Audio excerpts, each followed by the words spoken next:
making their way out to the middle. Ian Blackwell and Ben Debenham. It's a lovely sunny morning in Hove. There's a bit of cloud around, but the good news is that the weather forecast is good for the day. Not quite so good tomorrow. There's a chance of some rain around tomorrow, and that chance rain seems to sort of increase with the weather forecast as well. For the first 2 days here, we're delighted to have Andrew Rayburn with us. Andrew's now off doing other things today, but absolutely thrilled that we've got Finn Hudson-Prentice, who's the Sussex all-rounder, is going to be on commentary with us throughout the day. So first of all, Finn, a very good morning to you, and welcome to BBC commentary. Thank you very much, Adrian. I'm really looking forward to it. Well, you're sitting with your notes and everything ready as the players make their way out from the pavilion on the far side of the ground. The Durham players coming out, and Durham under the pump here with Sussex 362 for 5. It's a lead of 139 for Sussex. And the two batsmen making their way out to the middle. Two batsmen who have just got a huge amount of runs and experience to their credit, but also a huge following on social media. I was looking at Cheteshwar Pujara, nearly 2.7 million followers on Twitter. Mohammad Rizwan, something like 850,000. So it shows how popular they are on the subcontinent. And yesterday, Finn, I don't know how much of Pujara's innings we saw, but I described it as a masterclass. Yeah, I actually saw pretty much all of it. Sat on the balcony watching the boys yesterday. It was it's great to see. Like, obviously he started his time at Sussex absolutely amazingly. 300s in 3 games, a pretty good feat. I mean, if he'd scored 300s this season, let alone in 3 games, I think he would have been pretty happy with it. So yeah, I mean, obviously he's off to a great start, and hopefully he can keep going today from the Sussex point of view. And it almost looked, and it's very easy to say now when he's 128 not out, Finn, but it almost looked from the first ball yesterday that he was completely in charge of his game, and he just sort of didn't look like getting out, to be perfectly honest. There's in no way being disparaging to the Durham bowlers. Yeah, obviously Durham have a very strong attack as well.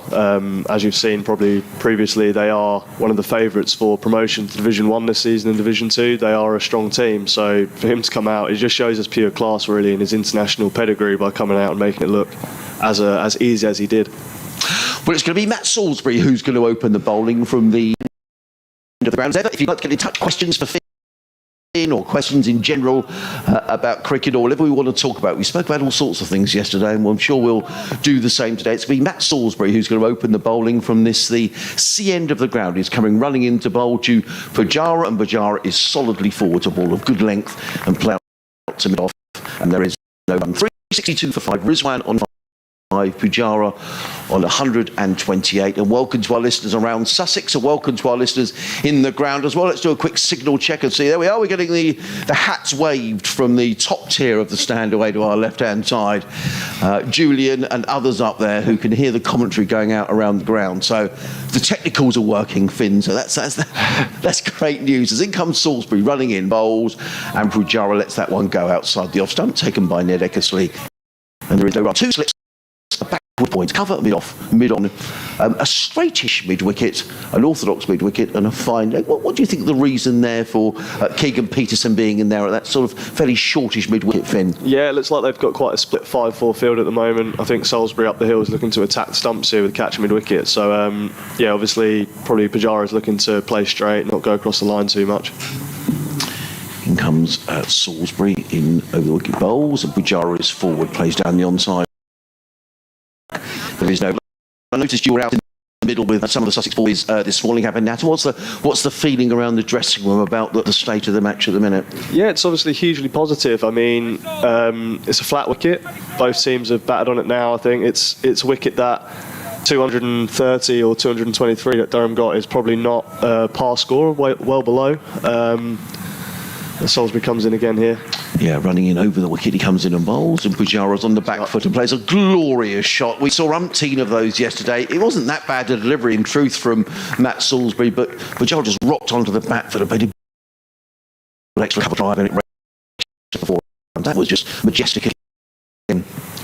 Yeah, so the pitch looks quite flat. Obviously, still a good batting wicket early morning on day 3.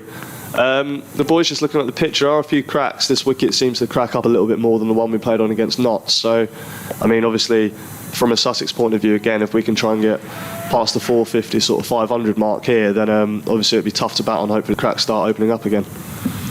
Salisbury on his way in bright sunshine, running away from us. Up the hill comes in and bowls to Pujara, who's solidly forward, plays into the and there is no run. You took that pitch. I was talking to Liam Travaskis after the first day, batted beautifully for his 88, and he picked up a wicket yesterday as well for Durham.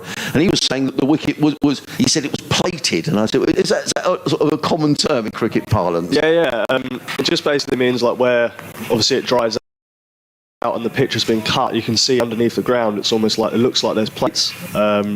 In comes Salisbury, running away from us, in and bowls, and Pujara clips this to mid-on. There is no run. It's the end of the opening over of the day. It's our 366. Pujara 132. Rizwan is on 5. Listening to live cricket on the BBC. BBC Radio Sussex, BBC Radio Newcastle. Myself, Adrian Harms, alongside the Sussex all-rounder Finn Hudson. Sorry, Finn, I interrupted you on that, the plating on the pitch. So it's just where obviously where the grass is cut, and obviously you get the fresh sort of the grass off the top. You can see underneath it looks like there's almost like plates on the surface where the cracks have come through in the underground.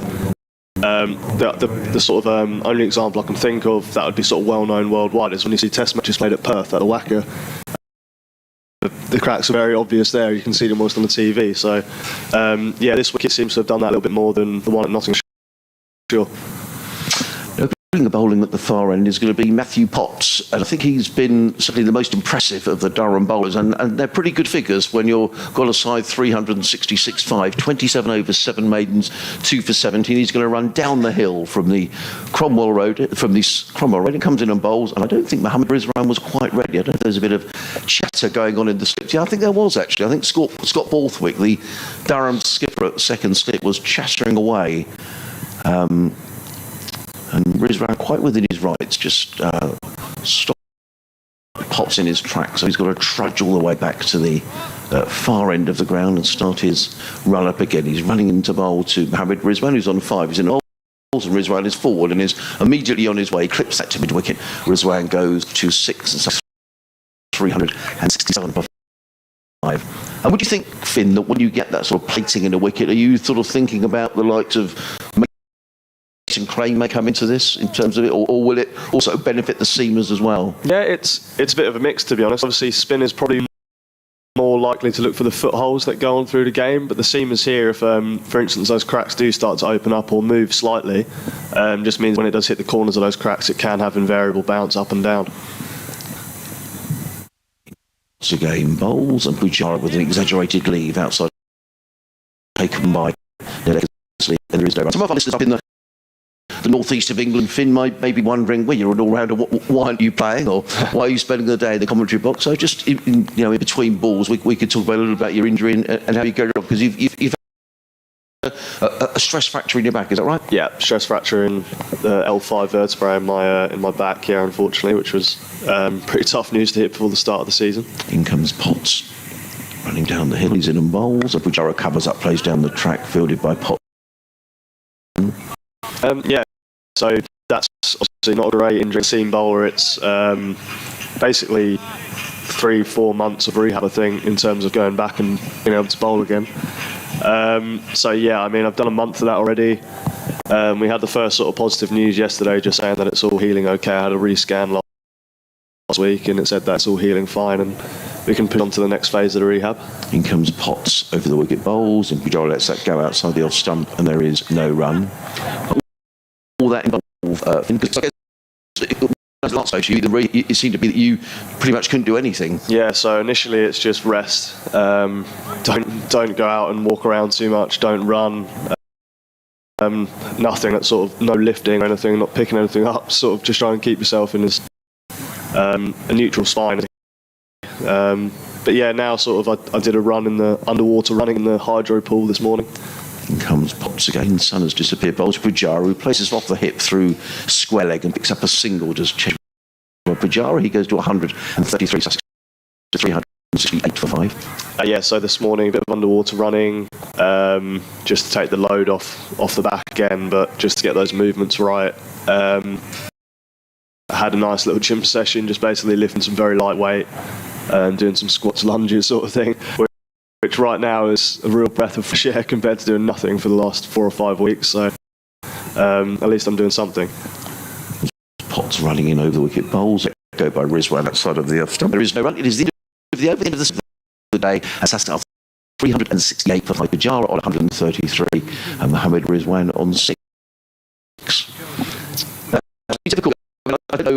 I like a bit of exercise as well, Finn, and I hate it when I'm sitting around for days on end and you can't do anything. I can't wait to go for a walk with a dog or a swim or something. So what's it been like? Because you're an athlete, not to be able to do anything. Yeah, it's almost a bit strange because your work is obviously running around and doing stuff. So when that gets taken away from you, I don't even really have a distraction of maybe being in the office or being able to do a lot of different things. So trying to take my mind off it really by just getting out and about, trying to do as much as possible without being too strenuous on the back. New over being bowled by Matt Salisbury, comes in and bowls, beautifully driven by Pujara to mid-off field. Rain, there is no run. A lot of visits to coffee shops around Hove. Yeah, there's a lot of those. Yeah, just getting about, sort of reacclimatising to the local area again, sort of as the sun comes out throughout the summer. So yeah, it's obviously like I had another bat yesterday as well for the first time. Hit some balls last night, just some little underarm feeds, but. In comes Salisbury over the wicket bowls, and Pujara drives without timing to mid-on, fielded by. Again, there is no run. Yeah, it has been tough. I'm very much an outdoors sort of active person as well, like my personality, so it's been very difficult just sitting still. It's quite tough for me that at the best of times. So this last sort of 4 or 5 weeks has been a struggle, but yeah, I mean, there's always positives, isn't there? Like coming back, having a bit of time to spend with family and stuff as well. So I guess it's not too bad. In comes Salisbury running in over the wicket bowls, and Pujara leans back and plays on the bounce point. No run by Sean Dixon. Footballers, Finn, always talk about the injury that they all dread is the cruciate ligament injury, and you're out for a long time. Is with cricketers is the stress factor of the back the one that you think, oh, I really don't need this? I think it is. In terms of seam bowling, yeah, I think it is the injury that is the most debilitating. Well, in all bowling, to be honest, because it is literally like 4 or 5 months of rehab and stuff. So it is tough. In comes Salisbury running in and bowls, and Pujara drives beautifully through the offside. A very good bit of fielding by Ben Rain. Good cricket all round, actually. Good shot by Pujara. Ben Rain was quickly round to his left field, prevented what would have probably been 4 runs as the ball was running down the slope. Pujara goes to 134 and Sussex to 369 for 5. But let's be positive. It's good news. The first bit of rehab is on the way. And, absolutely. Yeah, always looking on the positive side. That's what Sol's obviously been grateful for me this winter, is trying to flip sort of things into a mental positive outlook. Which this is obviously, it's not the greatest of news, but thinking about every small positive step when the pain sort of left, and then you've got the good news from the scan we had last week. So it is getting there, and obviously Sussex playing well the last couple of days. Indeed. In comes Salisbury bowls, and Rizwan drives to mid-off, and there is no remains 369 for 5. Rizwan on 6, Pujara on 134. I'm having a few problems getting my emails up at the minute, so in a minute I might make a phone call to someone and see if we can get that sorted out. And if you have sent an email through to sussexcricket@bbc.co.uk, you may not be getting a reply, but you can tweet us at BBC Sussex Sport. As in comes Salisbury and bowls, and Rizwan forward plays into the offside. There is no one. What's your Twitter handle, Finn? Finn Hudson 33. People make sure to spell that, but it's Finn with a Y. SYNN. Yeah, that's it, and not Flynn. Why 33? Squad number. Okay. The squad number I chose at Derbyshire, and then since then took it on back when I came down here as well.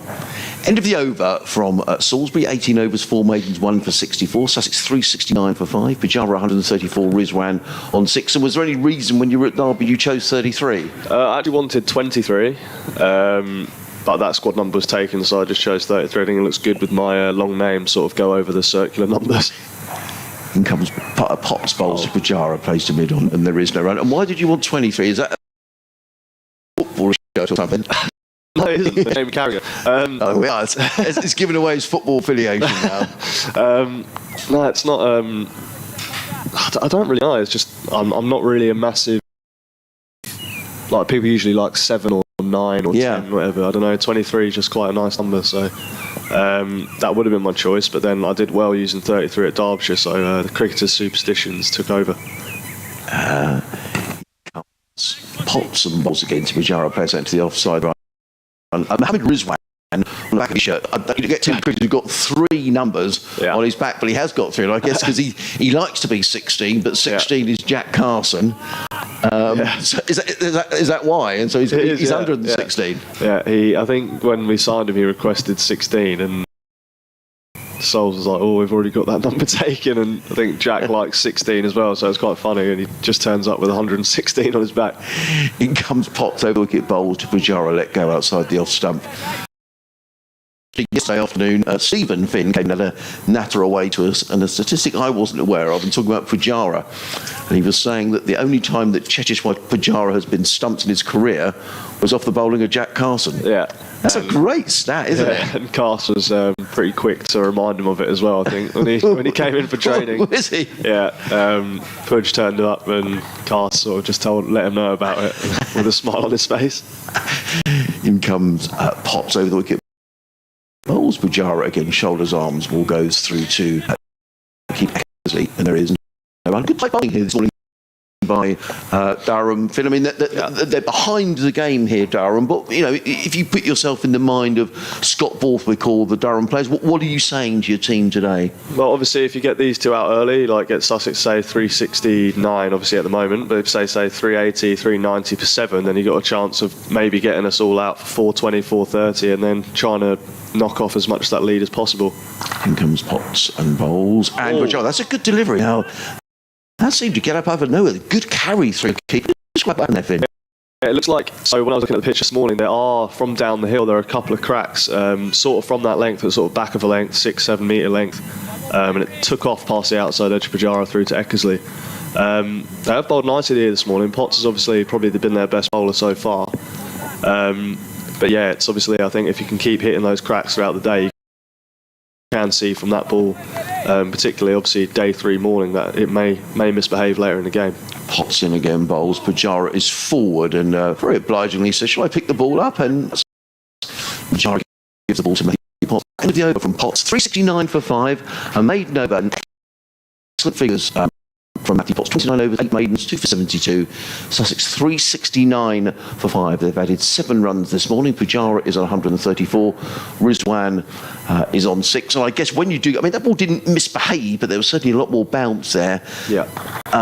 You want to be in a position where you're leading with 139, Finn. Yeah, you do, yeah. It's obviously a position that we've almost found ourselves against in the last couple of games. So hopefully we can take advantage of that right now. It's going to be Matt Salisbury who's going to run in from the C end of the ground, comes in and bowls to Mohammad Rizwan, who plays it beautifully, as Finn says, through the covers for 4 runs. Beautifully played, just lent on that, did. Slightly low-pitch delivery, and Mohammad Rizwan driving the ball through the covers for 4 runs. He goes to 10, and Sussex to 373 for 5. He has been short of runs, Mohammad Rizwan. He picked up a first bowler down at Worcester last week, but what have you seen of him around the dressing room? Because he's a class player from all the statistics. Unbelievably good player. He's a bubbly character. He's really up and about.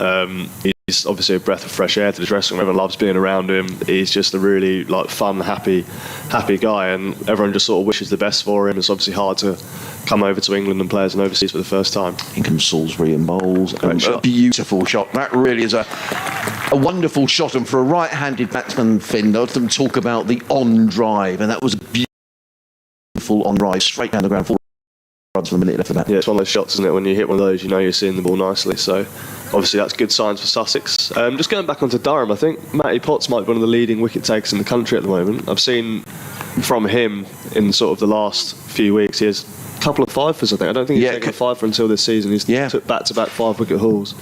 And you can see why watching him bowl down the hill this morning, obviously backing up what he did yesterday to come in. 29 overs is a lot of overs for a team to be bowling. In innings, so 107 overs in, and he's bowled over a quarter of them. So he's obviously doing his shift, and you can see that there's a lot of trust in him from Borthwick.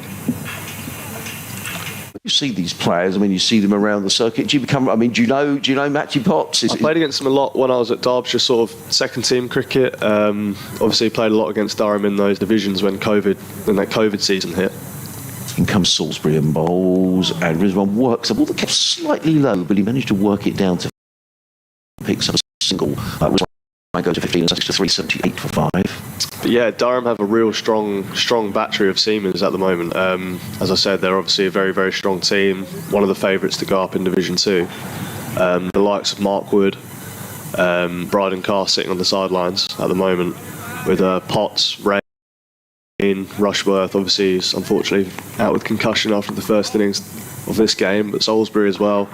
The young lad Gibson, who's come in for his first few games this summer as well.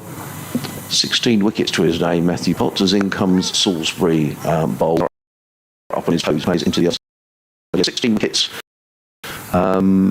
2.89, and over he goes for 6 for 58 is his best return this season.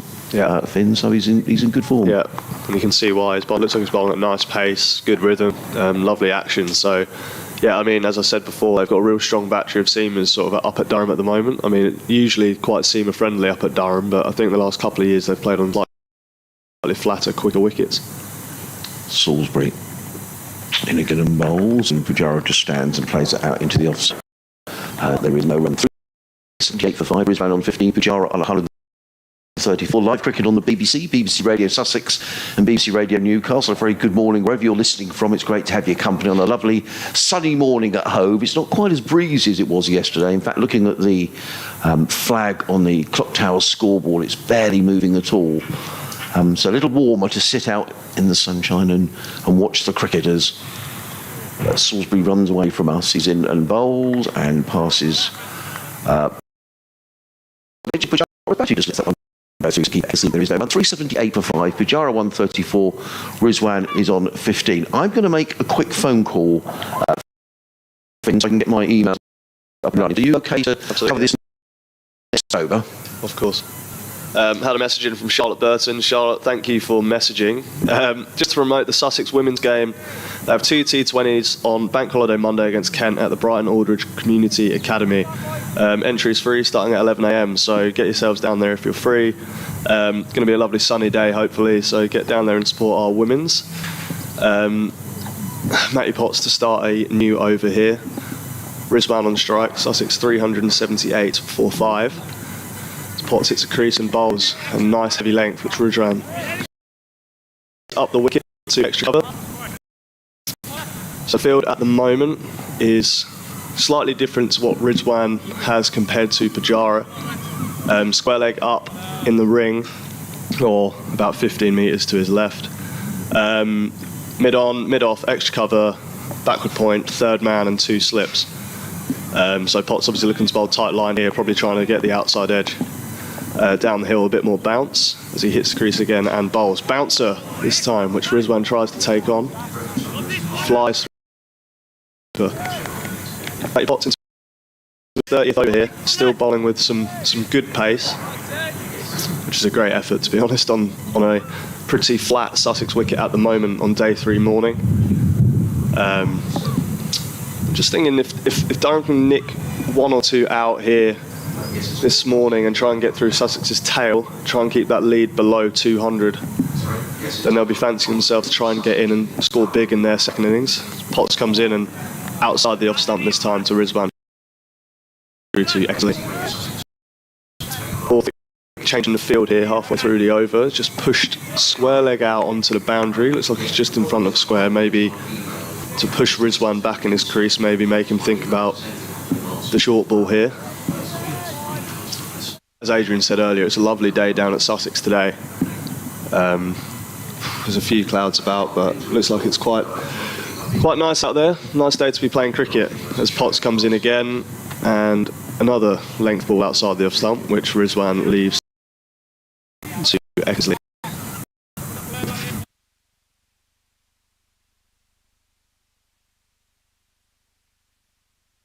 So the first 20 minutes of this morning's play, Sussex haven't really gone anywhere. Durham have bowled nicely.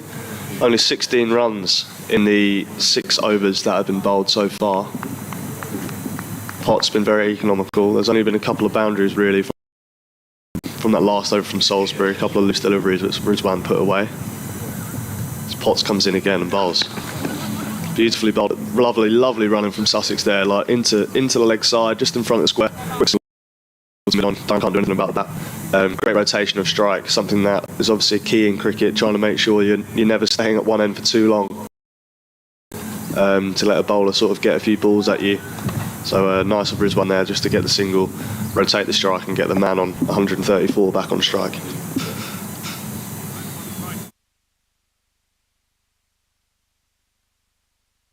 Watts comes in again, down the hill. Pujara outside the off stump and leaves that one through. Finish the over. So 375 off of 109. Potts' figures 2 for 73 off of 30. Just a great effort from him. Salisbury to continue up the hill by the looks of things, taking his cap and left it down the boundary. And Rizwan will be on strike for the next over.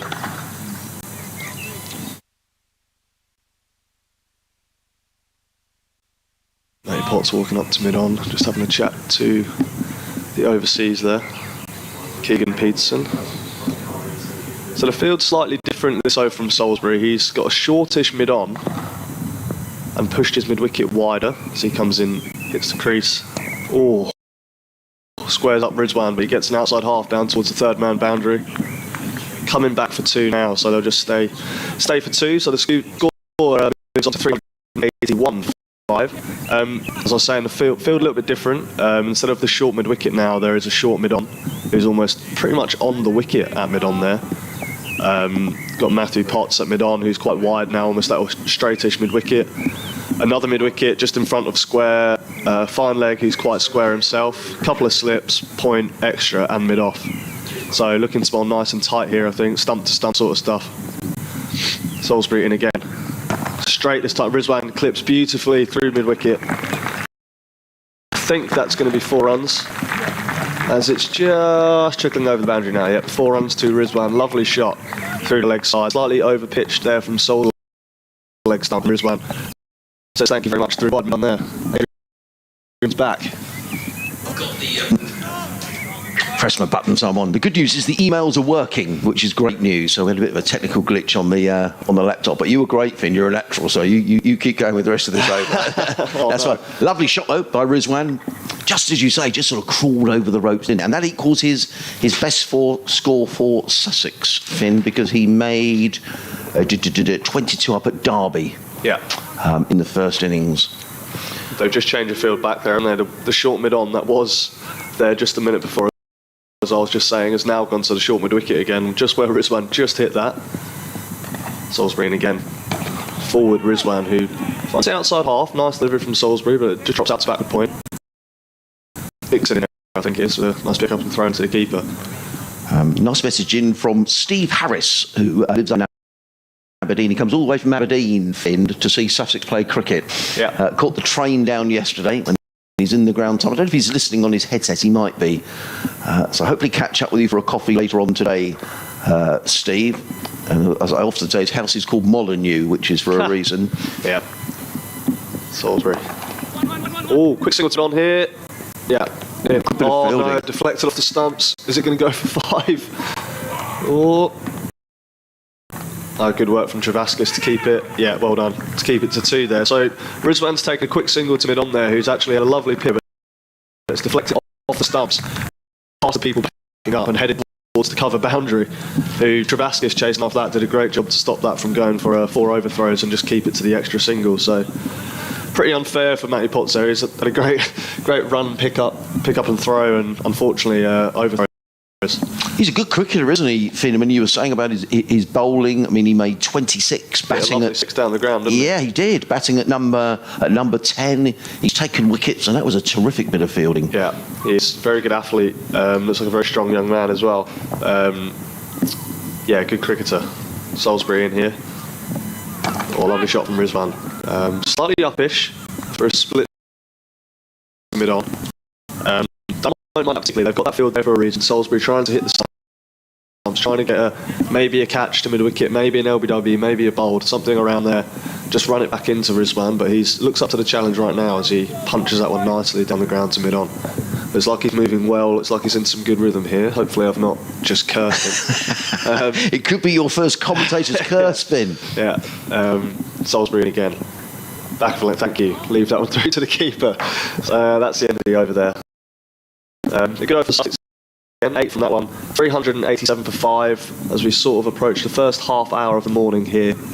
And I'll pass back over to you, Adrian. Yeah, we'll do an over each, I think. Excellent. So, Rizwan on 24, Pujara on 134. If you're just tuning in for the first time this morning, welcome to Hove on a glorious sunny day. Lots of blue sky above the ground, some cotton wool clouds as well. The wind has dropped, so it's a lovely day for watching cricket. So if you're listening around Hove and thinking, should I go to the cricket? Well, the answer to that is yes, for two reasons. A, it's a lovely day.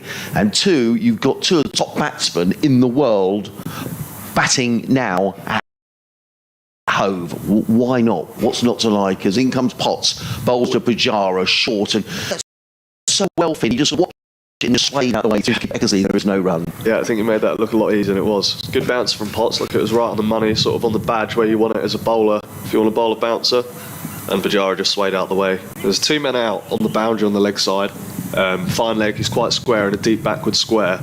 So Potts obviously can use that bouncer and hopefully lure Pujara into a false pull shot, but not on that occasion, just sort of ducked and swayed out the way of it with relative ease. Potts again, bit of breeze across the ground, comes in and bowls, and Pujara's right in behind a short delivery from Potts. Plays it straight back down the ground. Potts of their bowling, and there is no run. A couple of emails, one from Bruce, who's been in touch. I think there may be some problems with the live stream today. I'm sure the boys are working very hard on that.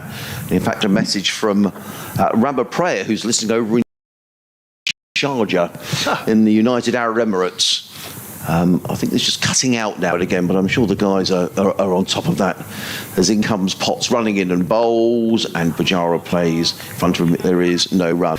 He says, about the cricket, the rivalry between the nations, I wonder if the chatter between Rizwan and Pujara in the middle is all amicable. I think it would be, given how both the players are decent and thorough professionals. That I think decent is probably an understatement. But yes, certainly Pakistan players don't play in the IPL, do they? Yeah, but I'm sure they get on very well.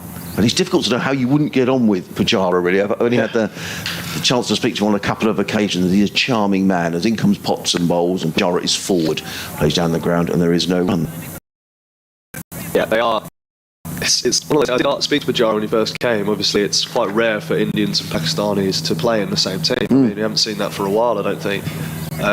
So it's quite interesting. I did speak to him about it, and he was really looking forward to it. I mean, I think there is good relationships between the Pakistani and Indian players. I didn't go into too much into it, but they seem to get on very well in the dressing room, and they have good conversations. And the best thing about it is they're both really willing to forward on knowledge to the younger players around the dressing room as well of the international sort of we'll talk pedigree. Yeah, and we'll talk about that in a few moments. I've just got to give an update in a moment to the listeners on BBC Radio Sussex. A change in the field. One of the slips has come out to mid-wicket. 387 for 5.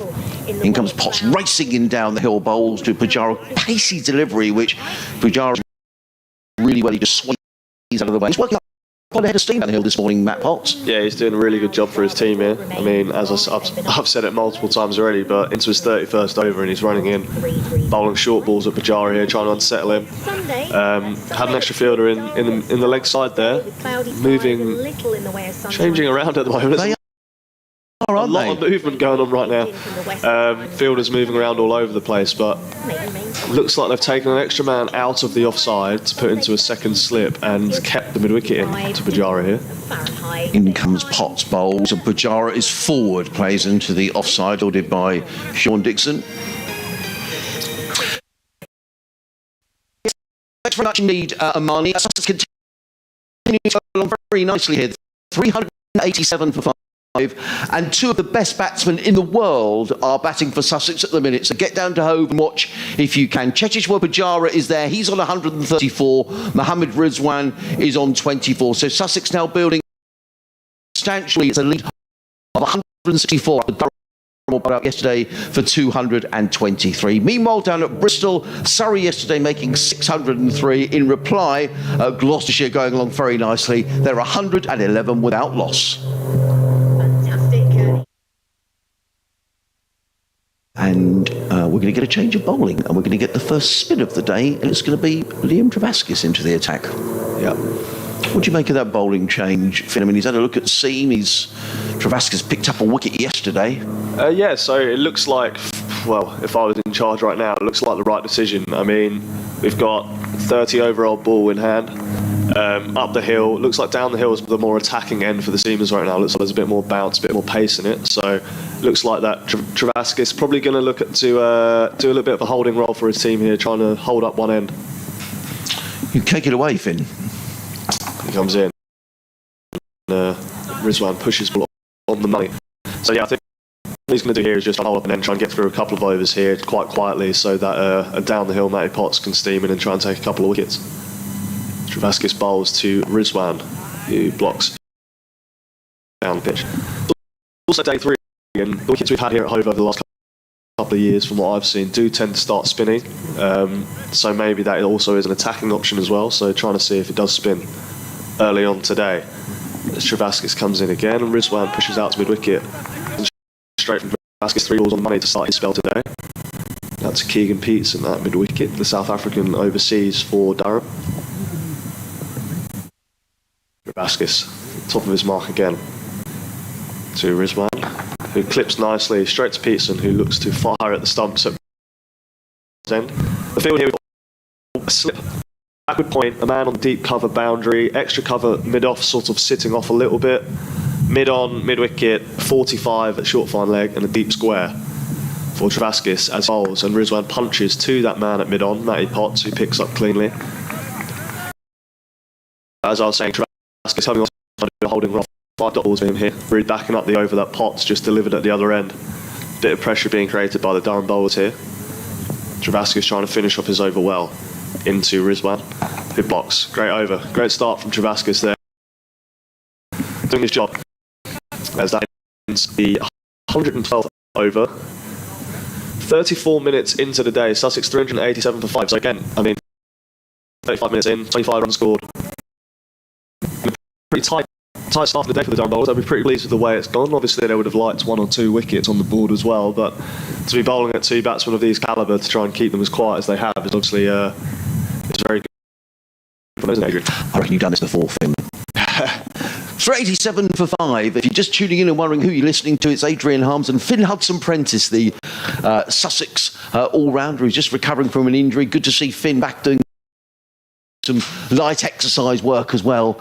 Joining us on commentary today as Matthew Potts comes racing down the hill from the Cromwell Road and bowls to Cheteshwar Pujara, who lets that one pass by side of the off stump, and there is no run. The emails are working, which is great news. sussexcricket@bbc.co.uk. Be great to hear from you throughout the day. We've had a few emails in already, and we'll couple with questions for Finn, which we'll pass on in a few moments' time.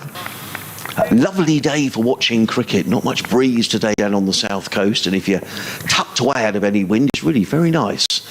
As Potts in again, bowls and short, and another good delivery from Matt Potts, and Pujara underneath that, and the ball rattles through into the gloves of Ned Eckersley, and again there is no run. 2 slips, a third man, backward point, cover mid-off, mid-on, mid-wicket, and a fine leg. Potts in his 32nd over.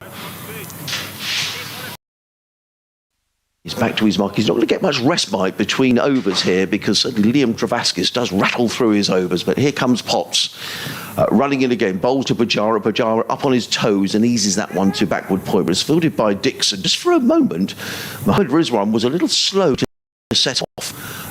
The throw came in, and Rizwan was home. I don't think he was desperately happy with his partner there. It would have been Rizwan's call, because it was backward of square. I think Rizwan was just a little slow to set off. Nonetheless, Pujara to 135. How much of an issue is that sometimes, Finn, if you're bowling, because you bowl medium fast? If you've got a spinner at the other end who's rattling through the overs, you're not getting much of a breather. I think it's pretty tough, especially when you've bowled 31 overs already, to be back at the top of your mark after 2 minutes. But no, he looks like he's a fit, strong lad, so he'll be all right. Pops in, bowls short, and up on his toes is Rizwan, and just plays that down to third man and picks 25th run, so it's 395. It means the lead now, that's an awkward number, isn't it? I don't know how your maths is, Finn. I reckon that lead now is 167. for Sussex. So we've had some messages in. Martin Mahoney in High Wycombe says, best wishes to Finn for a speedy recovery, and I hope he goes on to a long playing career, but I think we know what he could be doing after he's retired. Thank you very much, very kind. In comes Potts, bowls and let go by Pujara.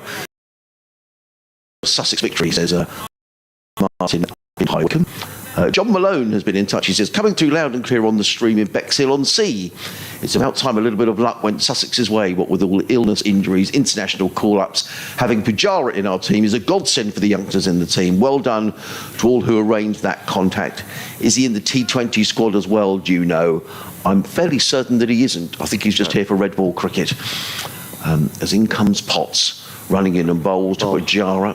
Short delivery, Pujara ducks uncome by Eckersley. There is no run. 389 for 5. Pujara 135. Rizwan is on 25. Matthew Potts 19 overs, 32 overs, 9 games. Let's take a 275. So thank you for getting in touch, John. Thomas has been in touch in Arundel. He says, thanks for the commentary once again.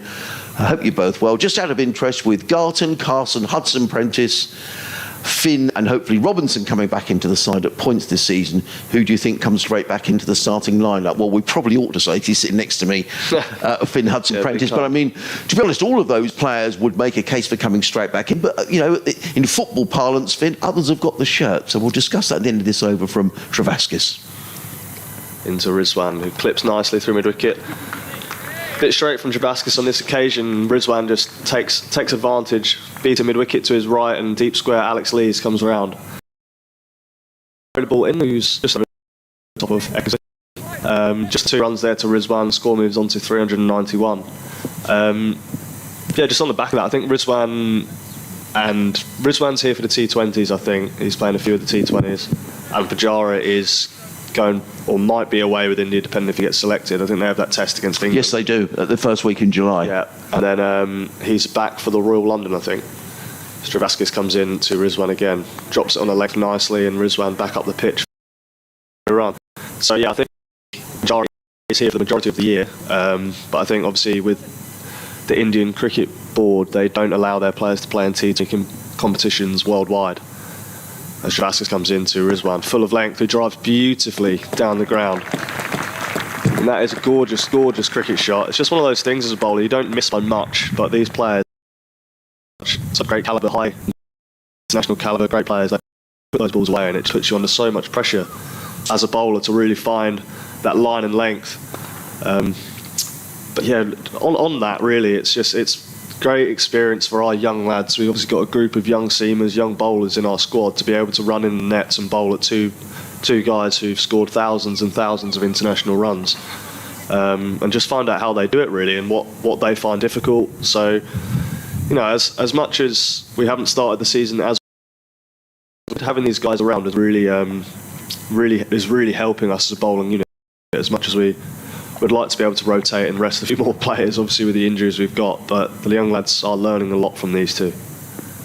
Travaskis in again to Rizwan, flatter this time, maybe an on ball, which Rizwan chops to backward point and looked disappointed they missed out on the central boundary there, but Travaskis just changing up the pace, that last delivery a little bit, firing it in a little bit quicker, but a dot ball.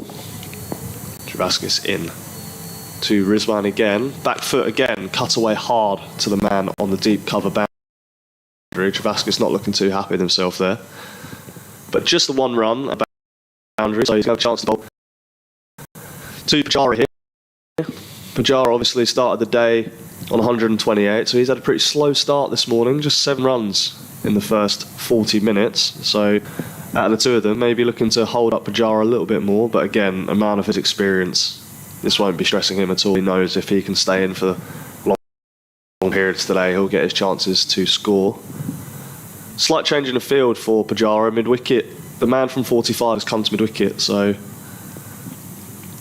Travaskis comes to Pujara, short and cut away to the man at deep cover for another single. To end the over there, that's 397, is it? 397 for 5. So I was saying there from Travaskis, just a slight change in the field. The man at 45, short fine leg, who was on the sweep, was moved to a catching mid-wicket, So an extra man in the leg side in front of square, maybe trying to put Pujara to go away from his natural game plan and sort of maybe try something a little bit different. But Pujara wise to that and just sat down and cut it away for 1 run. Interestingly as well, Finn, in fact, you don't see that too often, do you? Pujara just turning around to Scott Borthwick and obviously asking for something to be bought out. And I think he did, just wasn't that polite, just saying to the Durham skipper, I'm just waving to the pavilion there. So here goes Matty Potts racing down the hill from the Cromwell Road in bowls to Pujara, who's forward. I think for a minute Potts thought he'd breached Pujara's defences there, Finn. Yeah, Potts has been outstanding this one, to be honest. He's really run in for his team. He's doing a fantastic job. He's bowled a lot of overs this season already. He's had a couple of tough days in the field with the Durham boys. And for him to just keep running in down this hill and really putting the pressure on. A man on 136, and he's really testing him out here. Really high quality seam bowling with a slightly older ball. In comes Potts again, bowls to Pujara, who's up on his toes, plays away into the offside. There. No, runs 397.5, missing out point. Sussex.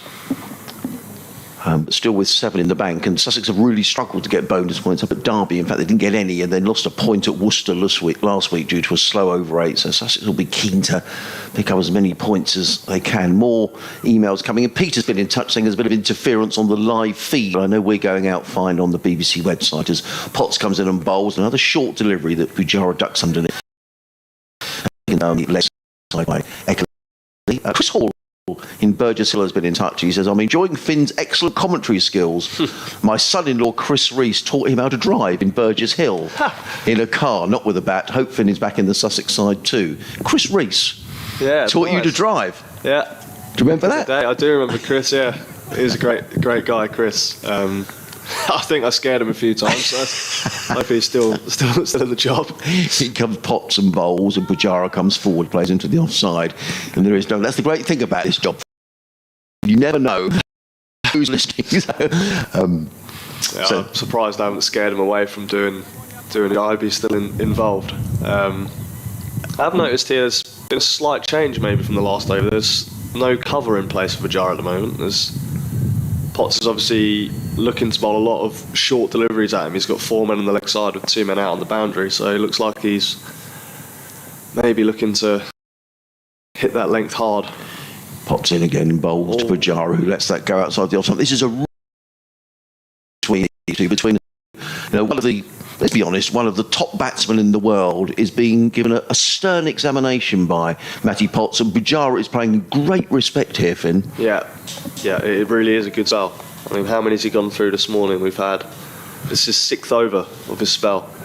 So really still running in. He's still got his pace up, got his tail up, and he's doing a great job for Borthwick. I'm sure they'll be absolutely delighted in the Durham dressing room right now with what Matty Potts is delivering. He's in and bowls, and Pujara is back and plays down the track. It's another over from Matty Potts. Wonderful fix. 33 overs, 10 maidens, 2 for 75. Sussex 397 for 5. Pujara on 136. Rizwan is on 32. Making 223. So the lead for Sussex is now 170. You might have to help me out here, Finn. 376. Is the Sussex lead. Interesting, Pujara's just having his gloves changed. I was talking to Tom Haynes about this in an interview actually last night, just saying, how approachable are these overseas players, and are the younger players going to the likes of Pujara and Rizwan and just wanted to talk to them about cricket? Yeah, absolutely. I had a lovely 45, sort of 50-minute conversation with him. He just finished his net on the top, and I sort of was asking him about his approach to batting, like what his mindset was, how he trained and stuff when he was sort of my age, and it's one of those things, like you want to tap into them, but you don't know how accessible they will be. Of course. They're here to do their jobs. Travaskis starts a new over for Durham here. From the C end of the ground, it's a Rizwan who pushes back nicely to Travaskis. Ball for length. But yeah, you don't know when the other players going to how accessible they are going to be. Like, obviously, you don't want to be interrupting them and their preparations themselves. Travaskis comes in again to Rizwan, who does sweep this time. The man at 45 has been moved to mid-wicket, so runs here for Rizwan. It could be 4 of them back up the hill. It is indeed. Slightly top-edgy, but with a man not round the corner, no 45 play, safe shot from Rizwan. Travaska slightly drifted down the leg side, swept it away. And that is the 50 partnership between Rizwan and Pujara, as well as the 400 for Sussex. So another milestone being ticked off there. I think it's the first 50 partnership between these two in a Sussex shirt, which is obviously great to see for the club and obviously for those two as well. So great partnership developing here. Rizwan flying along 36 or 45. So the main scorer in this partnership. Travaskis starts again at the top of his mark. In full of length, full toss, and Rizwan will be disappointed he missed out there. But yeah, onto my point I keep missing is these two are very approachable. They're very open to conversations, and again, they both love talking about cricket. So it's been great for the young lads in the dressing room to have that. Travaskis in, down the ground from Rizwan, push back, good hands from Travaskis off his own bowling. But yeah, it's great obviously to have these guys around, and they've obviously got thousands and thousands of first class and international runs between them. And again, Travaskis all inside edge from Rizwan, but into the gap at square leg, and Sussex pin another single. I guess who's that waving to you? Michael Jones, Durham opening batsman, scored 100 last week, I think. So unfortunate to miss out this game, but Alex Lee is obviously international batsman going back in, so someone had to miss out, unfortunately. And how do you know Michael? Michael actually, he trialled with me when I was on the Young Cricketers, the MCC Young Cricketers. I think he's got Scottish heritage. I think he's played a few international games for Scotland. And he trialled for the MCC, but as he was trialling, I think Durham picked him up because he's a very talented young player. I think he might be 21 or 22. Have a little look. Yeah, very, very good young player. Scored his first class 100 last week. Travaskis over the wicket now to Pujara, into the footholes maybe. Pujara down the pitch, 2 mid off, no run, to end the 116th over. Travaskis just changing his attack there, over the wicket, maybe looking to exploit a couple of footholes. Brought an extra fielder over from the offside to plug that gap at 45, which I've been talking about previously. Yeah, the 116th over there. Sussex 402 for 5. And lead of just under 180. So really putting the foot down here to Durham as we approach the halfway mark of this first session. Michael Alexander Jones, born in Ormskirk, Lancashire. 5th of January. You know your geography, Finn. 1998, 6'2", squad number 10, and he has indeed played for Scotland. Made his debut against Ireland in Dubai, where he made 87. His highest championship score, I think, is 82 against Notts, but that was before this season. He's carrying around some drinks at the net. We'll talk about Mohammad Rizwan in a moment. He's got a change of bowling at the Cromwell Road. Ben Rain is coming into the attack to replace Matthew Potts, who bowled beautifully this morning. And although we wouldn't, from a Sussex perspective, be pleased he hasn't got a wicket, he perhaps deserved one, as in comes Rain and bowls, and Rizwan drives down the ground to mid-on, and there is no run. One of the things about Mohammad is that Rizwan plays both, and he was the T20 Cricketer of the Year in Wisden this year, and showed he could bat a long time in that series between Pakistan and Australia. So he's a multi-talented batsman, and that's quite rare to see someone that good in both forms of the game. Yeah, he is an exceptionally good cricketer, Mohammad Rizwan. Obviously a brilliant keeper as well. In comes Rain and bowls, and Rizwan is full place to the offside. It could be a run out here. The throw comes, he hits, he's out. It did hit, and I think that must be very close. Well, the umpire has said it's not out. The ball hit the stumps, and it was saved from going for 4 overthrows. Well, I think Durham think he was out. The throw came in. It was a brilliant field out into the offside. The throw came in. It hit the stumps. It just dislodged one bail. Mohammad Rizwan survived, but he looked like he was absolutely stranded there, Finn. That was a seriously good piece of fielding from Sean Dixon at that point. Rizwan looked to play the ball into the offside for a single. Dixon attacking the ball from point, one-handed pick up and a direct hit, aiming at one stump. And Rizwan did look like he was struggling. Obviously, the umpire has given it not out, thankfully, from a Sussex perspective, but unbelievably good piece of fielding from Dixon there. In comes Rain again.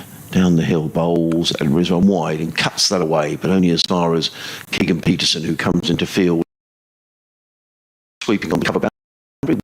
Rizwan, he goes to 41, 405 for 5. If you just joined us this morning, very good morning. Welcome to our live commentary on BBC Radio Sussex, BBC Radio Newcastle. Myself, Adrian Harms, alongside the Sussex all-rounder Finn Hudson-Prentice, who's joining us for the day here. Great to have Finn with us, giving us all these insights into what's going on throughout the day as Ben Rain is in and bowls wide, and I was beautifully played by Pujara. It was just a little wide of the off stump. There's only one slip, and he just cut the ball, just caressed the ball down to the third man as if he had all the time in the world. Did Cheteshwar Pujara. He goes to 140, Sussex to 409 for 5. How good a shot was that, Finn? Yeah, it's one of those shots that just you realise how international players seem to just have that extra bit of time compared to obviously the step below. I'm definitely not trying to play that shot, doesn't matter what I'm on.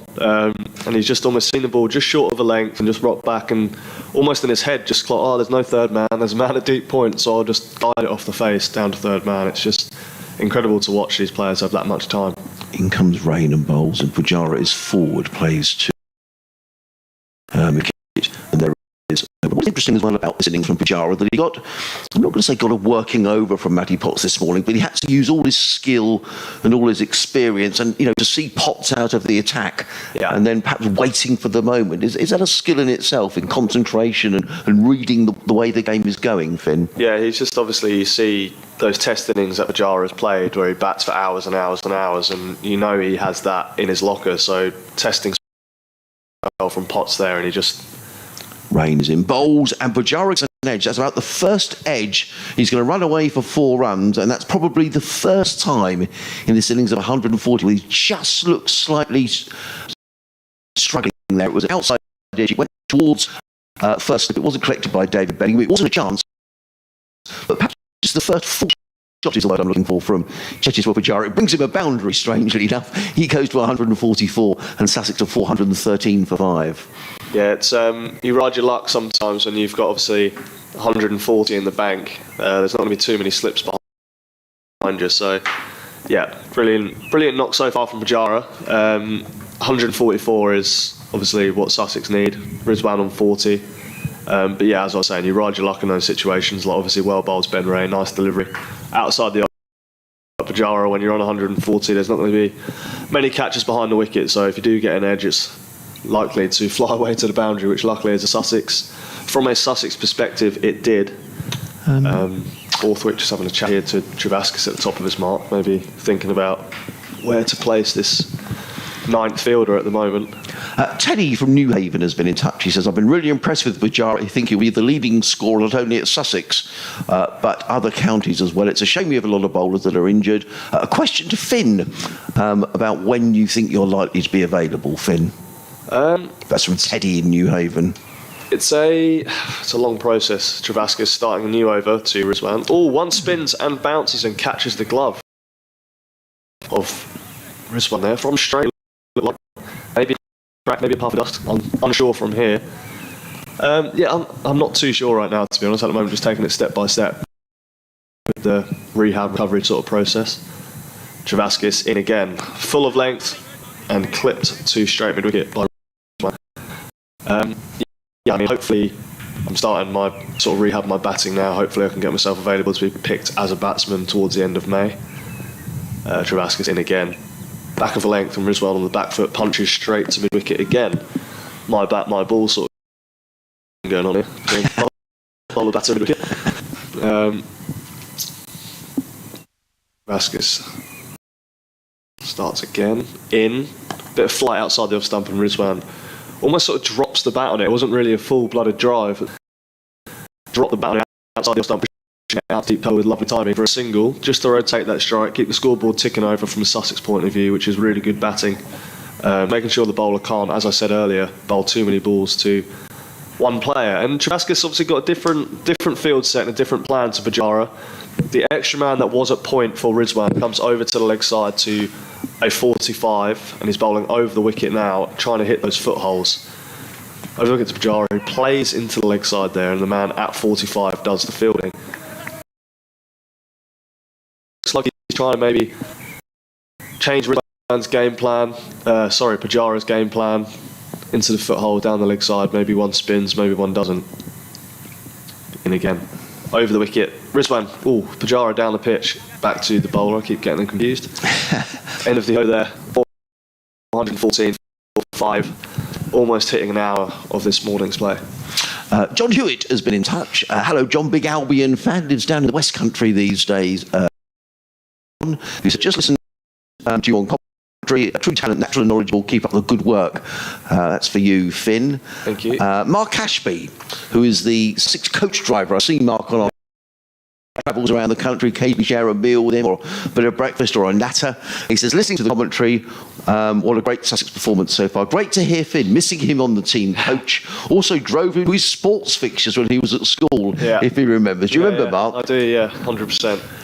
In comes rain, bowls and driven by Rizwan to mid-on. There is no run. I do remember Mark. He's been quite almost like a fatherly figure for my career. He's never been driving me around. He looks too young. Well, I didn't mean it in that sense, Adrian. Thank you. No. But he does, doesn't he? He's, I don't know how long he's been driving, Mark, but anyway, what fixtures would they have been, Finn? Was it football? All sorts, yeah. Football, cricket, everything when I was younger. Same coach company as the one that Sussex used, I think. Yeah. In comes Ben Rain running in down the hill, bowls, and Rizwan is forward, plays. There's no run.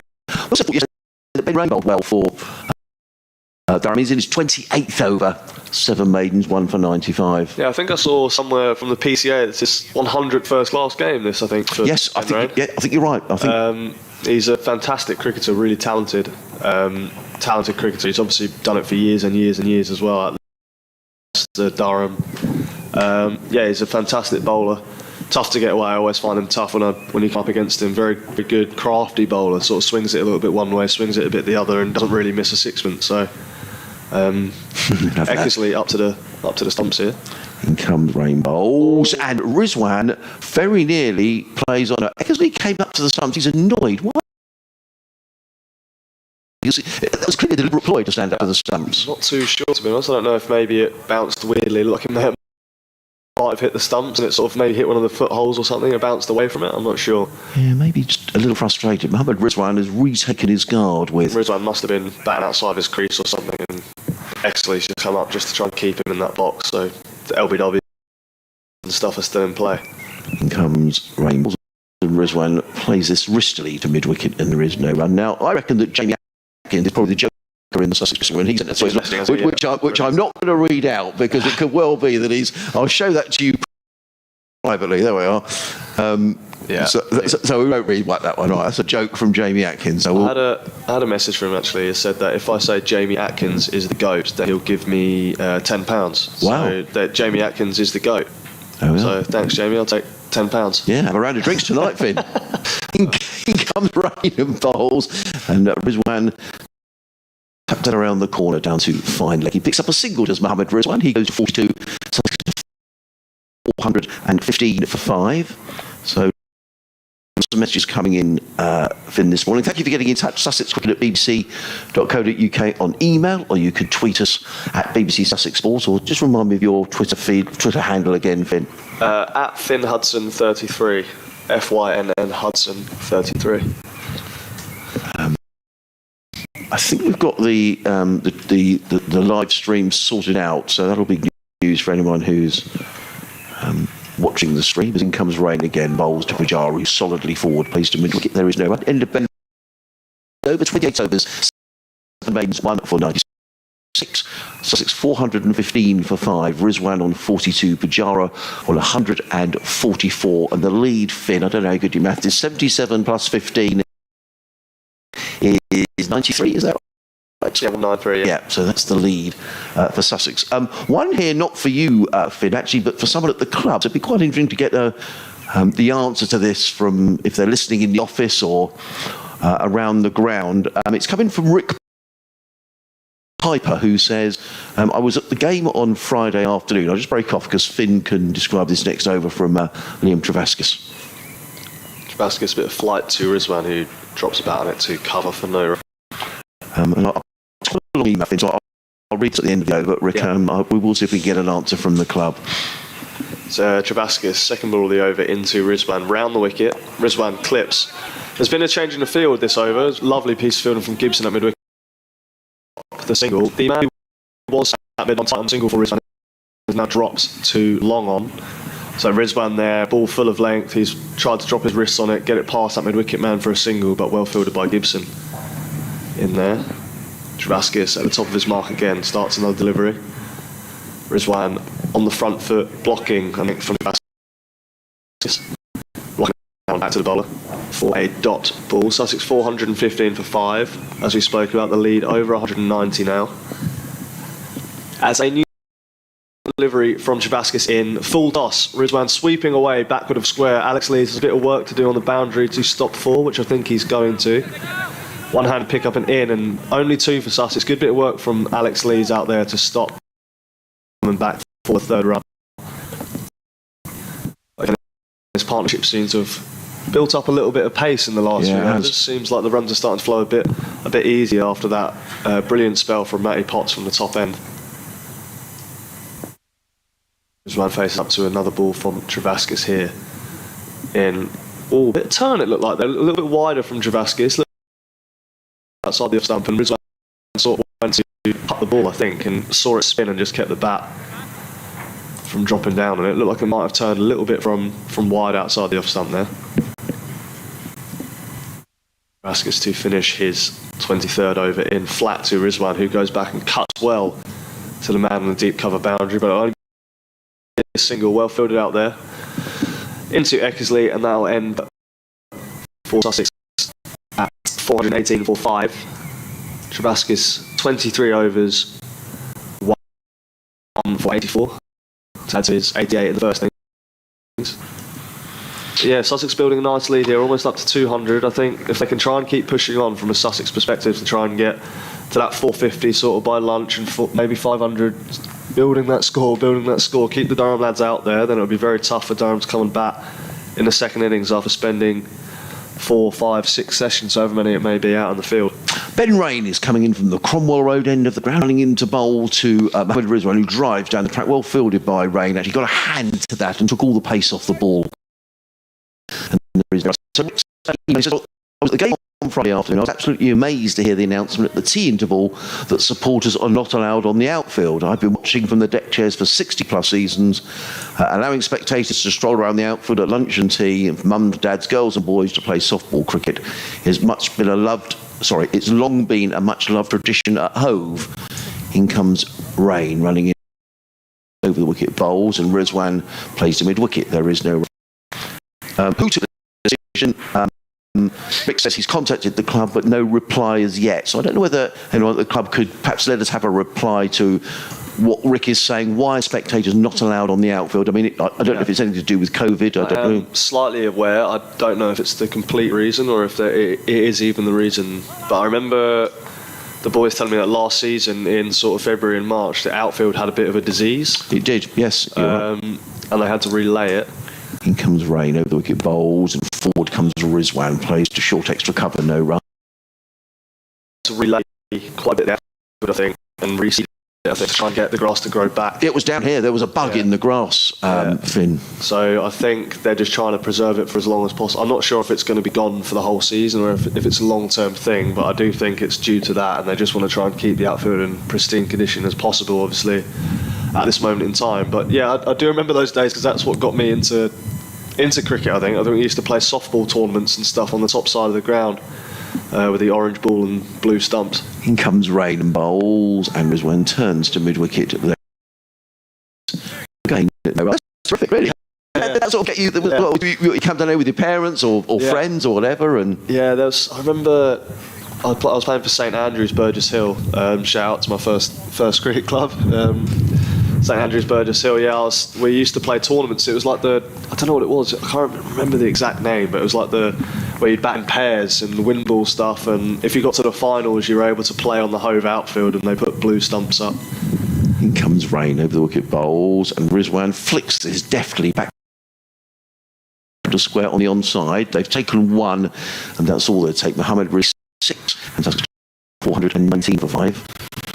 Yeah, so those tournaments that you used to have, growing up, but also at the intervals and stuff of games, being able to go on the outfield and play with mum, dad, friends, whatever it was, just bowling out on the ground and almost thinking you're playing for Sussex. It's quite funny bringing those memories back. In comes Rain running in over the wicket bowls, and Pujara leaves that at the last minute outside stump taken by Beckley and Scott Borthwick, and Pujara's having a little natter there. I think he's so polite, Cheteshwar Pujara. I think he said to Scott Borthwick, I'll be wondering, I'll get another pair of gloves. I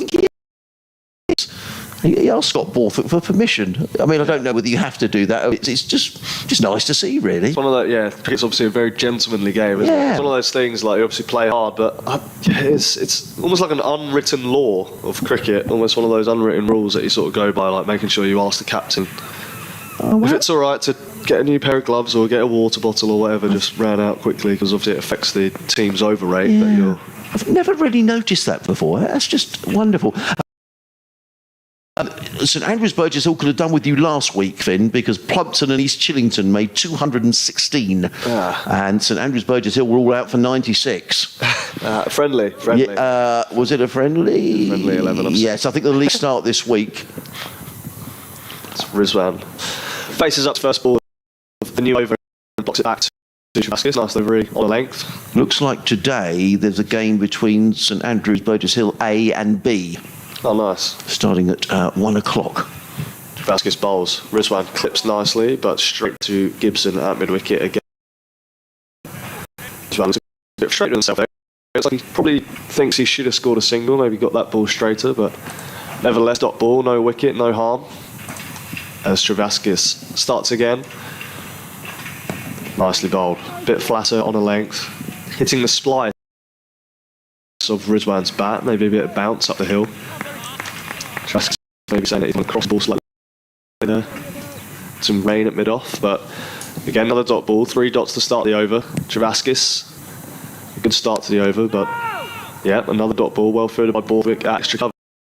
So building up a little bit of pressure here, 4 dot balls to Rizwan, who's been fairly free-flowing since he came to the crease this morning. 46 of 75 at the moment. Shavaskas in flat this time. Rizwan back to cuts, and Borthwick trying to stop the single, but he can't. Out to, I think that's Salisbury out. Right over the top to Beckley. So single to Rizwan there. Just looking at Matthew Potts, who's fielding in front of him. He's got number 148 on his cap. I don't know what that's about. 148th player to play for Durham, maybe? Possibly, yeah. Durham were formed quite late, weren't they? I think. Was it 70s? Yeah, perhaps someone could let us know, but certainly Matthew Potts has got 148 on the back of his cap. Shavaskas over the wicket to Pujara, who's down the track and driving beautifully down the ground. It could be 4. Potts charging round. Good bit of fielding. Well fielded. This man who's bowled over 30 overs and he's charging around the boundary, saving runs for his team. 2 runs there to Pujara. Shot down the ground. 422.45 to end the 122nd over and Shavaskas' 24th over. And you're listening to live cricket on the BBC. BBC Radio Sussex, BBC Radio Newcastle, live from Hove, which looks magnificent today. There's lots of blue sky and very little wind. And what wind there is, in fact, as you say, that suddenly the flag starts to flutter away on the flagpole away to our right-hand side. It's a lovely day to watch cricket. Myself, Adrian Harms, alongside Finn Hudson Prentice, who's building up a bit of a fan club. I might have to watch myself here. Paul Bennett's been in touch. He says Finn sounds like a natural. So it's great to have Finn here. And if you want to get a message to us, you can tweet us at BBC Sussex Sport or at Finn Hudson. I'm going to write this down, Finn. Finn HP. Finn Hudson. Hudson. HUDSON 33. 33.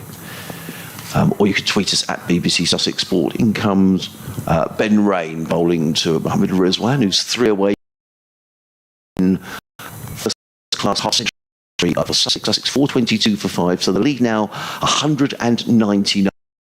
I guess from a Durham perspective, if Durham are trying to just look at little objectives in this game. Durham are not going to win the game from here, but they can stop Sussex winning. And I guess one of the ways they can do that, Finn, is just to keep Sussex out there as long as they possibly can. And Sussex haven't got away yet this morning. They've got a substantial lead as Rain is in bowls and Rizwan is forward, punches into the covers field of Dixon, and there is no run. Because Sussex will, I guess, only want to bat now once in this game, but will, you know, I don't want a bigger lead. Tom Haynes will be thinking to himself, I need enough time to bowl them out. Yeah, obviously, as I've said so far, the wicket is a nice batting wicket. The sun's obviously out. It's dry. It's looking like a nice day for batting, so to speak. Ben Rain in again, bowls, and Rizwan clips this one back to the square down to fine leg where Potts fields Rizwan 248, Sussex 423 for 5. Reasonably happy, as we've said, for rather have taken 1 or 2 wickets this morning to try and break through the sort of resistance of Pujara and Rizwan. But again, they haven't really gone anywhere. Sussex have been maintained. I mean, they've only scored, well, that's a 200-run lead now, actually, as we speak. But only just over 60 runs scored this morning. So they haven't been flying along. Rain in bowls, Pujara solidly forward, plays straight back down. There is no run. But obviously there's a bit more time in the game. We lost 13 overs yesterday. Yes, we did, yes. So today lunch is at 1:10 and tea at 4. So I think there's 104 overs in today's cricket. So they are trying to make up a bit of time, which in this match sort of goes in Sussex's favour a little bit, elongating the day, maybe hopefully be out there for a bit longer. But yeah, Scott Borthwick won't be too unhappy with the way things have gone this morning. In comes Rain and bowls, and Pujara cuts to backward point. Good bit of fielding by Sean Dixon at backward point. I have to say, I think the has been very good. Yeah.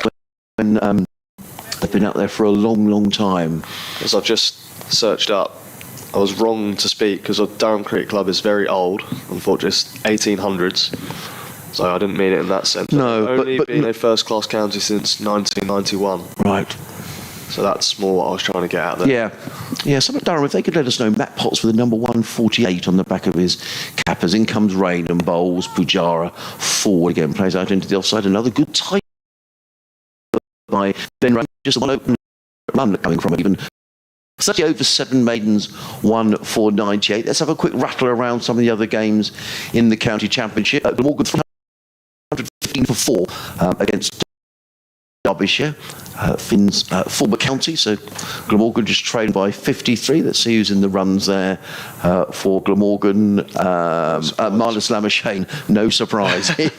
he's 104, not out, but it was a pretty flat deck at Derby, and that game looks like it could be heading for a draw. Yeah, nice place to bat this season, Derbyshire. Travaskis starting a new over from the C end into Rizwan, who's back and cuts just in front of square, pushing for a second run, but again, nice bit of fielding out on the boundary from Salisbury. Point there, Adrian. Durham have been very, very good in the field throughout this game, to be honest. It's something maybe they take a lot of pride in. Every time you play against Durham, they've got a big outfield at Cheteshwar Street, at the Riverside. Travaskis in over the wicket to Pujara, who's in, clips into the leg side for an easy single, well placed from Pujara. Just ticking the scoreboard over nicely to start this new over. As I was saying, at the Riverside, big boundaries, so the fielders obviously have to be very fit, very athletic to cover the ground and be good with their hands. So yeah, it's something that Durham, I think, pride in. Travaskis back round the wicket to Rizwan, halfway through the over, drops into the offside, nice runs back point. So the field has changed again to Rizwan in comparison to Pujara. 45 into another mid-wicket. Travaskis over the wicket bowls. Rizwan forward. And knocking section up for no run. On 49 here, Rizwan needs 1 run for his maiden half-century in county championship cricket and his first half-century for Sussex. And a few dot balls here from Travaskis, just stopping that landmark. Was at the top of his mark, but now he sets off into the crease. Rizwan forward, defending on the pitch. Nicely bowled from Travaskis. 3 dots here.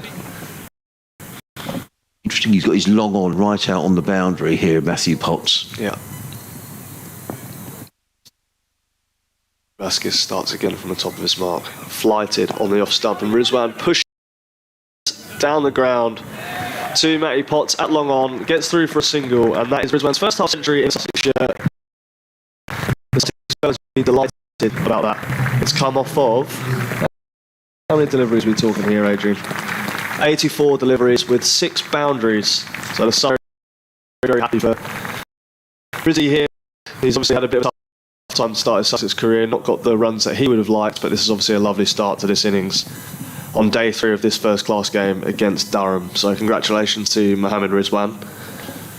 And a nice partnership between him and Pujara here. So hopefully Sussex fans will be hoping that these two can keep on going, well, for the majority of the afternoon, I guess. Yeah, partnership 76. As Ben Rain, he's on his way from the Cromwell Road end. The one slip, keeper recklessly standing up, comes in and bowls, and Rizwan cuts his way. Oh, brilliant piece of fielding. It's been really good cricket this morning. It was cut away firmly by Rizwan, and a really good stop by Dixon at backward point, because that would have been 4 runs for him. Yeah. He's a very, very good fielder. I mean, whenever I've played against Sean Dixon in white ball cricket especially, I know he's one of the fielders that you sort of don't really often take 2-2 on the boundaries. You sort of let him go about his business. He's very athletic, very quick at the ground, and as you saw there, he's got great hands as well. Rain back to his mark. 3 men saving one on the offside. There is a sweeper on the cover boundary as in comes Rain and bowls, and Rizwan looking to play that in the offside. And in time at all, the ball bounced away. No, I love Rizzy. Is that the nickname that you guys get, or did he come in and say this is my nickname? Well, I think it's a bit of both. I think. Yeah. It's a pretty obvious nickname for him in that sense. He's well, yeah. I don't know who gave him the nickname. So he's answer to that. I'm not going to lie to you. I'm not sure, but yeah, obviously suits him. So. Yeah. Rizwan, Rizzy. And he's batted well today. He's 50 off 86 balls, coming when Tom Clark was out for exactly 50 yesterday. In comes Rain and bowls, and Rizwan works that through the gap. He's going to pick up a single to the sweeper on the cover boundary. He goes to 51, 4 for 26 for 5. Elsewhere, Worcestershire making a fight at February. That looked like it might be all over yesterday, but a wonderful 100 by Ed Barnard. He's one of my favourite county cricketers, Ed Barnard. He's 142 not out for Worcestershire, who are 294 for 7. So now leading Nottinghamshire by 180 runs, which looked very unlikely yesterday. As in comes Rain over the wicket bowls, and Pujara covers up. To me, there is no run. Lords, Leicestershire get big inside 3 days. They're 87 for 4 in their second innings, still trailing Middlesex by 134. And we'll rattle through the first division scores for you. At Headingley, Yorkshire 390 for 5, leading Kent by 99 runs. At Warwickshire, the county champions in real trouble down at Taunton. Somerset haven't won this season, but they could well win this round of matches. As in comes Rain and bowls. Pujara lets that go outside the off-stump, taken by Eckersley, and there is no run. Warwickshire 16 for 2. Their second innings, still trailing Somerset by 230. A good game down at the Aegeus Bowl. Hampshire 152 for 4, leading Lancashire by 158. I have to say, looks like a bit of a road down at Bristol. Surrey making 603, Gloucestershire in reply 166 without loss. So 10 wickets have fallen there in, 2.5 days. As in comes Rain and bowls, and Pujara again lets that go outside of the off-stump. Another good, accurate over from Ben Rangers, and seen the 131 overs, 7 maidens, 1 for 99. Sussex 427 for 5, leading by 204. Pujara 147, Rizwan on 51. This partnership worth 7. And at the final game in the county championship at Chelmsford, where Essex may well be asked to follow on. They're 156 for 9, trailing Northants by 234. Aircraft makes its way somewhere across the ground, and it's going to be Liam Vasquez who's going to carry on from this the sea end. Into Pujara, who covers up to the offside for from Jeremy Stern. Says, at Finn Hudson, how does the cricketer who left Sussex compare to the cricketer you are now? Which is a very good question. Great question. As Vasquez comes in for the second ball of the over. Rizwan on the back foot. Back to Travaskis. That's a great question. I don't really know. I think maybe the fact I was 20 and now I'm 26, maybe a bit of maturity as a cricketer, maybe as a human being as well. But yeah, it's Travaskis comes in again. Sorry. Rizwan with a lap sweep out to Lees at deep backward square. Looks like he's going to come back for 2 here. Indeed, he does. Lees over the top of the stumps to lead. Runs the Sussex total. I think most experience of playing cricket, to be honest, Jeremy. I played quite a bit when I was up at the MCC Young Cricketers, and then played some first class stuff for Derbyshire and List Day and T20 and whatnot there. So just maybe a bit more experience, knowing my game a little bit better now. As Travaskis comes in again to Rizwan, who gets beaten by beauty from Travaskis outside the off-stumps. Like a turn bounce and excellently took the ball almost chest high there as it beat Rizwan on the outside edge. Bit of turn and bounce is always good to see. Travaskis in again. Similar delivery, similar length. Rizwan trying to clip this one down to the man at long on. Finds Travaskis the bowler. 429 for 5. Travaskis to finish off his 26th over. From the sea end up the hill to Rizwan, who punches lovely up the ground to Matty Potts at long on and picks another single to take Sussex total to 430 for 5.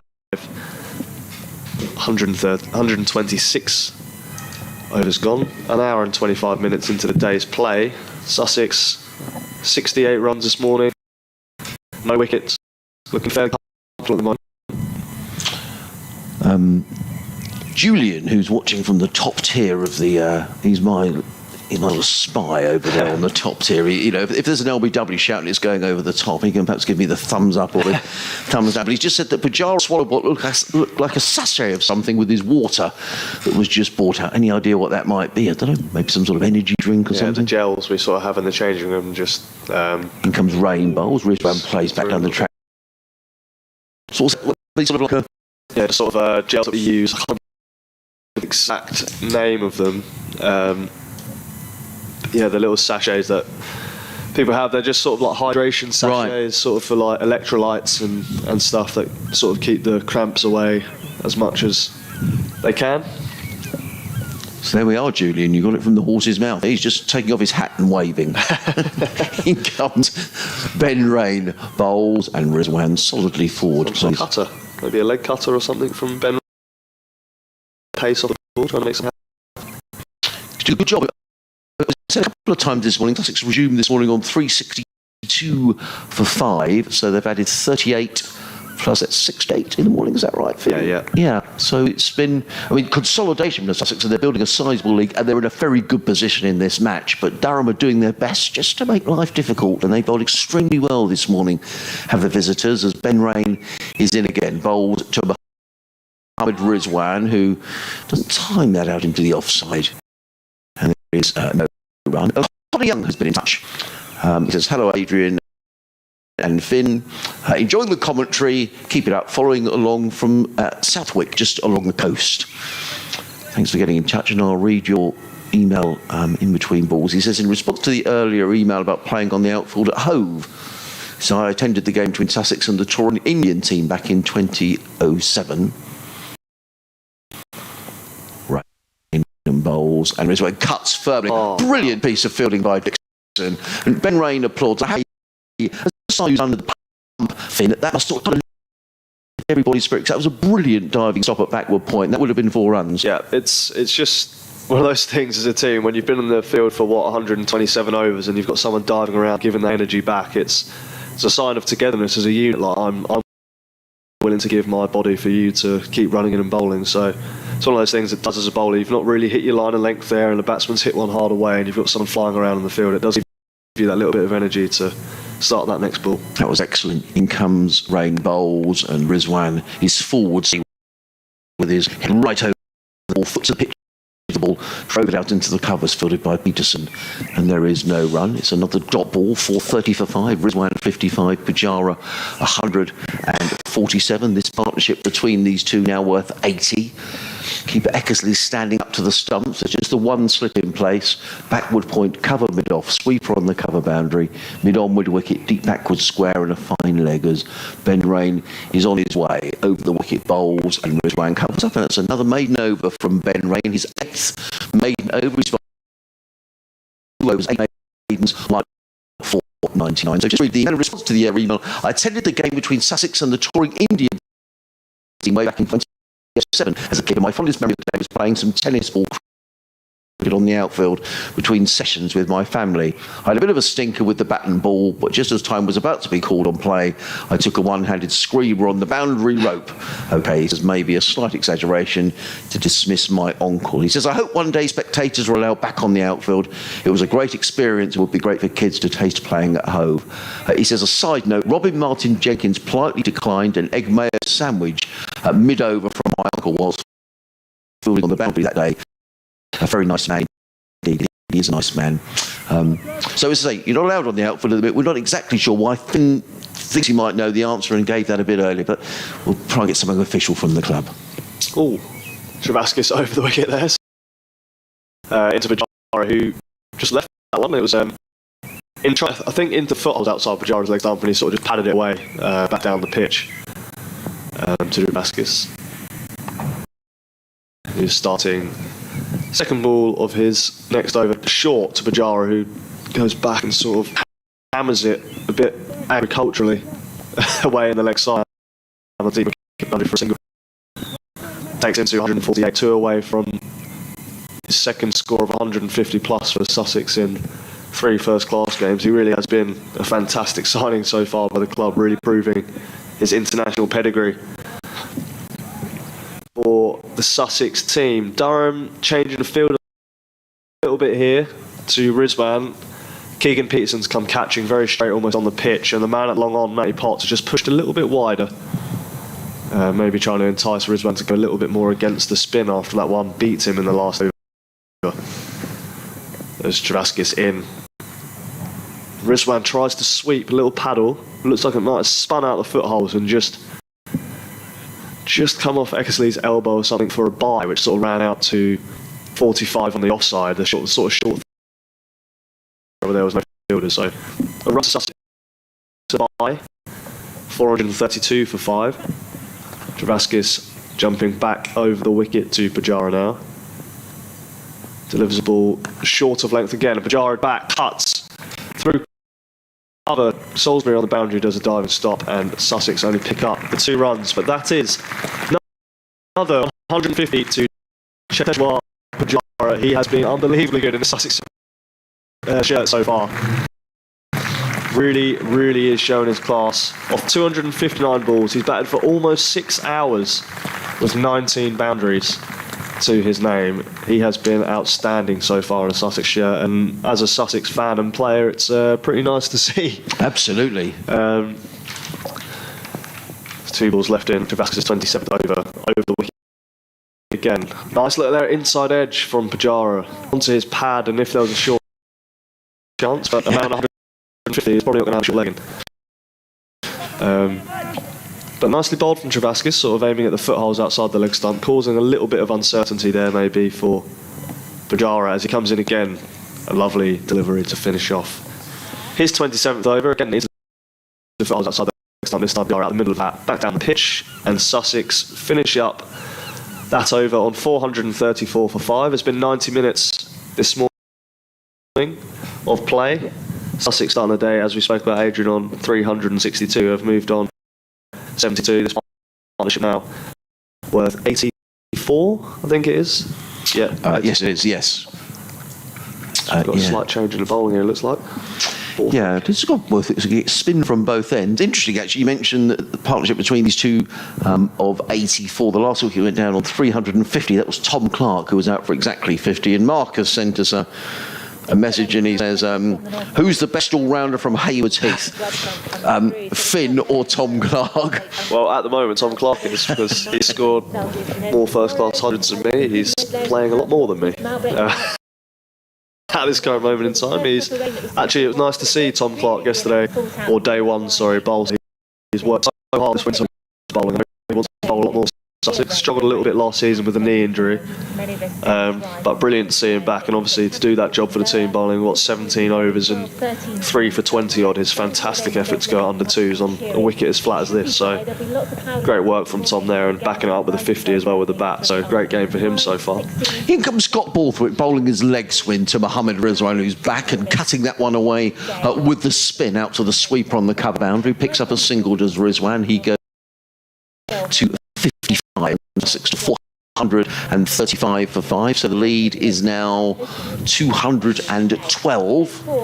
Borthwick tossing the ball from hand to hand. He's bowling with a slip and a backward point.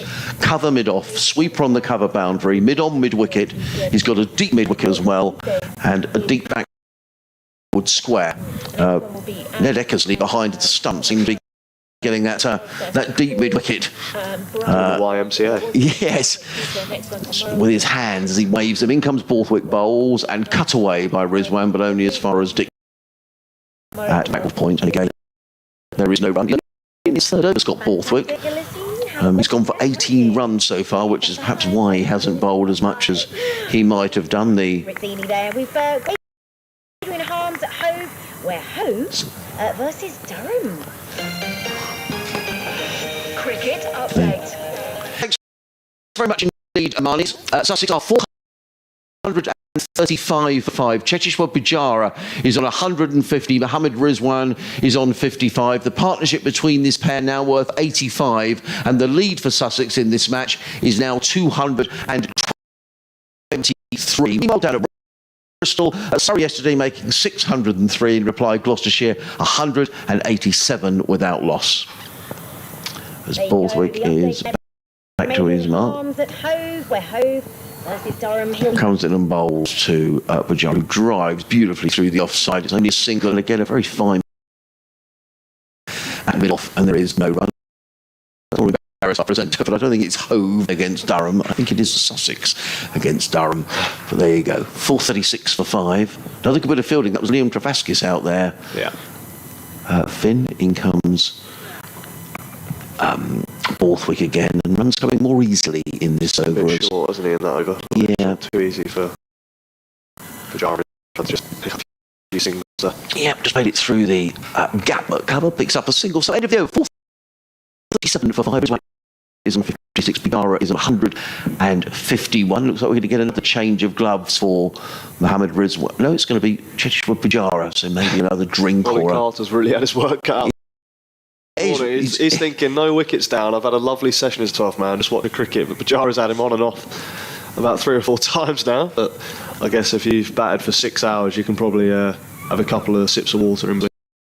Yeah, I've got to ask, Finn, do the players, when they're up on the battery, do they listen to the commentary? No, good. Yeah. I think that would be banned, because if someone got told off for playing a bad shot, unfortunately, Adrian, sometimes it's not the best thing to walk up to the dressing room and hear you telling them that they should have played it straighter when they've been hit on the pad. Yeah. I think it's on in the office downstairs. Right, okay. But again, that will be avoided by the players during the game. Yeah. As Travaskis starts a new over from the C end to Rizwan, who goes back and clips ball out to deep back the square. There's going to be another couple to Rizwan here. A little bit straight from Travaskis, flatter. Probably an arm ball trying to hit what do I keep saying that? Rizwan on the pad. And just getting a touch too short and straight, and Rizwan just goes back and clips that for a couple. Interesting fielding position here with Keegan Peterson. Yeah. What would you call that? Was that silly mid-on? Almost, yeah, like catching straight mid-on, almost on the pitch. So Travaskis in again to Rizwan, who's forward and blocks. Travaskis, nice line. Yeah, very straight, almost where the batsmen usually run between the wickets type of area. So maybe trying to get Rizwan to hit squarer and try and maybe get a leading edge. It's halfway through the over now with Travaskis. Flight on the off stump, and Rizwan sort of pushes quietly, as you would say, Adrian, quietly to extra cover. Yeah, is that a horrible expression? No, it's just it's well describing that as a soft forward defence in a way. Travaskis in, Rizwan clips on the leg side, and easy single picked up again. So 3 runs off the first 4 balls of the over. Runs are coming fairly quickly and easily for Sussex at this moment in time. 130th over, moving on to 440. The lead getting a little bit larger every now and then, just picking up. Travaskis over the wicket to Pujara. That man at straight mid on now, just at a regulation mid wicket, and an extra man from point over to leg side 45. Travaskis over the wicket, forward from Pujara, just drops to the side, no run. To Pujara. Travaskis rattling through his overs here, back in again, 6 ball. Pujara down the pitch and just turning the ball into a square leg region where Gibson is fielding.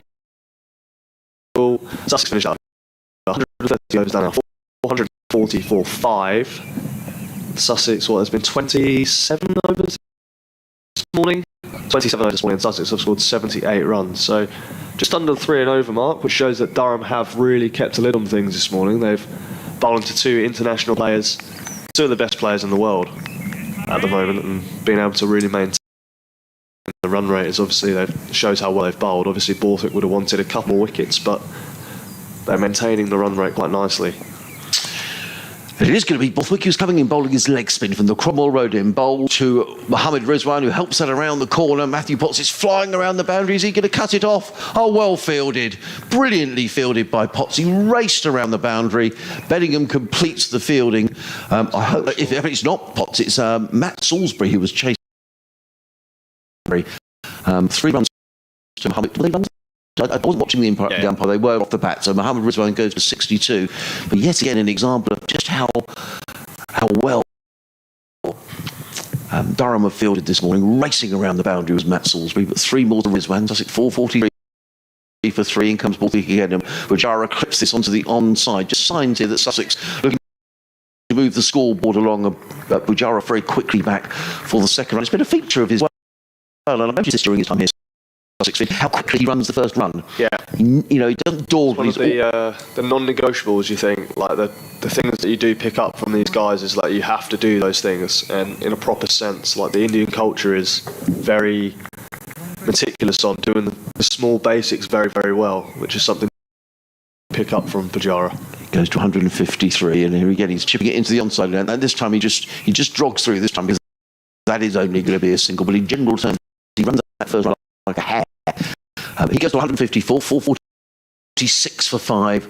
Sussex, it means the lead is 223 as Rizwan does a little bit of guarding. I'll talk to you a minute as well about every time that Pujara faces the ball, he has exactly the same system he goes through, where he sort of holds the bat, seems to check his grip almost. Yeah. But he does exactly the same thing with every ball. As in comes Borthwick bowled and swept again by Rizwan. I don't think the fielders are going to get to this. Salisbury's chasing around and he won't get there. And 4 more runs. And Scott Borthwick, the Durham skipper, is leaking runs here. And that's the 100 partnership that comes up between Mohammad Rizwan and Cheteshwar Pujara. 100 in 191 balls in exactly 2 hours.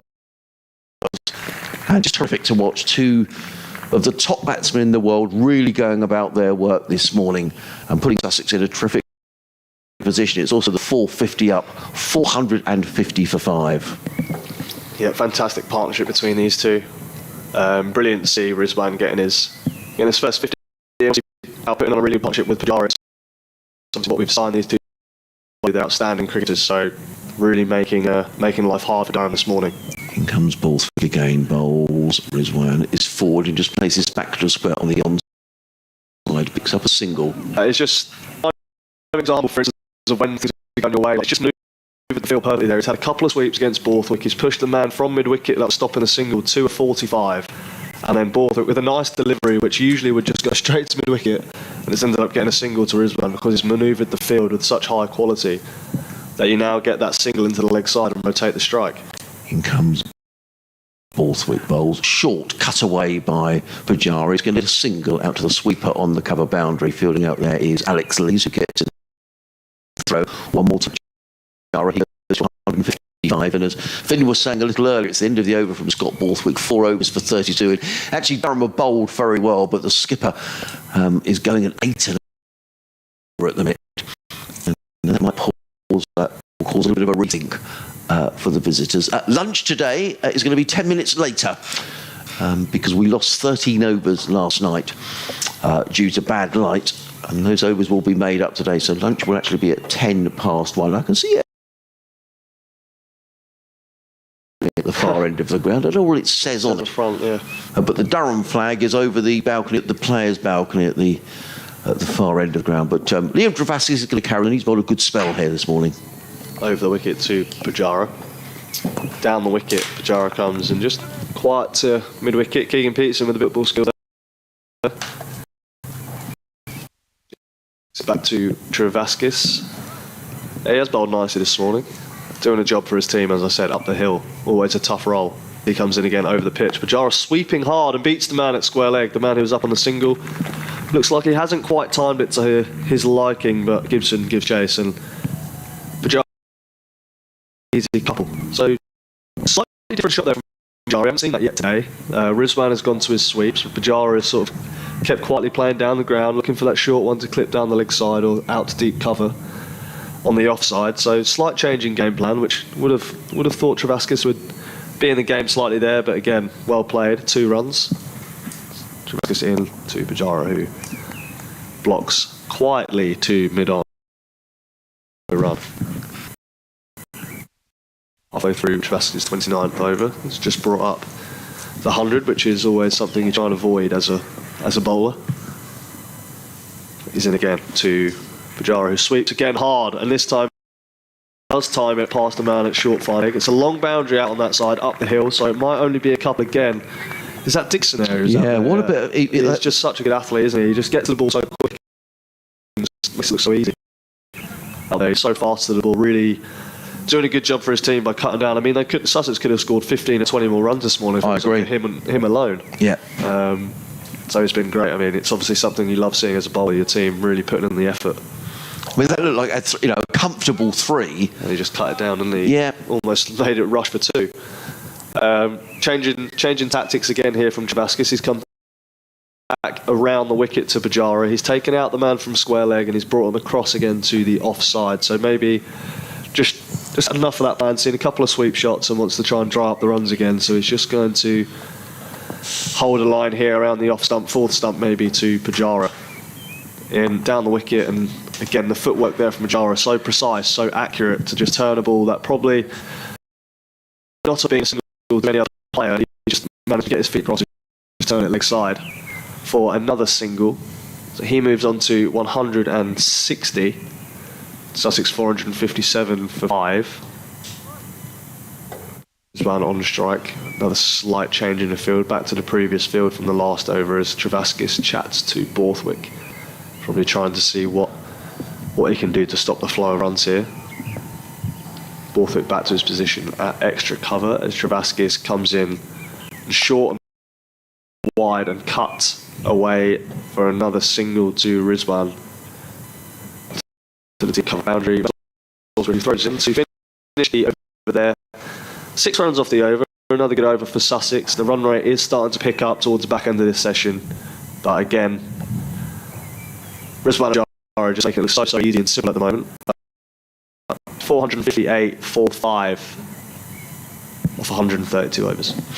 I don't think Scott Borthwick will bowl the next over. I'll be surprised because he was... or is he going to bowl the next over? No, I think there's going to be a change of bowling at the Cromwell Road end of it. No, he is going to bowl the next over, which I'm a little surprised about. 4 overs for 32 from Scott Borthwick. Nice message from Andy Mackay, who was the groundsman here at Hove for many, many years, who's enjoying the commentary. Good to hear from you, Andy. I think, Andy, and you might correct me on this, I think you're one of the ECB pitch inspectors now. Is he? I think so. He might correct us, but he's groundsman here for many years. And I mean, you'll be delighted to know, Andy, that the ground looks an absolute picture today in the sunshine. You'd be able to picture that in your mind as in comes Borthwick and bowls. He's struck on the pad. There's a loud appeal from Borthwick, who bowls to Mohammad. Now my umpire black. Difficult for us to see because the keeper's standing up as well. Just waiting to see the signal from... Oh yeah, from our man. Yeah, I thought that was going over the top. Julian, what do you reckon? He can't remember. In comes Borthwick. In bowls and cut away by Rizwan. Time that, fielded by Peterson, who gets in the throw, but not before Pujara have gone through for single. Get it right, Edwin. Rizwan had gone through for a single. He goes to 69. I'm cursing you. 4.59 for 5 are Sussex, which brings Pujara onto strike. He's bowling with a slip, a backward point, cover mid-off, sweeper on the cover boundary, mid-on, mid-wicket, a deep mid-wicket, almost sort of a cow corner, and a deep backward square as Pujara uses his feet, and Borthwick comes around, does some football. That's impressive. How's he done that? Well, about 10 he plays football to Scott Borthwick. He gets a little round of applause. I think he's a Sunderland man, Scott Borthwick. I mean, he might hate me for saying that. I might not be completely correct, but I think he's a Sunderland man.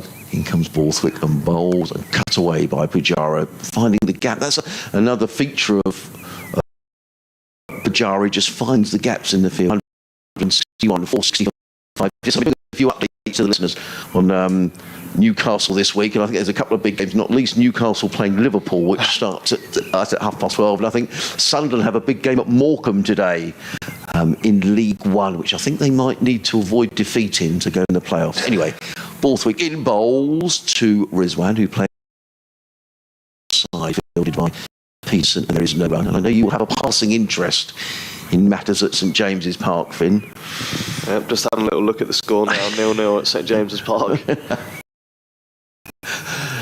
As in comes Borthwick, bowls again, and Rizwan just stretches forward. A much better over from Scott Borthwick, who did the 2 months end of the over, 460 for 5. Pujara on 161. Rizwan is on 69. The partnership between these two is worth 110. The Six lead is now 237. And Borthwick 5 overs, no maidens, 0 for 34. And I think for the first time today we're going to see the concussion replacement coming in for Chris Rushworth. And I think we should mention that as well, Finn, that Chris Rushworth just bowled only 4 overs when he was hit on the head by Tom Clark, came out, bowled, but then no further part in the match. And that must be a huge miss to use your strike bowler. Yeah, obviously Rushworth been fantastic for Durham for so many years, leading wicket taker for Durham in professional cricket. So, yeah, huge loss for them. Obviously, their most experienced seamer, their spearhead of their attack, who is so often taking wickets with a new ball for Durham. But obviously, he played a couple of games back-to-back recently for Durham, and obviously wasn't picked initially in this game against Sussex, but he's got an opportunity to bowl at 2 Test batsmen here in only his 3rd first-class game. So it's a game that he's probably thinking that he can try and make an impact in, try and make a difference in, and obviously to get one of these two in one of your first-class games obviously will give you a lot of confidence going forward. Who would be the best batsman, or the top 3 batsmen, let's be fair, that you've bowled to in your career, Finn? If you had to put bowled to? Yeah. Have a little think, you don't have to... That's a good question. Depends what format of the game we're talking about. Bowled to a few white ball superstars, so to speak, in T20 cricket. It's Gibson starting his 11th over, first over for him today, to Pujara, who plays that with some relative ease, a back of a length ball. Fairly open offside field at the moment, to be honest. He's got 4 men on the boundary, Gibson, to start his spell, which is obviously a sign that Durham now are on the defensive, trying to think of saving runs rather than thinking of taking wickets. They have a 3rd man, a backward point, a deep cover, extra cover mid-on, mid-wicket, deep square leg and a fine leg for Gibson here. No catches in place for Rizwan as he takes strike here.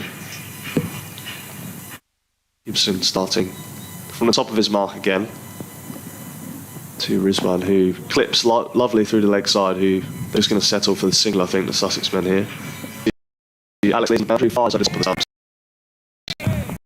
Here, a bit of excitement from the Durham players to see the ball fizz perfectly over the top of the stumps there from Alex Leeds as he waves to Ned Eckersley to say almost like a sorry about that, mate. Very perfect. Nice message for you from the Sussex scorer, Graham Owen, who wishes you a good day in the commentary box. Thank you, GI. Appreciate it. And a nice reply from Gibson in. Pujara lovely straight down the ground, but with no timing back to Gibson.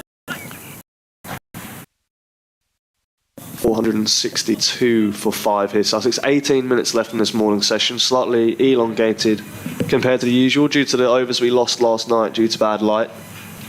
So probably another 5 overs, I'd imagine, maybe this morning. Yes. For Sussex to try and really push on and hammer home this advantage.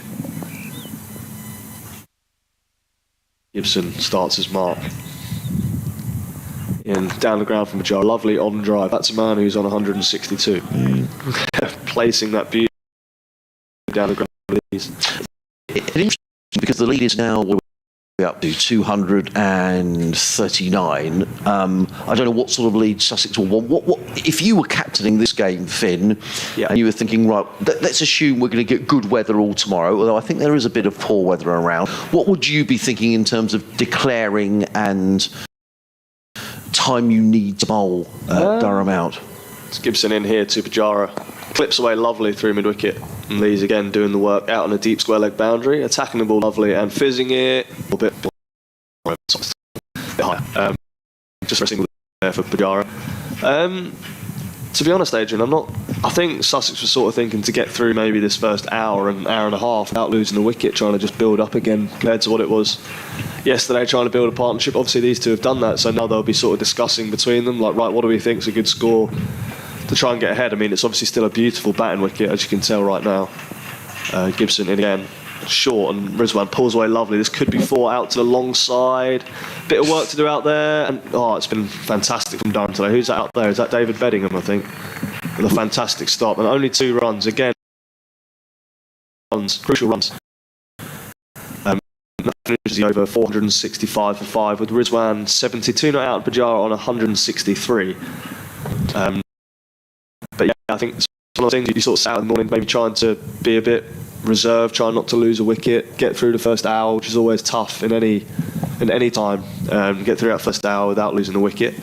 Now they've done that, maybe reassessing, like, is 500 enough? Probably not on this wicket. It seems flat, it seems good still. So it's one of the things you just want to drain out the Durham players in a way from a Sussex perspective. You want to make them tired, you want to keep them out in the field. There's obviously a lot of sun out there still. Keep them out there, keep them grinding, and then hopefully stick them and maybe try and bat for another session and a half, maybe even after this, and try and maybe just chuck them in for the last hour of the evening session when no one really wants to go out and bat. In comes Scott Borthwick to bowl the next over, bowls to Pujara, who's forward.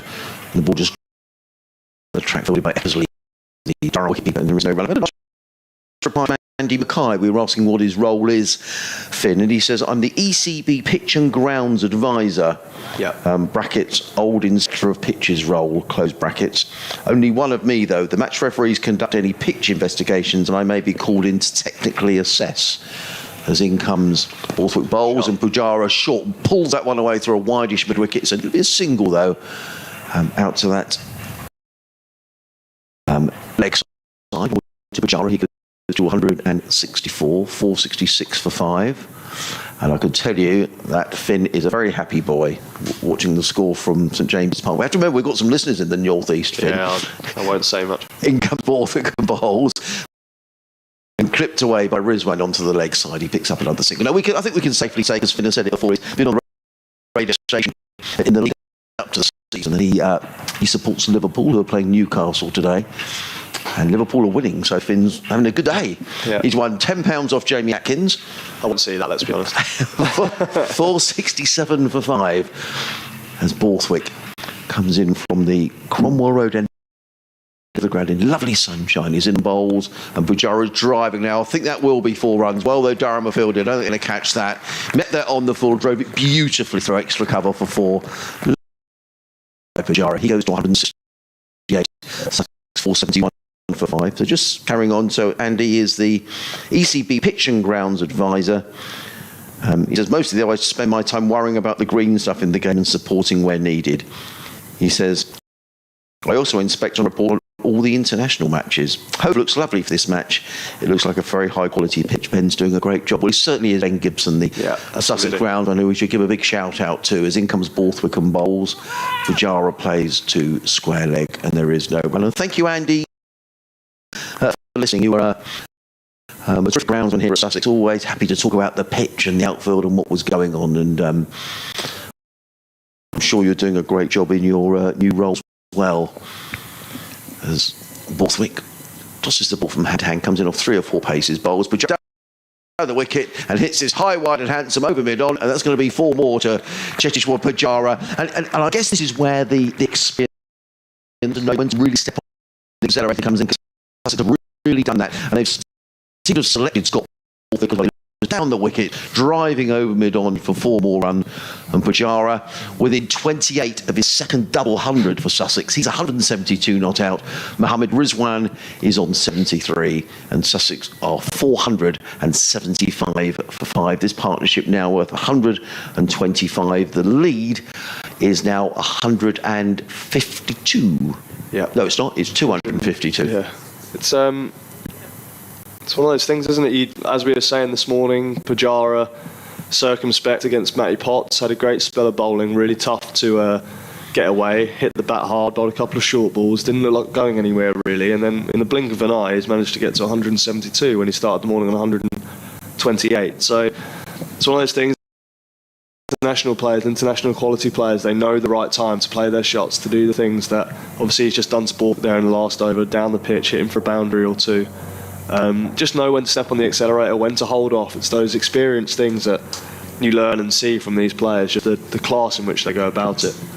But a word on Ben Gibson and his team, really, to be honest, like the amount of good wickets that we've had since February the 15th, we were outdoors, and it's just been incredible the amount of work that these guys put in, like always the first there, always the last to leave. You don't really spend that much time around them because they're all working so hard on the wickets out here when we're in the nets, but the surfaces that we've been training on have been absolutely phenomenal, and it's just great credit to those guys. Obviously the wickets out here are flat, they're really nice pitches for batting, and just it's just lovely to have such high quality facility and have Ben and his team who really care about what they're doing. So that's great, Phil. And as you say, they are long days as well. And if you get any rain, they're dragging the covers off and on. And that's great to hear that.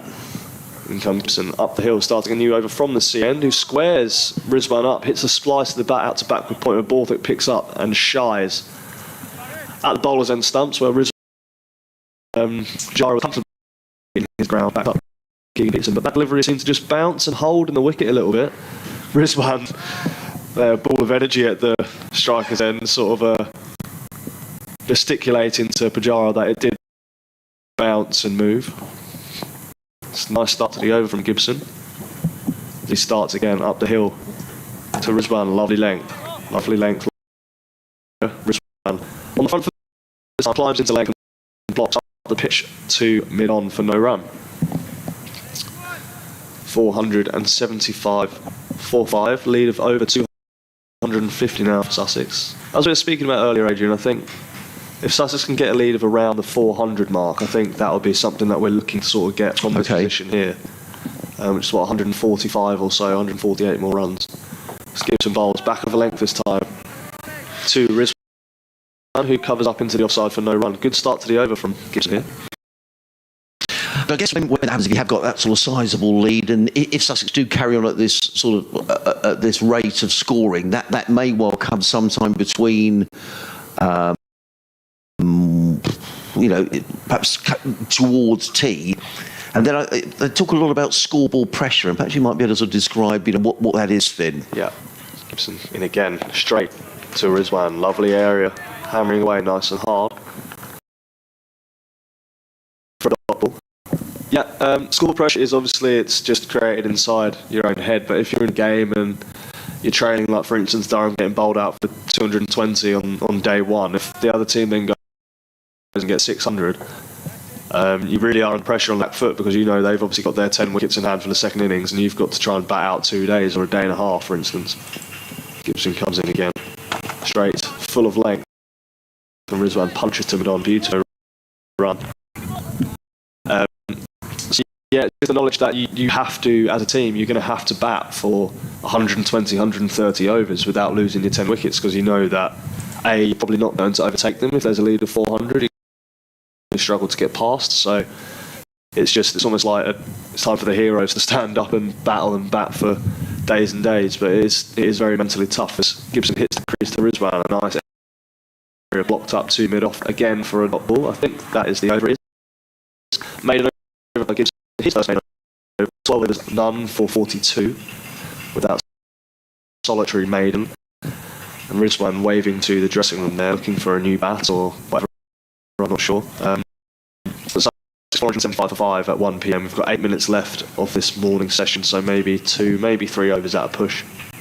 I'm not being rude here, Finn. We have to provide a written report at lunchtime that goes on the BBC website at the break. So I'm just sort of choosing some words and describing how well Pujara and Rizwan have batted here this morning. Got a break in play, which, as you say, I think more bat. Look at all these bats that are being bought. I watched Mohammad Rizwan last week at Worcester, and he made his way. I was in the ground quite early on the second day, and he made his way across from the pavilion at Worcester that you would know. And the nets are over the other side of the ground by the River Severn, and he had a bag on his back. It looked like he was going mountaineering. I mean, his bag was huge. I don't know what on earth he had in there, but I mean, do these cricketers come with more bats, pads, gloves? They've got more given than the average cricketer. Absolutely, yeah. It's always funny when you see the flock of players in the dressing room head over towards Pujara or Rizwan's locker when they turn up and it's like, oh, I guess you're saving one of those for me for when you leave. And there's always a group of 4 or 5 players, myself included. I've already tried to steal one of their bats because they've always got so many. You're always just trying to pick some up. Are they all his bats? Yeah, so they're running his, yeah. Wow. Yeah, he'd have like 15 or 20 bats that he'll just carry around. Yeah. No. Yeah, yes, unbelievable. He has a mountain of bats, and as batsmen you just want to pick up as many bats as possible in the dressing room, so you're just like, yeah, give me a look at that, let's see how it feels like. But no, it's quite funny. You always see the players always trying to check out the bats, because obviously they're international players, they get to go and pick out their bats, and they get so many of them. So Cheteshwar on here from the top end. I only ever had one. Finn, I've still got that in the garage somewhere. In comes Liam Travaskis around the wicket, coming into bowl to the right-handed Pujara. That goes a little low, and Pujara watched it go by outside the Exley, and there is no run. Yeah, he looked like he was going mountaineering last week, did Mohammad Rizwan. It was enormous, this bag of equipment he had on his back. 475 for 5. In comes Travaskis, bowls to Pujara. Offside, no run. How much would you have, Finn? I have currently 4 okay. at the moment, but there's some that I've managed to keep hold of from last season. There's a couple from last season that I really liked. My sponsor, Miller Champion Hall, do a great job for me. And Travaskis in and bowls. Pujara drives into extra cover, well fielded by balls. No run. I mean, a lucky bat. I mean, if you've scored a number of runs, you think, yeah, I really want to use that one next time. You definitely have a favourite, yeah. Right. It's always a favourite. But it's always hard, I think, because you always want to use it, but you can't use it in the nets. In comes Travaskis bowls, Pujara down the track, and as Finn says, shot. He just picked his spot, gun barrel straight. Pujara 4 more, hit 176, 479 for 5, which makes the lead 200 and... Oh, Finn. 50... 257. I think you're right. You're obviously good at maths at school. 256. Lovely shot, straight down the ground. Travaskis, who's bowled well, is in his 30th over, but his figures of 1 for 109. Toils away, comes in again, bowls to Pujara, and he's down the wicket driving, and that's going to be 4 more. Beautifully played, just used his feet and just hammered the ball over on 4 more runs.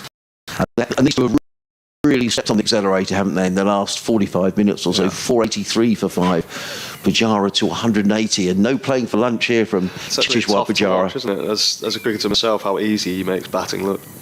Travaskis in again, bowls, and he's added again down the ground. This time it's just a single down to long on. That's going to be the end of the over. 484 for 5. Pujara to 191. Rizwan is on 73. So why wouldn't you use a bat in nets? Because you're using proper balls. Yeah, it's just you don't want to break it. You know, you love it. That piece of wood is your prized possession. You know how much you like using it. They all come fairly similar, to be honest with you, Adrian. It's like I went down to Miller Champion Hall in March. Spent a day down there with them, just sort of picking out. They make your bats for you. Like whereabouts are they based? They're in Somerset, in Taunton. So I went down there for a day and spent the day with them, and they're really good. Like, they do everything real old-fashioned, like in front of you, like carve the wood and stuff. Really? It's really pleasing to see. So you watch your bat sort of being made? Being made, yeah. Really? Like, That's amazing. Yeah, you get to choose like what bits you want to almost keep on, like where you want the weight to be taken out of it and all that stuff. It's pretty high tech these days, isn't it? You're able to go down there and tell them what you want, and they're able to produce it. So that's really good. I went down there, they sorted me out a few bats, some new pads and stuff for the new year, so always good to go down there. So Gibson starts another over into Pujara, who just guides that with such ease and precision past backward point. Is he going to come back? No, just the single. Well fielded again. I think that's Sean Dixon. Great. It's just all over the place at this moment in time, but Pujara there playing that so easily off the back foot. Like, Gibson isn't slow by any means. He runs in, he hits the pitch hard, and Pujara just opening the face past backward point makes it look so easy. Which, as I was saying last over, actually pains me a little bit because of how hard I find batting at the best of times, and then I watch him play and it's very, very simple. So Gibson starts his run up again to Rizwan, short ball, and Rizwan on top of it pulls away nicely out to the man at fine leg that's bedding him down there, who fires into another single dusting. So really rattling along this last sort of 20-30 minutes of this session. We've now scored over 125 runs in this session, or about 125 runs in this session, which is a fair amount. I think that's a bit unfair on the Durham bowlers to say that it's been a bad session for them, because they've actually bowled really well, I think. Yeah, I think you're right. I'm wondering if they're thinking as well, hoping this might be the last over before lunch as well. They're in no hurry to get the ball back. I think they go by the. You might know the answer to this. The clock up there. Yeah. The clock or the digital clock? Because well, I think it's the digital clock on the scoreboard. Yeah. Gibson in again, short of length, which hits Pujara. I think he was through that a little bit early. Actually put his arm up for an appeal. Sarcastic appeal. Do you just coming back to the bats, Finn? Do you have to knock your bat in? The only cricket bat I had, and my brother was a decent cricketer, he'd say you've got to knock your bat in before you use it. No, it's not like I remember when I was younger and you had to knock them in and oil them. Yeah, linseed oil. Yeah. No, not anymore. They come so well prepared by the companies that make them. As Gibson comes in again to Pujara, who covers up and plays quietly. That sounds very much to manage cover. They don't. I mean, they're pretty much, as soon as you get them out of the shop, they're pretty much fresh to go and use in the nets. Which is incredible. Wow. Yeah. As I was saying before, Milestone and Hove, for me, they've done an amazing job for me. They're so well organised and prepared, always delivering my kit. Whenever I need something a little extra, I'm always asking for a little bit more. They always seem to be there. So there's a shout out for them on BBC Radio Sussex. Gibson in to Pujara, who clips that away. That's going to be 4 runs up the hill. 2 share from Gibson, 2 tight on the line, and Pujara in his form 182 isn't going to miss out on that. So he takes himself to 186. Sussex approaching 500 here, 490 for 5. They're not going to get there before the lunch interval. This is going to be the last ball before the break, as the clock has hit 10 past 1. It's been beautifully placed this morning from Sussex. Yeah, they've timed it lovely. As I said in the previous over, you just like the international players, they know when to hold, they know when to go, they know when to try and score their runs. It's just a great learning experience for myself and a lot of the lads in the dressing room. As Gibson comes in to start the last ball before lunch into Pujara, who clips onto the leg side for a dot ball, and I think and Devon will take the tails off there and cool lunch on day 3. It's a fantastic session for Sussex. Well, it certainly has, Finn, as the players leave the field, and a real exhibition between the 2 Sussex overseas players. Cheteshwar Pujara 186, Mohammad Rizwan is on 74. Sussex 495 at lunch. Into the lead, Sussex is 200.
Well, welcome back to Hove for the afternoon session here between Sussex and Durham. The sun continues to shine and it's a glorious afternoon. Quite warm outside in direct contrast to the last couple of days. I've wandered out at lunchtime and suddenly thought, crumbs, it's cold, but today it's really quite pleasant. And things are looking quite pleasant and rosy for Sussex, who lead here by 267. And two Sussex overseas players making their way out to the middle. Cheteshwar Pujara is on 186 within sight of his second double hundred in Sussex colours. Actually, it's a bit of a shout out to anybody who keeps the stats for Sussex. I'm wondering if anyone, in the history of the club has come to the club and in his three first matches has scored a century in each of them and a double hundred quite possibly in two of them. It's a quite extraordinary achievement by Pujara and Mohammad Rizwan on 74, just 26 runs needed for him if he's going to reach his first 100 for the club. In fact, he's just asking umpire Ian Blackwell at the far end to do some running repairs, I think, is Mohammad Rizwan, as he's chatting away at the far end of the ground. So, Sussex 490 for 5 will be underway in just a couple of moments' time, and it's going to be Matt Salisbury who's going to get us underway. Still those repairs going on. Mohammad Rizwan and Ian Blackwell at the far end of the ground. Rizwan's okay, and he's going to be taking strike as he wanders down to this end of the ground. So, Matt Salisbury, 20 overs, 4 maidens, 1 for 81. He's going to bowl from the Cromwell Road end of the ground. Lovely sunny skies here at Hove. Rizwan, a couple of bends and a couple of stretches to get himself ready. There's a slip and a third man. Backward point, cover mid-off, mid-on, mid-wicket, deep backward square and a fine leg. You're listening to live cricket on the BBC, BBC Radio Sussex, BBC Radio Newcastle. If you want to get your messages into us, please do so. sussexcricket@bbc.co.uk. You can tweet us at BBC Sussex Sport or at Finn Hudson 33. Finn Hudson is our co-commentator for this game, as in comes Salisbury racing in down the hill, comes in and bowls to Mohammad Rizwan. Short, pulled away onto the leg side, and immediately Rizwan is on his way with a single. He goes to 75 and Sussex to 491 for 5. The lead 268. And you would imagine it's now a case of how long Tom Haynes will think he needs to bowl Durham out to win this game. And the longer Durham stay out there, I guess it's a double-edged sword, really. In many ways, the way you think, well, we've got less overs to bat. On the other hand, the more tired they're going to be. But there's certainly a lot of batting to be done if Durham are going to save this game. As in comes Salisbury, bowls to Pujara, who's forward, plays onto the onside. There is no run. The morning session, a good session for Sussex, adding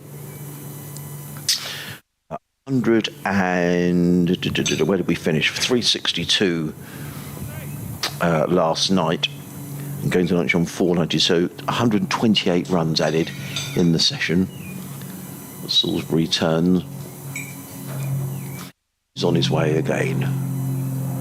Bowls, and Pujara just flicks that effortlessly down to fine leg and picks up his 187th run. Sussex to 492 for 5. I can see quite a lot of activity at the nets at the far end of the ground, where various Sussex players, I presume with the T20 competition, not all that far away now. Players are starting to get in the groove, and that a very different side that represents Sussex in the T20 competition.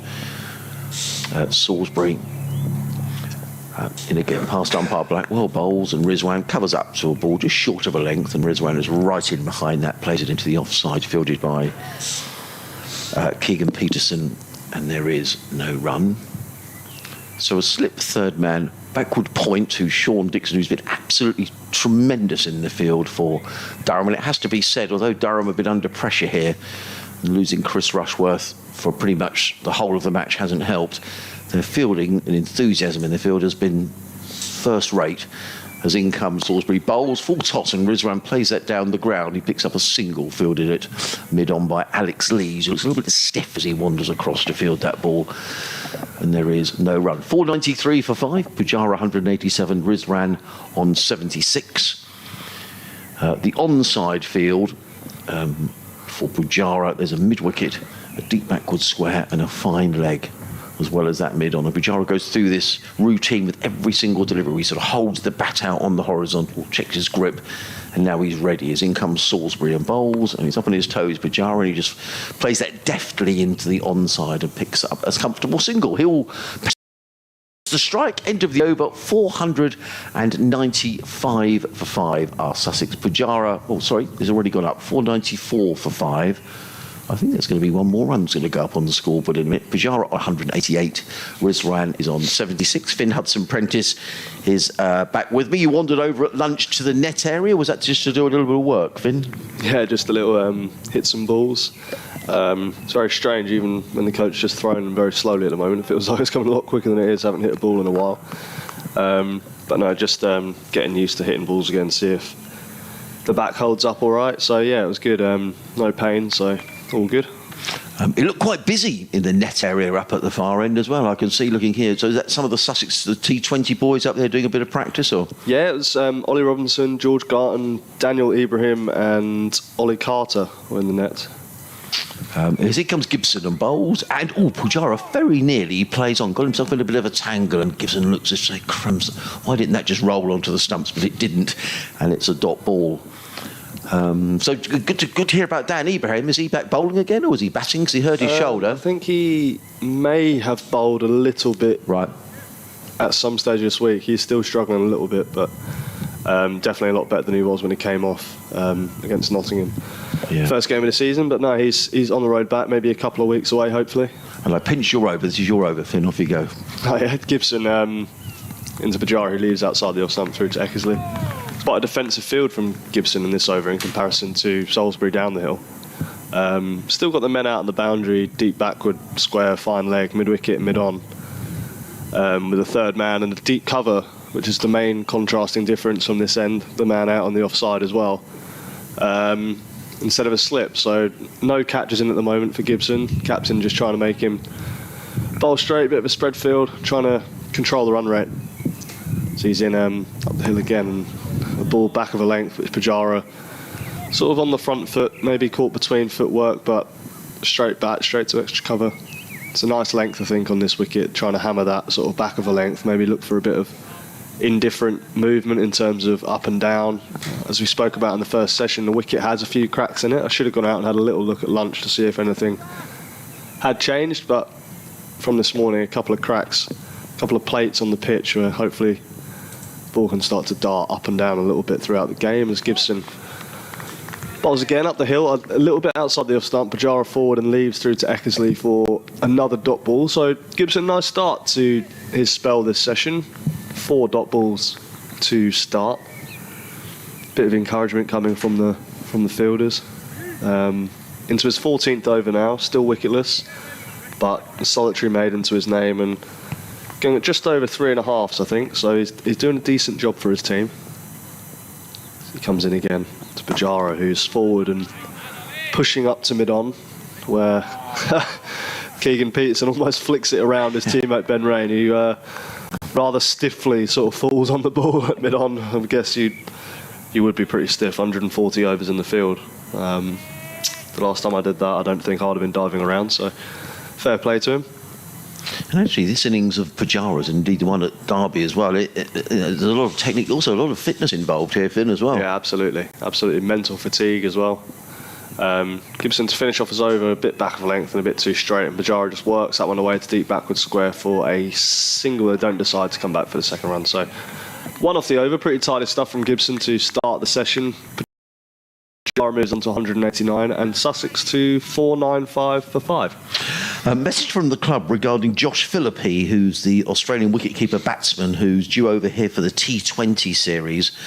And the club saying, following the announcement that Australia A will tour Sri Lanka this summer, Sussex Cricket would like to clarify the availability of overseas wicketkeeper batsman Josh Philippi. Josh will be available for the opening 4 fixtures of the T20 Vitality Blast before joining up with Australia A, and will then return to play for the Sharks for the remainder of the tournament. As in comes Matt Salisbury down the hill from the Cromwell Road and bowls to Pujara, who's forward, plays straight back down the track. And there is no run. They finish by saying, we look forward to welcoming Josh to Hove ahead of an exciting T20 season. So I think Mohammad Rizwan is also going back because Pakistan play, I think, the West Indies in a T20 series. I'm not quite sure how many matches Rizwan will play in the T20. So there will be some comings and goings, which is what happens with overseas players. As in comes Salisbury bowls and Pujara plays that to mid-wicket, and there is no run, particularly with tours being rescheduled as well, Finn. I mean, COVID has meant the calendar is now kind of all over the place. Yeah, I mean, it's actually quite unique these days in a sense that a player like Pujara is available for such a long period of time. Like usually sort of you see overseas players that, especially the international overseas players, they're usually only available for set times. Maybe that's 6 to 8 weeks or something. They come over for 5 games, whatever it is. So yeah, it's a good thing for Sussex, obviously. Salisbury in, bowls to Pujara, plays away in the offside, and there is no run. So we will see a bit of Josh Philippi before he disappears to play for Australia A. 495 for 5. Our Sussex Rizwan 76, Pujara 189. Matt Salisbury in his 22nd over. Figures of 4 maidens, 1 for 85. He's just bowling with the 1 slip. And he's on his way again. Bowls, and Pujara just eases that down to third man. Picks up a single, fielded down in front of us by David Beddingham, who you'd think would be... I mean, there's a number of Durham players. I mean, I think they've got a strong batting lineup. Yeah, absolutely. Lees, Dixon, Peterson, Borthwick, Beddingham, Eckersley, Travascus, Ben Rain. I mean, they can all bat. And I guess Durham would just have to look at this wicket and think, I know we're going to have to bat a long time, but actually there's no demons in this pitch. Whether that will change tomorrow, we shall see, as Salisbury is in again and bowls, and forward comes Rizwan, punches that to mid-on, and there is again no run. These two starting much as they did this morning, just I guess getting their eye and getting themselves reset after lunch. We certainly saw an acceleration before the lunch break. The Sussex lead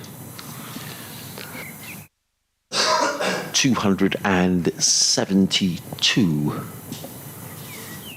Saying he thought around about 400, as in comes Salisbury, comes in and bowls, and Rizwan again is a good length delivery by Matt Salisbury, and Rizwan plays it to mid-on. There is no run. So end of the third over after lunch, I should say.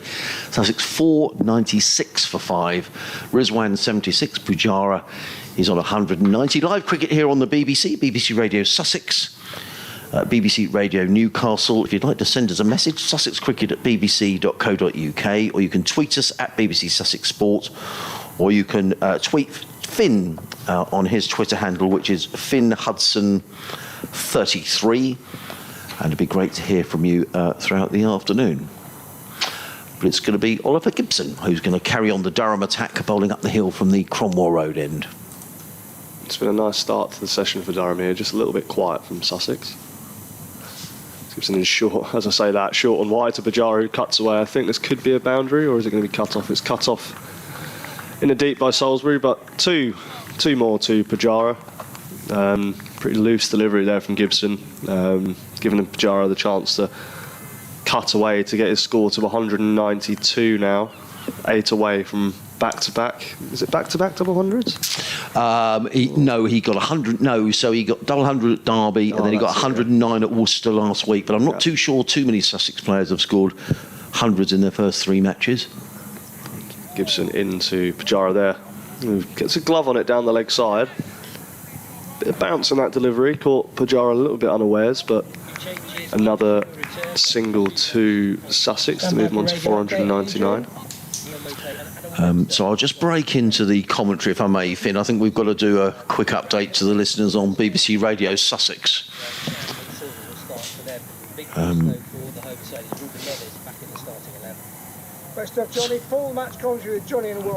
Gibson comes running in, bowls to Mohammad Rizwan, who bowls, and Rizwan plays an excellent piece of fielding, not for the first time. Sean Dixon has saved, I reckon 30 runs in that backward point position. 499 for 5. Pujara 193, Rizwan on 76. As Finn was saying, the field is widely spread. There's 1, 2, 3, 4 men on the boundary. BBC Radio Sussex Sport. Gibson turns in bright sunshine down below us, comes in and bowls to Mohammad Rizwan. He's in and bowls. Rizwan plays out to mid-wicket. And there is no run, fielded by Peterson, and there is no run. First half of the game at home to Durham. How's it going this afternoon, Adrian? Well, we've just started, Tim, after the lunch break, and Sussex continuing to pile on the runs. They're 499 for 5. Cheteshwar Pujara, it's been an exhibition of batting. The Indian Test cricketer is 193 not out. Mohammad Rizwan on 76. This partnership now worth 149, and the lead for Sussex is now 276. So really we await the declaration. Durham haven't bowled badly. They've been hampered by the loss of Chris Rushworth, who hasn't bowled all apart from 4 overs on the first day. So we're really just waiting for the declaration. But Rizwan and Pujara, it really has an exhibition of batting. Sussex 499 for 5. The special co-commentators today, Adrian. Yeah, Finn Hudson-Prentice sitting next door to me. The Sussex all-round have been great to have Finn in the commentary box, bringing a real insight to what's been happening here today. Finn is recovering from injury, and of course, I'm sure all the listeners on BBC Radio Sussex wishing him all the best. Wonderful. Adrian and Finn live now by the BBC Sport. And the applause around the ground. That's a 150 partnership between Rizwan and Pujara. 150 in 249 balls in 164 minutes. At the end of the over, if the guys could just cut the clean feed back in the studio, that would be much appreciated. There we go, as if by magic. 500 for 5. That is distracting, isn't it, when you have that in your ears? But there we go. Another of 150 now between Rizwan and Pujara. It's been some partnership, Finn.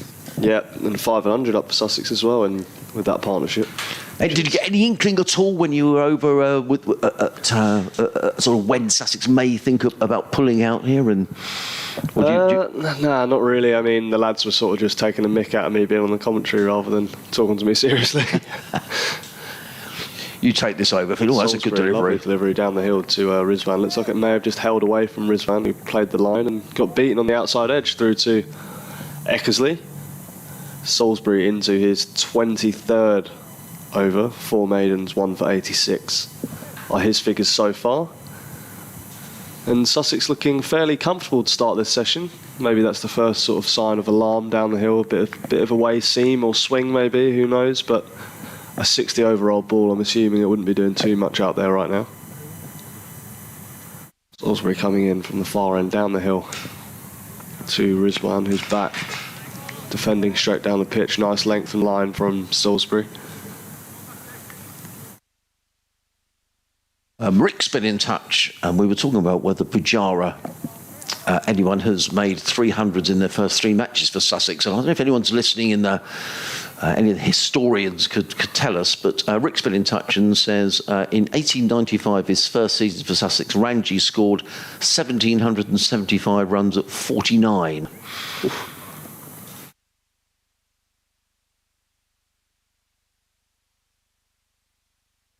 Salisbury in bowl, just played into the onside by Rizwan. He was looking for a single there, but it wasn't quite there.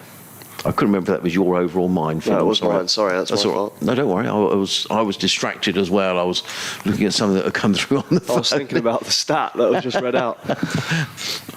That's back of a length from Salisbury there. Clipped into the leg side from Rizwan. Thought he may have got it square enough for a single, but good fielding there from Gibson at mid-wicket to stop the single. So Salisbury starts another delivery in his 23rd over down the hill. Charging into Rizwan, who drives beautifully down the ground, but again, dot ball covered up by Ben Rain at mid-on. So 4 dots to start again this over. There's been a few dot balls to start the session. They've bowled nicely. Yeah, this is very much how it started as well, Finn, wasn't it, this morning, with these you just sort of playing their way, you know, after obviously the break last night, but also at the lunch break. But Sussex definitely accelerated throughout the session. Yeah. 277 run lead. Maybe looking to get to the high 300s by the end of the session, see what the state of play is. But right now, Salisbury's in to Rizwan, who leaves well outside the off stump. No intention whatsoever to play at that.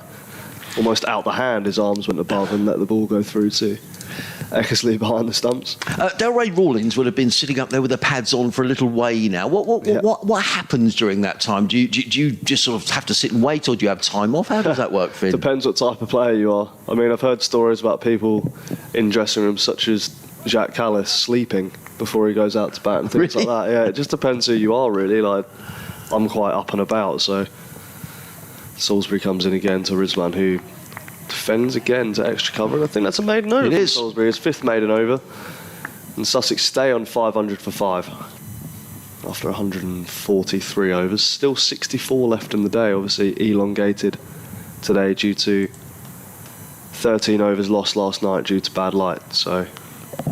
And sometimes, I've heard them talk about batsmen the next person to come in, that sometimes you might want a little breather, because presumably if you're next person in, you're watching the play pretty avidly, you're watching who's bowling, perhaps where the field is, etc., etc. And I guess that demands some concentration as well. You're not sitting up there, I guess you're talking to your teammates, etc., but you have got to have more than half an eye on the game, I would imagine. Absolutely, yeah. It's can be quite draining to sit there and watch, obviously, every ball so intently. It's almost as if you're out there yourself, so it can be quite draining. I think you need to sort of have a bit of distraction in the change room, maybe if that's some of the boys giving a bit of banter or whatever it is going on up there, but you definitely need to sort of switch off as much as you can, even though you want to see what's going on. So when Tom Clark was waiting to come into bat at Derby, he had Tom Hames and Cheteshwar Pujara with that huge stand that went on for hours and hours. And I guess when you come out to bat, then you think you don't want to get a first baller either. Well, that's the classic cliche cricket statement, isn't it? One brings two after a partnership, isn't it? It always seems to happen because, as we just spoke about there, like, it can be draining sitting and watching and living every ball because you want to see what's going on. Change in bowling, we've got some spin after lunch. It's going to be Liam Travaskis, 30 overs, 4 maidens, 1 for 114. I can tell you Worcestershire bowled out for 339 at Trent Bridge, leading by 232, 163 not out by Ed Barnard for Worcestershire. So that game looked like it could be over in 2 days. They still go to 4 as Travaskis is in, bowls to Pujara, who punches that to mid-off. But there is no run, fielded by Matthew Potts, who's sporting a sun hat. I haven't seen too many sun hats this season so far, but there are 1, 2, 3 of them out on the... 4 of them, actually, on the Durham outfielders. In comes Travaskis, bowls, and Pujara with a flick through the onside. He's going to pick up one and probably come back for a second. No, they'll do a second for the single as it's fielded by Alex Lees. And Pujara goes to 194. To 501 for 5. Seems a long time since we've seen Sussex post that sort of a score. Travaskis is bowling with a slip, and now there's going to be a change in the field. So the offside field, there's a sweeper on the cover boundary, a point cover mid-off. On the onside, there's a mid-on, a straightish mid-wicket, a more orthodox mid-wicket, and a deep backward square as Rizwan waits. He's on 77 off 139 balls, and Travaskis bowls, and Rizwan works this through the offside, picks up a comfortable single, fielded way out there by Ben Rain. One more to Rizwan. He goes to 78. Now, I wonder whether Pujara's got his eyes on a 6 to go to his 200. Top score for Sussex of 202. That was in the game at Derbyshire a couple of weeks ago. As in comes Travaskis bowls, and Pujara uses his feet and then just plays with soft hands onto the onside, and there is no run.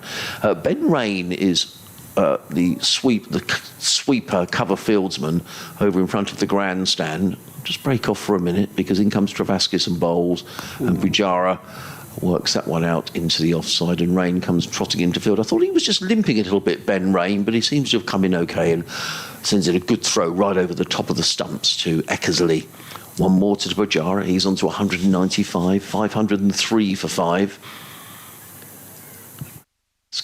One ball to go of his 31st over. 3 singles coming off the over so far. He's in left arm around the wicket in and bowls and driven by Rizwan straight down the ground, and it's going to be fielded right in front of us by Keegan Peterson, who actually fumbles the ball, but it doesn't cost his side a run. One more to Rizwan. He goes on to 79. Sussex 504 for 5 at the end of the over. So elsewhere, Worcestershire bowled out for 339, so Notts will need 233 to win that game at Trent Bridge. Leicestershire are slowly losing wickets throughout the day. They're 146 for 6 at Lord's, still trailing Middlesex by 75.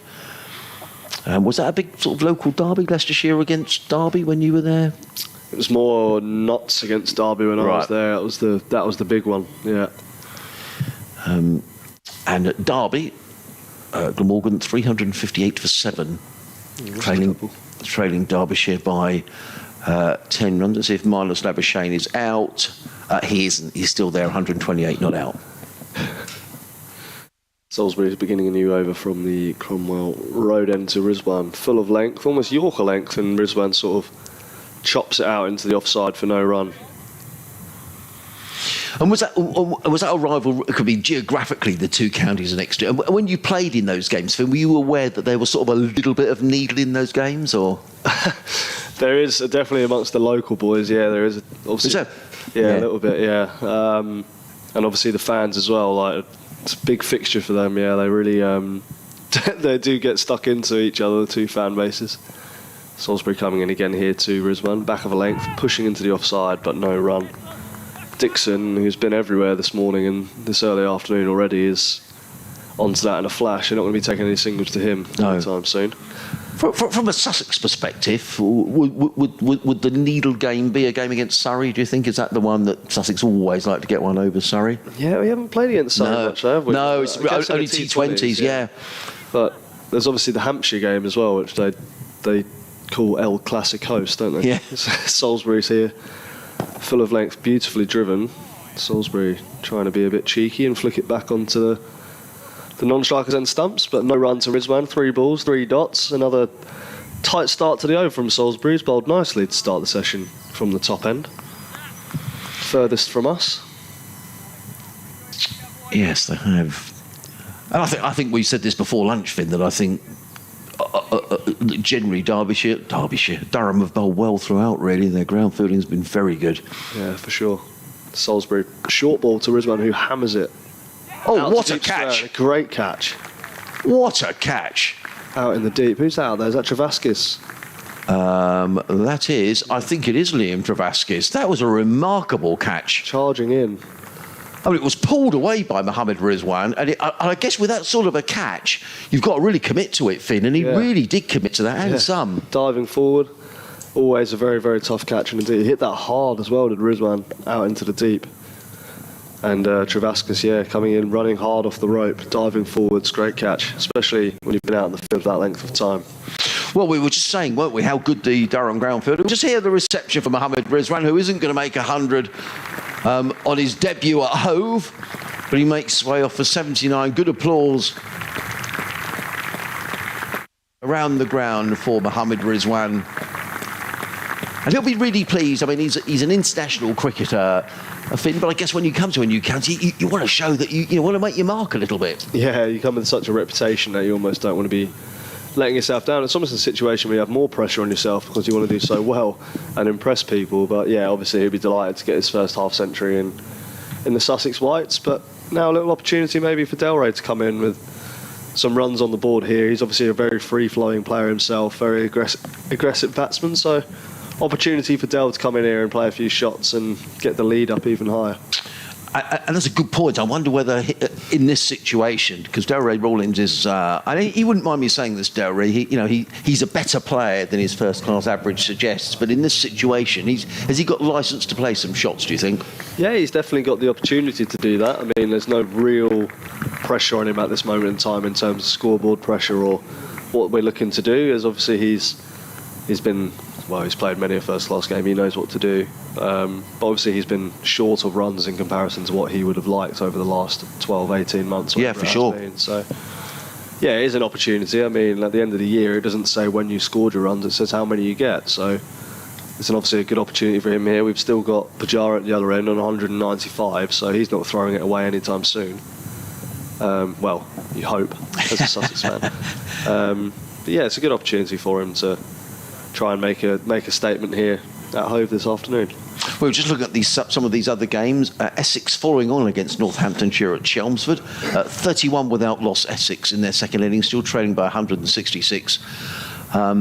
Looks like a batsman's paradise down at Bristol. Surrey 603, Gloucestershire 240 without loss. So I'm not sure what that's like for the spectator. I mean, you talk about pitches. There's been an awful lot of talk about pitches and what's a good pitch and what's not a good pitch. I've got to say, if you've had 10 wickets fall in that amount of time, you begin to think, well, is that just loaded too much in favour of the batsman? Down at the Aegeus, Hampshire 215 for 4, half century there for Ben Brown. Lancashire leading by 221. As Salisbury comes in and bowls to Rawlins, and I'm sorry I've done it again. That's all right. Finn, I've pinched your ball there. That's fine. I was just checking out some of the scores around the grounds as well. Leicestershire still trailing by 62 against Middlesex. Yeah. I mean, and Notts needing, 233 to beat Worcestershire at Trent Bridge. You would expect a batting line-up with Nottinghamshire that strong. I mean, I think they're probably everybody's favourites with a squad that strong, Finn, to make their way up from Division 2. Yeah, as much as it pains me to say it, Salisbury pulls out of that delivery. It pains me to say it, being at Derby for a few years and Derbyshire for a few years and watching Nottinghamshire obviously do so well. It's almost like another rivalry to add to the list, but yeah, they're definitely favourites to go up, I think, with their squad, and obviously now they've got Broad back as well for a short period of time, maybe before the Test series starts. Yeah, they have, and Dane Patterson as well. Yeah, 8 for in the first innings. Salisbury in full of length to Rawlins, who pushes to mid-on for no run to finish a successful wicket maiden for Salisbury. 2 for 86 off 24, his figures now, and Sussex 504 for 6. And for the benefit particularly of our listeners up in the northeast of England, Finn, and actually for some of the Sussex people listening here today at the ground and listening, or watching the live stream, you talk about Derbyshire because your journey in cricket has been from Sussex and eventually to Derbyshire. But just explain a little bit in between, because having been released by Sussex, you didn't give up. So just tell us a little bit about that and how that worked. Yeah, so I got released by Sussex when I was 20. That was back in 2016 now. And from there I went to took a year out, played club cricket down in Sussex for a team called East Grinstead. For a season we had a good year. We won the league, we got to the national semi-final. And then from there I got picked up by the MCC Young Cricketers based at Lords, and we were actually in the North Division at that point, so we played a couple of games against Durham. I remember that season at South Northumberland Cricket Club, which is a lovely ground up there. Lovely area to play a cricket, a really nice ground, nice people.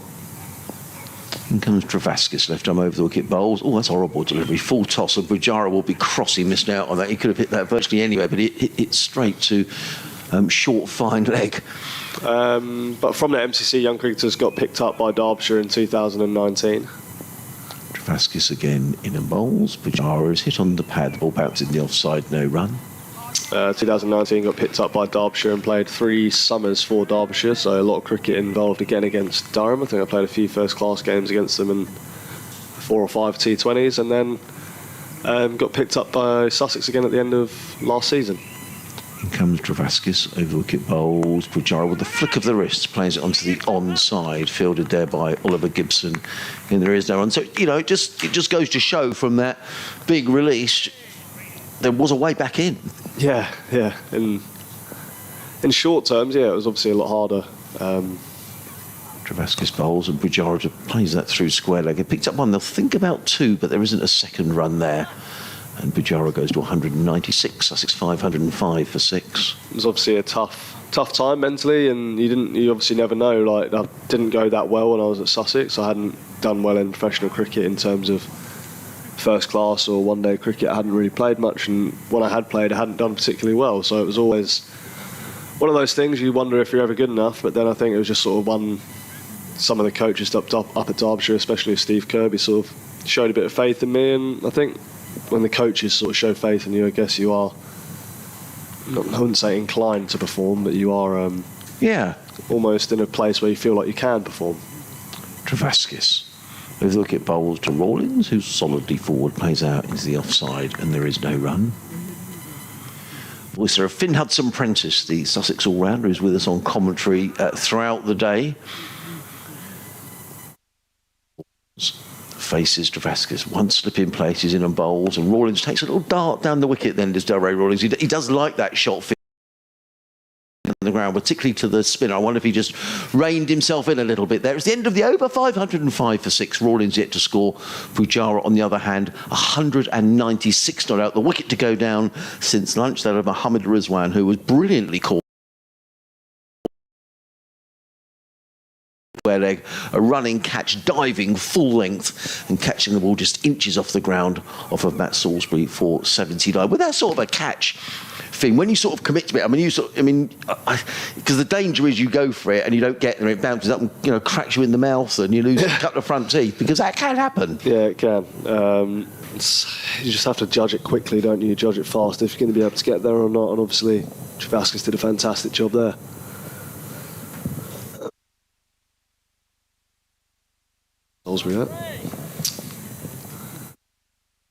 Salisbury now in from the Cromwell Road end, top end of the ground, to Pujara. The short ball, who ducks under. Pujara on 196, so just a boundary away from his second double hundred of the season for Sussex. Wouldn't that be incredible? And as I say, I'm sure the statisticians are sort of thumbing through the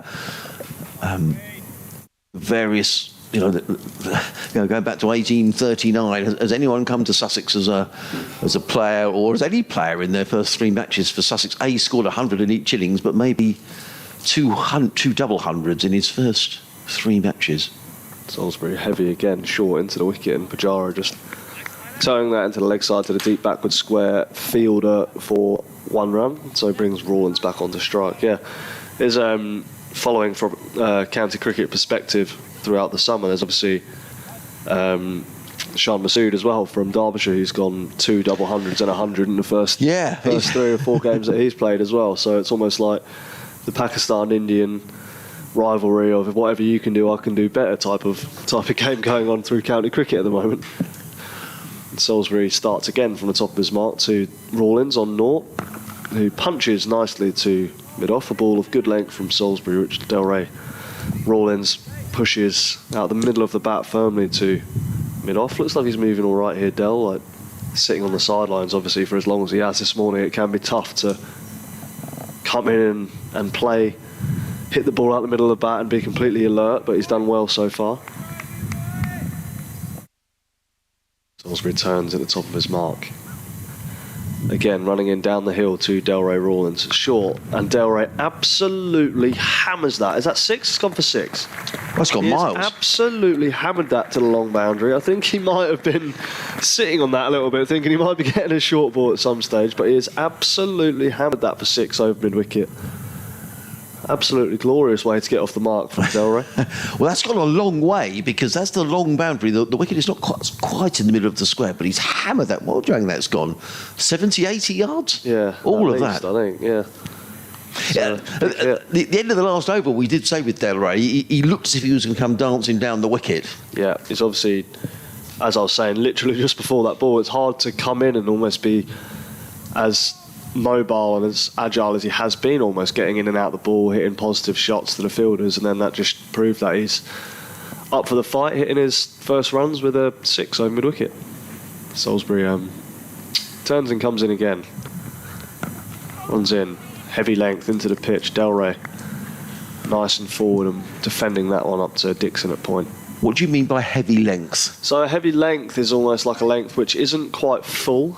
So if we're talking like metres from the stumps, I'd say a heavy length sort of 6.5 metres, maybe even 7 metres, where a bowler really drives the ball into that length. And so that area sort of on this wicket, I think he may get a little bit of up and down, as we saw earlier in the day when Potts was bowling from the top end. He got a few to fly through off that heavy sort of back of a length. As Salisbury's in again, short ball to Rawlins, who sways out the way this time as the field was changed and the deep square went out onto the boundary. So sensible batting from Delray to let that one go through to the keeper. End of the over from Salisbury, 512 for 6. Sussex leading by 289. And you're listening to Live Cricket on BBC Radio Sussex, BBC Radio Newcastle. Myself, Adrian Harms, alongside Finn Hudson-Prentice. If you want to get in touch, you can email us sussexcricket@bbc.co.uk, or you can tweet us at BBC Sussex Sport, or you can tweet Finn directly, Finn Hudson 33. It's going to be Liam Travaskis who's going to carry on the Durham attack. 32 overs, 4 maidens, 1 for 199. He's in to bowl to Pujara, who's just turning the wrists, plays that through mid-wicket and picks up a single, does Pujara. He goes to 198 and Sussex to 513 for 6.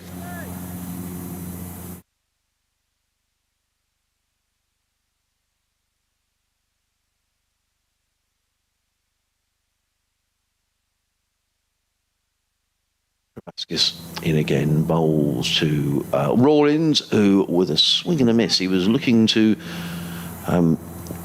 hit that square on the leg side. It was a sort of a slog sweep from Delray Rawlins. And they get a leg by. The total goes to 514 for 6, and it brings Pujara on to strike. Too short of a double hundred. His second double hundred it would be in Sussex colours.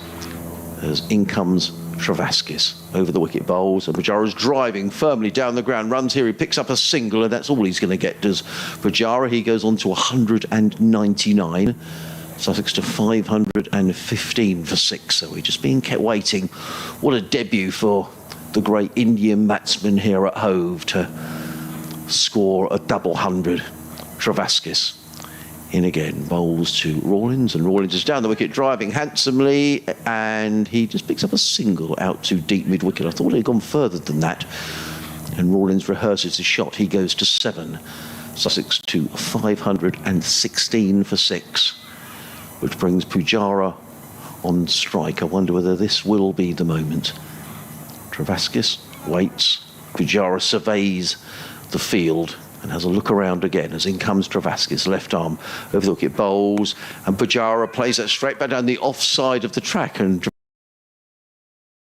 gets across and fields the ball and prevents Pujara from going through for that single, and it's a dot ball. Travaskis waits at the end of his run, bowling from the C end here at Hove. He's in and bowls to Pujara, and Pujara is forward. Well, all the experience in the world, and he might be on 199 on the verge of his second double hundred for Sussex, but he's not going to be tempted into doing anything rash. End of the over, 516 for 6. Rawlins on 7, Pujara is on 199. And Liam Travaskis, 33 overs, 4 maidens, 1 for 122, and also an excellent catch that he took to remove Mohammad Rizwan, who was out for 79.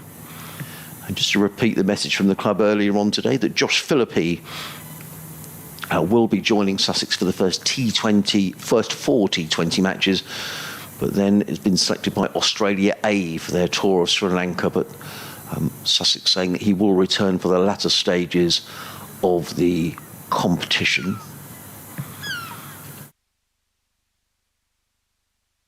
Going to be Gibson who's going to carry on the attack from the Cromwell Road end. 15 overs, 1 maiden, no wicket for 53 for Oliver Gibson. Placing Matt Salisbury, and he comes running in down the hill from the Cromwell Road end of the ground to bowl to the left-handed Delray Rawlins. He's in and bowls, and Rawlins looking to thrash that one away on the leg side. He always did a complete 360 turn then, did Delray Rawlins, as the ball flashed past the outside edge and through to keeper Eckersley, and there is no run. And I say this quite often in commentary, you never know what you're going to get with Delray Rawlins. It could go for 6, he could get out. Whatever happens, it's normally pretty entertaining stuff, and I guess he's got license to play his shots here with Sussex in such a strong position in this match. As in comes Gibson, bowls, Rawlins down the wicket, and he's takes a step down the wicket and a huge swipe across the line, and the ball again goes through to Eckersley, and there is no run. So there's no question here about the intentions of Delray Rawlins. I think that's going to prompt a change in the field. Indeed it is. as Matt Salisbury goes out to a deep mid-wicket. There's a deep square already, so 3 men patrolling that leg side field. Finn has just done the honours very kindly and brought us in a cup of coffee. This could be entertaining from Rawlins as in comes Gibson again over the wicket, bowls, and Rawlins looking to tuck that one down towards fine leg. But the ball rattles through into the clubs of Eckersley, and there is no run. So just to describe the field, there's a fine leg, a deep square leg, a deep mid-wicket, then a mid-wicket saving one, mid-on, mid-off, cover point, and a third man as Gibson is already back to his mark and running in. Comes in, bowls to Rawlins. Rawlins hammers this one away through the offside, and that's gone for 4 runs. Over-pitched and just belted away through the covers by Delray Rawlins. He goes to 11, and Sussex to 520 for 6. So the lead now for Sussex is 297. Rawlins surveys that leg side field. He's already hit one huge 6 over mid-wicket, and he's waiting again and just surveying that field. Durham on the defensive, as you would expect. Gibson in his 16th over, figures of 0 for 57. He was the concussion replacement for Chris Rushworth as he's running in down the hill. Comes in and bowls, and Rawlins tries to uppercut that down to third man.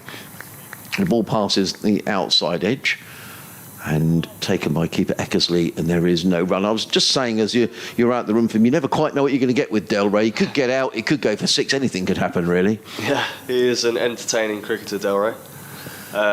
Seriously talented cricketer, to say the least. Looks like Durham have really just gone heavy short ball tactic here, haven't they, to try and get a cheap wicket, maybe caught on the deep or something. In comes Gibson running in from the Cromwell Road end. He's in on bowls, and Rawlins plays it onto the leg side and picks up a single. He's going to pinch the strike, is Delray Rawlins. It's the end of the over. Gibson 16 overs.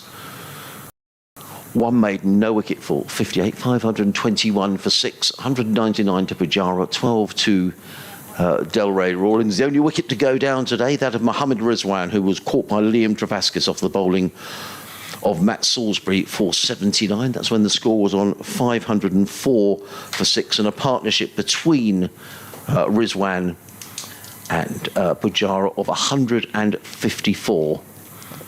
The second century stand of the match for Sussex, 143 between Tom Clark and Pujara, and 99 between Tom Alsop. Nice to see him in the runs.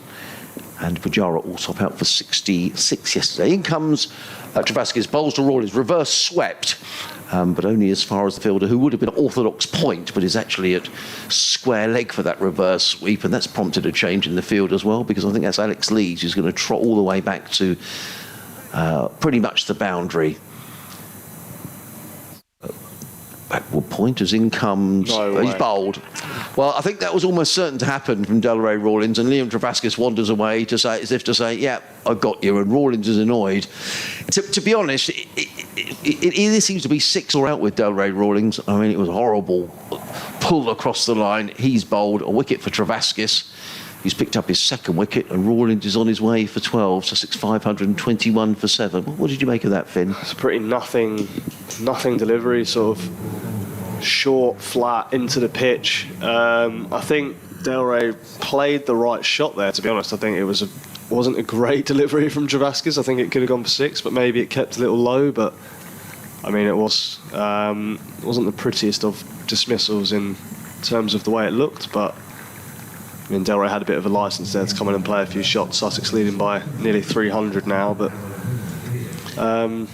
yeah, a bit of a shame to see Delray only get 12, I think, now. So, but Aaron Beard coming to the crease now. Aaron Beard's a handy batsman. Usually would bat around number 8, I think, so he can definitely hold the bat. I think he averages 16 or 17 maybe in first class cricket. All right, we'll look that up. Well, what do you know about Aaron Beard? Obviously, you know, he spent his cricketing career at Essex, and he bowled very well, Finn. Yeah, he is a lovely bowler. I've played against Aaron quite a few times in second 11 cricket growing up. He is a very, very good cricketer. Obviously highly rated by Essex as well. He actually averages 18 with the bat in first class cricket, so I'm doing a disservice there. But yeah, he's a very, very good cricketer. He's a good bowler, bowls at decent pace, swings the ball.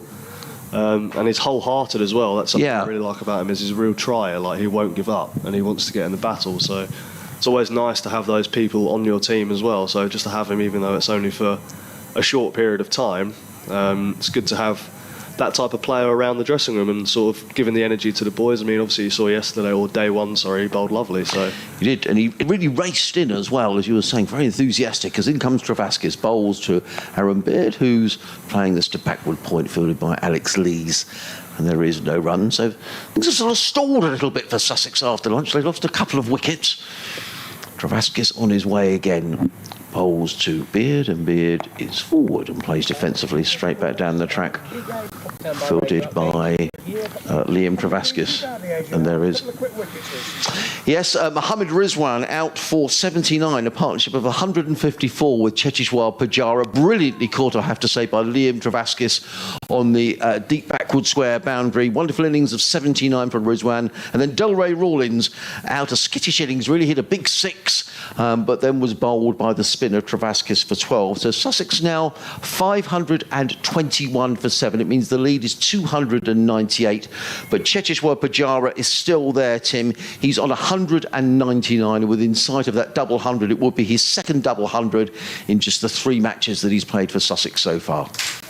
Adrian, thank you. Adrian looks like in Hudson Russell.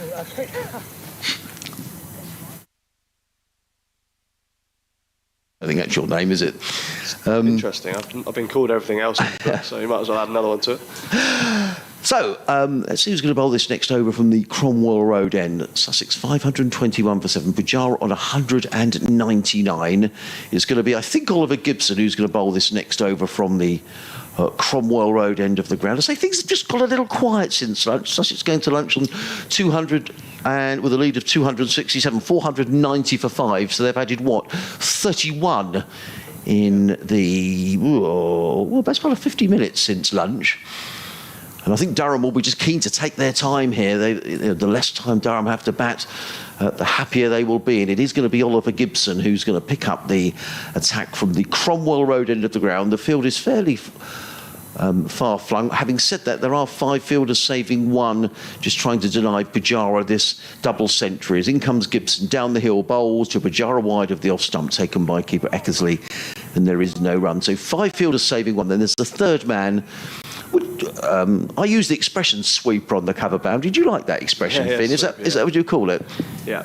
A deep backward square and a fine leg on a gloriously sunny afternoon here at Hove. Clouds high, a few clouds bubbling up towards the downs, but cotton wool clouds and no rain forecast on the south coast today as Gibson makes his way in again in the bright sunshine, comes in and bowls to Pujara, and Pujara works that one down to third man, and there it is. What a moment for Cheteshwar Pujara.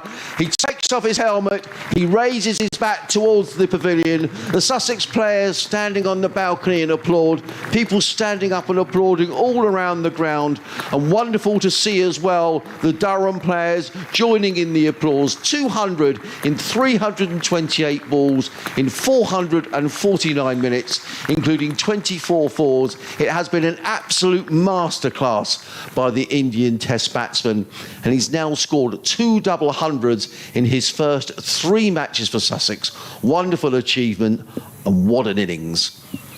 Finn, that was great stuff. Yeah, unbelievable to watch. I mean, it's just as we said earlier, it just looks so easy for him. It's just unbelievable to watch him in a Sussex shirt down at Hove doing these things on his first innings down at Hove in his career, and 200. Gibson makes his way in, bowls, and short delivery, and Aaron Beard just ducks underneath that. The ball goes through to Eckersley, and there is no run. Well, what can we expect to see now from Pujara? Because I guess what Sussex won't want to do is to maybe spend the next hour scoring another 30 or 40 runs, because time is becoming an important factor in this game now, Finn. It is. Time is obviously at the essence. Sussex want to be motoring along, trying to get as many runs ahead as possible and give themselves the utmost chance to win this game. So Durham here, obviously their tactic seems to be that Gibson is going to go hard short into the wicket, try and disturb the batsman. And he comes again, bowls to Beard, who's forward, plays it down the onside of the track, Beard field. And they're level in terms of their over rate, Finn, so they probably see no real need here to get a move on. They'll just want to, I guess, well, we've got a lot of overs left to be bowled tonight, another 56 after this one. Yeah, there's no real rush from Durham here. They've had, to be fair, they've had a really good start to this session, couple of wickets, kept the runs down, so I mean, they've got a spinner bowling from one end as well, so there's no real need to fly through their overs. Gibson in and bowls and clipped away by Aaron mid to mid on, and he gets his first run in Sussex colours. The throw comes in, but Pujara is safely home running to the striker's end. Sussex to 525 for 7. And Pujara looking up at that scoreboard, seeing 200 next to his name, as I say, for the second time since he's been here at Sussex. I mean, I think this has been, for my money, the best I've seen him bat. He's batted beautifully in the other two, but I mean, yesterday was just brilliant to watch. In comes Gibson, over the wicket bowls, and Pujara's forward, plays that onto the onside. There is no run. I thought that was the end of the over, but there was a no ball, which I didn't pick up, so apologies for that. Sussex 525 for 7. It's actually the first time I've seen Pujara bat in person. Of course, so both are away games. Yeah. So I mean, the average is 200 for me, so it's all right. Yeah, just what his average is now. So 202 not out, 200 not out, so that's 400. 109 at Worcester, so that's over 500 runs. For just twice out. In comes Gibson, bowls to Pujara, and Pujara just leans back and eases that through backward point, picks up another single does Pujara. He goes to 201, Sussex 526 for 7. Beard on 1. And if you want to get in touch, Sussex Cricket at bbc.co.uk, or you can tweet us at BBC Sussex Sport or at Finn Hudson 33. I think I've got to do an update for BBC Radio Newcastle, Finn, so I'm just going to leave you for a few minutes. No worries.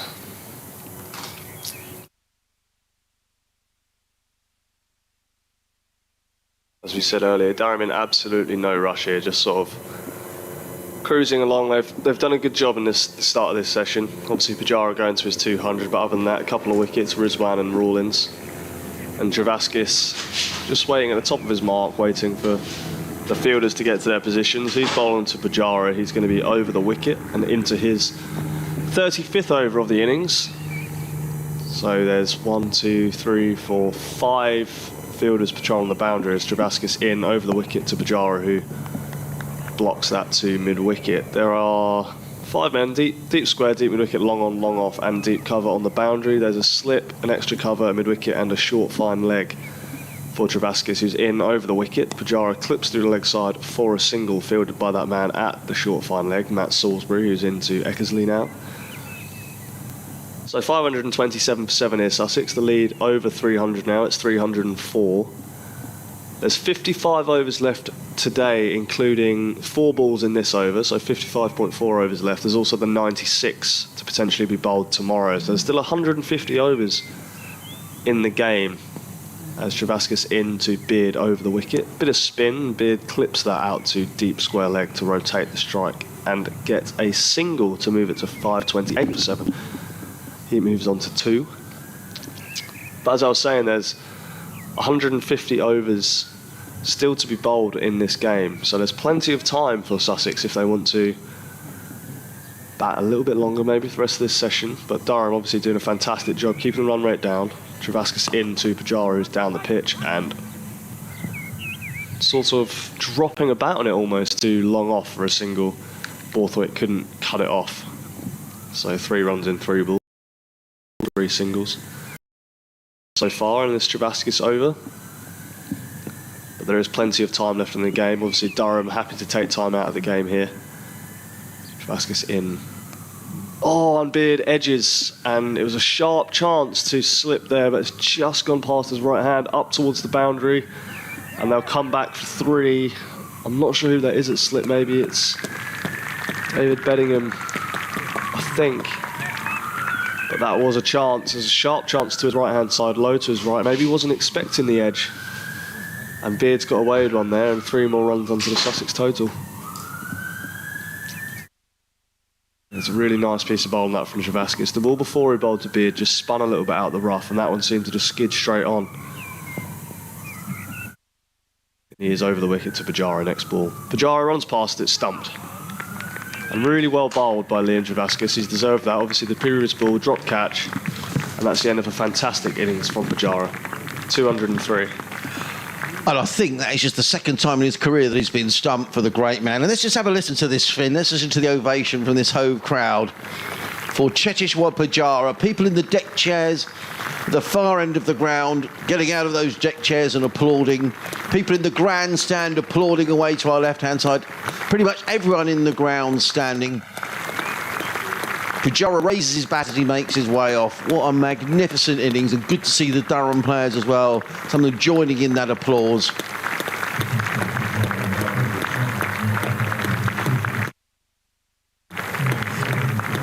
Brilliant innings by Pujara. 203 in 334 balls, 455 minutes, 24 fours. And his innings has ensured this is a match that Sussex can't lose. But I guess the big question now is, Finn, is it a match that they can win?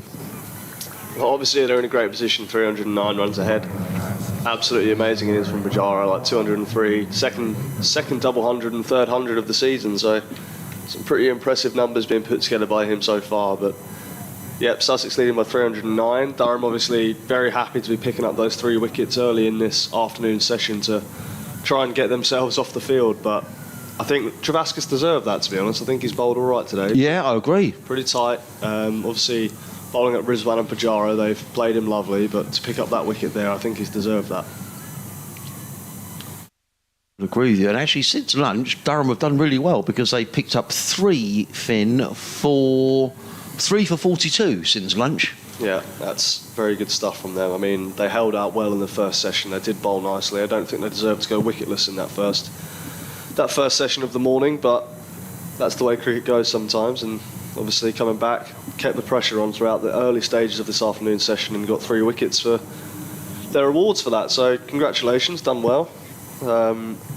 They've deserved the success they've got, I guess. But Sussex still would be pretty happy with the position there in 532 for 8. I'm going to let you do this next over as well, Finn, if that's okay. Gibson to begin his 18th over. From the Cromwell Road end down the hill here at Sussex, quite a large slope, down at Hove, to Aaron Beard, who's on 5, runs in.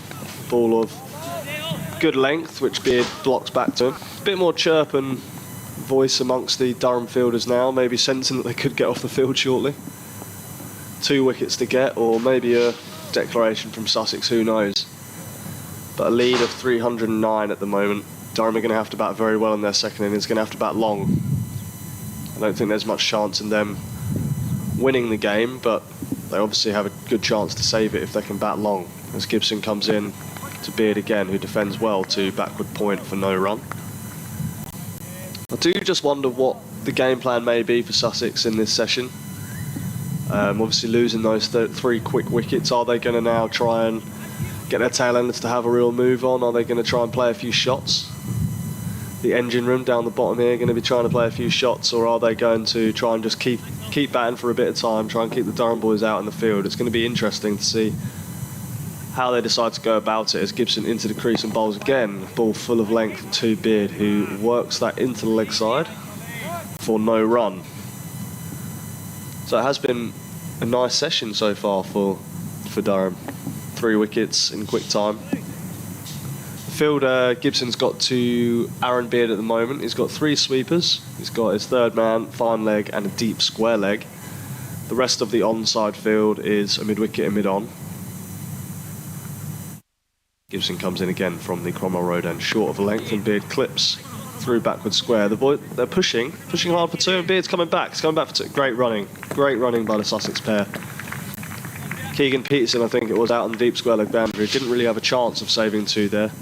Beard clipped it, weighted it perfectly into the leg side, and Peterson all the way back on the deep square leg boundary on the long side couldn't prevent the second run. Moving on to 534 for 8 now, Sussex, with 2 balls left in the 153rd.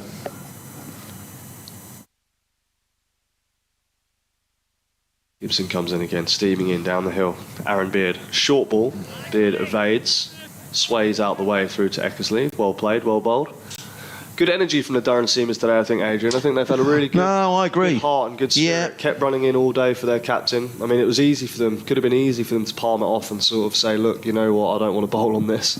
I've had 30 overs in my legs. But they've done a really good job to keep coming back, keep charging in, even now running in, bowling fast, short, trying to unsettle the Sussex batsmen. I think they've really shown some good spirit today. I think they've been excellent. Really have. They haven't given up at all. Gibson in to finish off his 18th over. Ball full of length. Beard crushes that one through the offside. No need to run for that. That's hit the boundary boards at a serious pace. Aaron Beard leaning back, flaying that one through the offside. Gibson almost giving a bit of width there to Beard, maybe enticing that shot, almost saying, go on, have a go. I might nick you off to the slip, but instead it's gone flashing through the offside for 4. Super shot, wasn't it? Yeah, he is a proper batter. I actually watched him in the nets on Tuesday and I thought, wow, this boy can play. Like, he'd shaped up lovely. So I didn't know he had that in his locker, to be honest. I thought he was a good bowler, but I haven't seen much of him batting. So I was very impressed by him. And actually, Finn, I mean, it's interesting, isn't it, when a player goes out on loan to another club? I guess you can look at that one of two ways. That the club, the club who holds your registration is thinking, well, he's not getting any cricket at the minute, so let's get some cricket. So you get him some cricket, but also you're going to another county, and if you can make an impression, I mean, who knows what happens? You come here, maybe you take some wickets, you make a few runs down the order, and who knows what might happen at Essex? And Sussex might think, actually, I mean, I think it happened with Matt Quinn, who was at Essex last year, and he's now down at Kent. Yeah, he went on loan, didn't he? To Yes, Kent, he did. And then signed full time for them. Because Essex almost said, look, you've done well there, you're getting game time. And he said, thanks, I'll take the opportunity. Yeah, so. Can work for both parties. In comes Travaskis. Around the wicket comes in and bowls to Henry Crocombe, who strokes that into extra cover. There is no run. Henry Crocombe with a first-class best of 46 from memory, which he made against Northamptonshire last year. Travaskis in again, bowls. Crocombe is forward, plays into the offside, and there is no run. I don't think Sussex will want to hang around here because there's still another 53 overs to be bowled in the game today, but it doesn't seem a lot of sense in taking up a lot of time if they're not scoring runs. In comes Travaskis, bowls. Crocombe is caught at slip, and he doesn't detain too long, and Liam Travaskis picks up his 4th wicket, and he's on his way for a duck. So Durham have really fought back here after lunch. They picked up 4 wickets for the addition of 48 runs, and Henry Crocombe is out without scoring off the 3rd ball that he's faced. It was a lovely piece of bowling. Looked like it just gripped off the surface, just turned. I mean, he's held up an end well here for Durham, Travaskis. He's done a good job, and he's just reaping his rewards now towards the back end of the innings, picking up a few wickets. And is that... Just get a bit of encouragement as well for Sussex. I mean, it's not turning square. We mustn't overdo it. But is there a little bit there for the spinner, or is this just good bowling? It is. It's obviously good bowling. I mean, he's a lovely bowler. Liam Travaskis played against him quite a lot, growing up again from the YCs and then at Derbyshire. But it is encouraging for Sussex to see that. Obviously, with Mason Crane and Delray Rawlins in the team this week. Obviously, Mason playing Test cricket as well. Obviously, quite a high calibre spinner to come out to us. So yeah, it's encouraging. I mean, I remember playing a game here against Middlesex last summer when it looked pretty docile and like nothing was happening. Day 1 and day 2, it didn't do anything. Yes. We were 300 for 2 or something, and then it started spinning out of nowhere. He did, and Dan Holman got a lot of wickets, didn't he? Yeah, Luke Holman. Sorry. 10 wickets in the game. So hope, fingers crossed. I mean, that could start happening here, and all of a sudden it starts spinning a lot. I mean, I have seen a couple of balls spin in this sort of afternoon session from Travaskis from straight, so that is encouraging from a finger spinner's point of view to see the ball turning as George Burrows comes to the crease at number 11. Catch was taken by the Durham skipper Scott Borthwick. So 5:38 for 9 as in comes Travaskis bowls on the verge of a fifer, and is he caught? Well, there was an appeal for LBW, and I think there was an appeal for a catch at first slip by Borthwick as well. So Travaskis' figures 4 for 128, and I think he's bowled every bit as well as those statistics suggest. Yeah. I can see Matthew Potts is warming up. I don't know whether he's going to get a turn down the hill or whether he's just Swapping himself and getting too stiff as in comes Travaskis bowls, and there's an out appeal, and he's given, and it's a 5th wicket for Liam Travaskis, and well bowled. That's been a really good effort, and George Burrows is on his way without scoring. So the Sussex innings rather disintegrates towards the end, from 504 for 5 to 538 all out, and George Burrows becomes the second Sussex player to record it up. But well done, Liam Travaskis, 5 for 128 in 35 overs and 5 balls. So Sussex bowled out for 538. It means the lead, Finn, I think is 316, if I'm correct. We'll lose 2 overs for the changing innings, so Durham will have to face 51 overs in the rest of the day, and Aaron Beard remains not out on 11. Just give us your take on that, and we'll have a breather for 10 minutes. Finn, what do you think will be the feeling in the Sussex dressing room, and how will they approach going about getting these 10 wickets they need to win this match? Sussex obviously delighted to have posted 538. It's obviously a very good first innings score. Almost all of the top order sort of getting in and having a bit of a go at the crease. So yeah, boys will be very, very happy with that. Obviously a bit of a shame for it to end, from a Sussex perspective, for it to end so almost fast, this sort of afternoon session, losing 5 quick wickets. But again, Durham bowled really nicely in the first session. They didn't deserve to be no wickets. They bowled lovely as a unit. They kept running in their seamers. So, I mean, things can happen like that in cricket. A little bit of a break, maybe a lost concentration from a couple of the batters upstairs for the Sussex lads, and 5 wickets down. So well done to Durham. Get your feet up off the field and get ready to try and bat big in this second innings.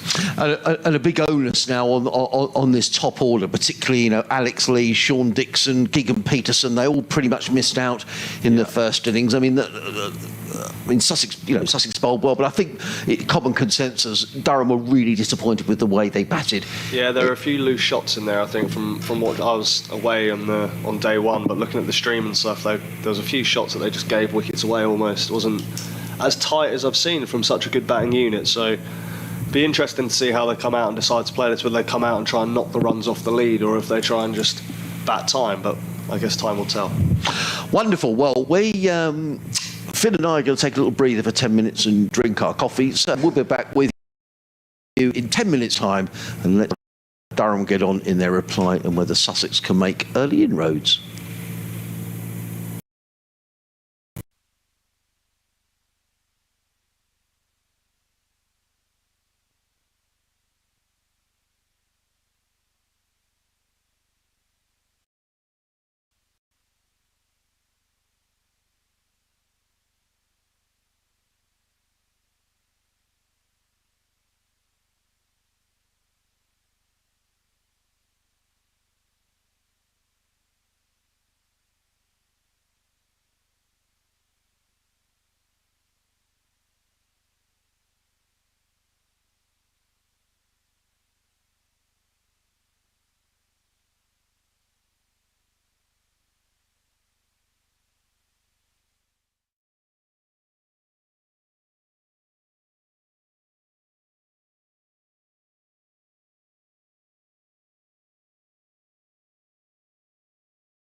like Hainsey. If you've seen I remember what year was the Ashes series, but Cook, Trott and Strauss, when they all got hundreds when Australia led by 300 or something, and I think that was in Brisbane. I think it might have been one of the first Test matches of the series. And they all seemed to get, like, Cook got a double 100, Trott and Strauss both got hundreds, but it was different ways of going about it. Some players go out there and play their shots, and some players sort of just like spending time at the middle. In comes Henry Crocombe from the CN, comes and bowls to Dixon as he caught down the leg side. Sussex think they've got their man, and Dixon isn't going anywhere. Well, the Sussex slip called. Anyone who was Mohammad Rizwan. It was taken down the leg side by Rizwan. They obviously thought it had flicked the gloves. Dixon wandered away to square leg. And umpire Blackwell, the umpires have changed ends now. But the Sussex slip cord were all up and racing up to congratulate Henry Crocombe, who's back to his mark down in front of us and runs away, coming into bowl to Dixon. He's in and bowls, and Dixon forward and plays to point, and there is no run. I always think that Henry Crocombe he's got a lovely action, and he's quick, isn't he? Yeah, Crocombe is quick. He's got a lovely arm action.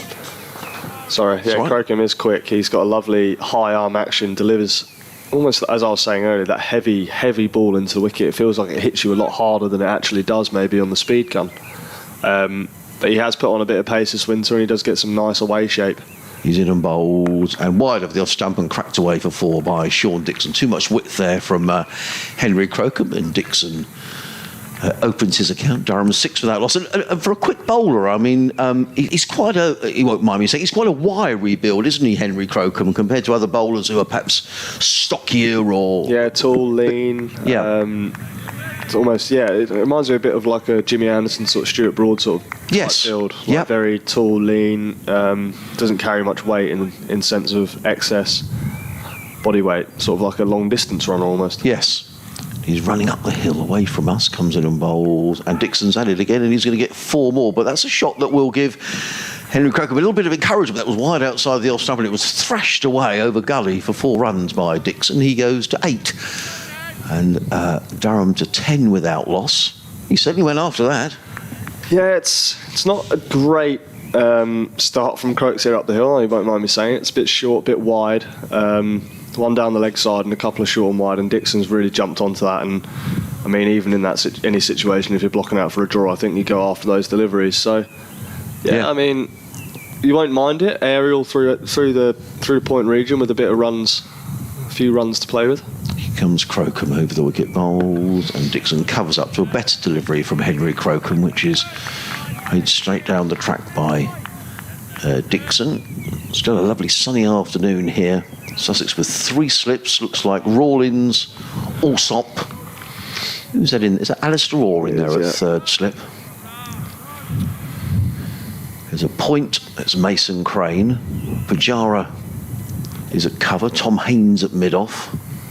In comes Crocombe, bowls. That's a lovely Dixon area. is forward played to backward point. There is no run. He was sort of feeling for that a little, was Sean Dixon. It's the end of the over. Durham of 10 without loss leads on to Dixon on 8. You're listening to live cricket on the BBC. BBC Radio Sussex, BBC Radio Newcastle. Every ball of every game, of every match, of every county throughout the season.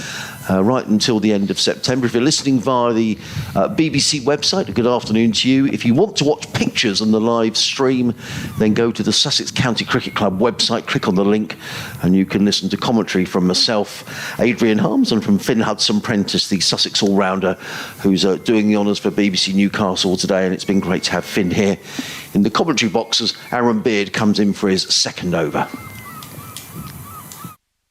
It comes in now down the hill to Lees, round the wicket, through to Rizwan. The field here with the new ball for Beard bowling down the hill. He's got a fine leg, square leg and mid-on the leg side. 3 slips, backward point, cover, he's quite square, sort of maybe just in front of point, I'd say. And a mid-off, Pujara at mid-off, who's still on the field after scoring 200. Yeah, I think, I was going to mention that. I think that's quite impressive, you know. You're overseas, he gets a double 100, and he comes out on fields. I mean, fair play. Yeah. As Beard comes in, well played by Lees, back down the pitch. solidly forward to a ball of good length from Beard from round the wicket. Beard gets nice shape on the ball back into the left-handed batsman from his angle here. So I wonder if he's going to try and maybe change that up and try and push one maybe a little bit wider to Lees. I know he got out driving in the first innings, caught behind, so maybe he'll try and tempt him again. Big gap at cover, I'm not sure. It's going to hear the birds chirping in the background. Yeah, nice, isn't it? Our listeners love that. Yeah. Beard's coming in down the hill from the Cromwell Road end to Lees, round the wicket, swinging outside the off stump. No shape maybe there for Beard, and comfortably left by Lees outside the off stump. And I almost like that with Pujara more than the fact he scored 200s, because I'm sure most overseas when they come over are very committed to the project and the club that they're with. But it'd be quite easy, wouldn't it, for an overseas to say, well, I scored a couple of hundred, I've just got a bit of a twinge in the hamstring, coach, and then spend the rest of the day sort of sitting on the balcony. But not Pujara. I think that's really impressive. Beard in again to Lees round the wicket. Oh, it beats him on the inside, I think, over the top of the stumps. There's that shape I was talking about, back into the left hand from round the wicket. Maybe just over the top of the stumps there, like maybe hung a couple outside the off stump. Lees thinking about leaving it, and then nice swing back into Lees there. It's well bowled by Aaron Beard. Maybe just a fraction fuller, it would have clipped the bails, but lovely delivery. And he's a completely different build, isn't he, Aaron Beard, from Henry Crocombe? Crocombe's sort of quite tall and wiry. He looks to me to be a lot shorter, Aaron Beard. He's got a completely different action as well. Short, quite strong build. Yeah, stocky. See in round the wicket again to Lees. Lovely area outside the off stump. Lees plays it well. Leaves comfortably in the end through to Rizwan. It's going to be a nice battle for this Alex Lees. He obviously went away this winter with England and did okay. He didn't set the world alight, but obviously he went away and scored a couple of nice 30s. He had got put under the pump by Kemar Roach, I remember, from round the wicket. One of the best bowlers in world cricket at bowling to left-handers, so it's not the easiest of starts to your test career in that sense, but I think Beard might be utilising that angle round the wicket to him here, trying to see if he's in the game or not as he comes in again round the wicket. It looks like it was quite straight, and Beard concedes the last ball of the over down to fine leg for a single. Lee's clipping that away nicely. Durham 11 without loss. And I think that's a really interesting point you make, Finn, about Alex Lees, because you would say at the moment he is, he was England's opener over in the Caribbean, so you're starting a test series against New Zealand. He's probably thinking, well, I'm the current England opener. I expect to retain that position. However, if you're not making runs in county cricket, selectors might think, well, hang on a minute, we want to pick people who are in form. So this is probably important innings for Alex Lees. I'm not saying this is going to define, whether he opens for England against New Zealand. What did he make in the first innings? Only made 11. Yeah, he did start the season well. I think he got 180 something in the first game of the year, but he's missed the last couple of games, I think, with a back spasm, I think I read somewhere. Yes, no, I think you're right, yeah. So yeah, he's obviously, it's a bit of a shame for him that he started the season so well and then had to miss a couple of games. In comes Crocombe, bowls to Lees, hits him round about the thigh pad. That was a quick delivery from Henry Crocombe. The ball dribbles out into the covers, fielded by Mason Crane, and there is no run. But yeah, obviously when you start the season in a rich vein of form like that, you just want to play as much cricket as you can. I mean, the sun doesn't always shine on you as a cricketer. You do get some tough days. So when you're in good form and seeing the ball well, you want to keep going. So he'll be maybe a little bit worse for wears for having a couple of weeks off. Crocombe in bowls to Lees, beats him outside the off stump, taken low down by Rizwan. There is no run. I'm really impressed by your stats, Finn. I have to say, you're absolutely right. First match of the season against Glamorgan in Cardiff, 182 not out. Yeah. He didn't bat in the second innings because I think the snow intervened. But thereafter, I do tend to unfortunately. That's brilliant. Look at a lot of cricket scores and results. In comes Crocombe, bowls, Lees on the back foot, plays back down the pitch, and there is no run. And I think you're absolutely right. Let me just look at the second two matches they played. Durham played Glamorgan in the first game, then they played Leicestershire in a drawn game at the Riverside, and he didn't play in that game. Sean Dixon made 120, David Bellingham made 191. Betting a man who's been in the runs for 18 months throughout county cricket. Crocombe bowls to Lees, plays that down the track, and there is no run. And then seems as if there's a bit of invariable bounce from this bottom end. Maybe a few cracks with a brand new ball and fresh bowlers just finding a little bit up and down there. Yeah, Durham bowled out by Notts last week for 230, then 117. And you're right, Alex Lees didn't play in that game either. So he's just played the one innings, 182 not out. Then he was out for, whatever I said, 11 here earlier this week. Crocombe in bowls to Lees, clips that to mid-wicket, and there is no run. So I mean, he's the man in possession of the shirt. I don't like to bring football analogies into cricket, but I guess the same thing applies really, Finn. If you've got the shirt, you're the opening batsman. It's for yours to lose, really. Yeah. I mean, obviously he was tipped for big things. Alex Lees, obviously been at Yorkshire before. He had a great start to his career up at Headingley. Crocombe in bowls and Lees drives through the offside runs here. In hot pursuit is Mason Crane. Only a single for Lees. He goes to 4. The total to 12 without loss. He had a great start to his career up at Headingley. I think things changed a little bit up there. I think maybe he lost a bit of not such form, but maybe he was lost a bit of favouring up there and ended up making a move to Durham, which is quite a big move for him. Obviously, he had things going well at Yorkshire. He had a good start to his career, but he's really reignited himself as a cricketer by moving up to the northeast and done really well for Durham over the last sort of couple of years. So it is good to see him in an England shirt and scoring runs and being almost doing what he set out to do from the start of his career when he started so well up at Yorkshire. But got Aaron Beard now starting his second over. Full of length to Lees, who pushes back to Beard. I was wondering what that flag was over in the corner, the flag of St George, and Julian, I'm indebted to, has sent me a photograph. And it says, from the banks of the River Wear, and there's the Durham badge and also Sunderland AFC on there as well.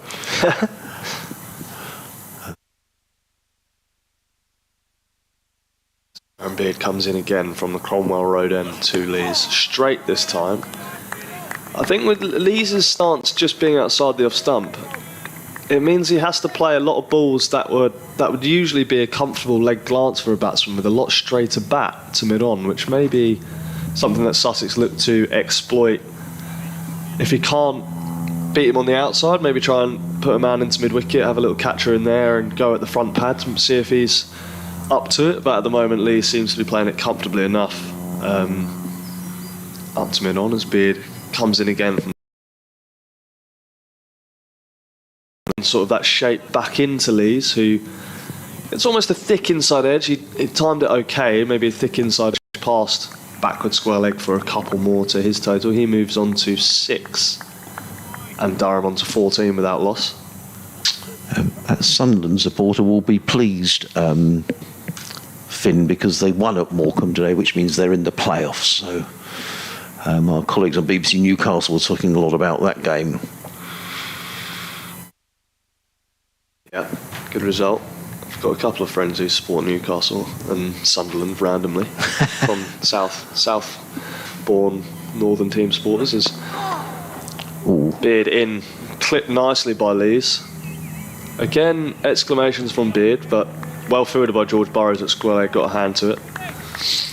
But yeah, me joining in with the southern-born northern team supporters club, supporting Liverpool. Not quite as northern as those two, but I think Luke Wright is a Newcastle fan. Yeah, he is, yeah. And someone else is in our dressing room. Who's that? I remember someone else is a Newcastle fan in our dressing room as well, which is interesting. From Sussex by the Sea, or Luke Wright's obviously from... Is it Luke Wright from Leicester? Yes, where he began his career, yes. Began his career at Leicester. Beard is in to Dixon.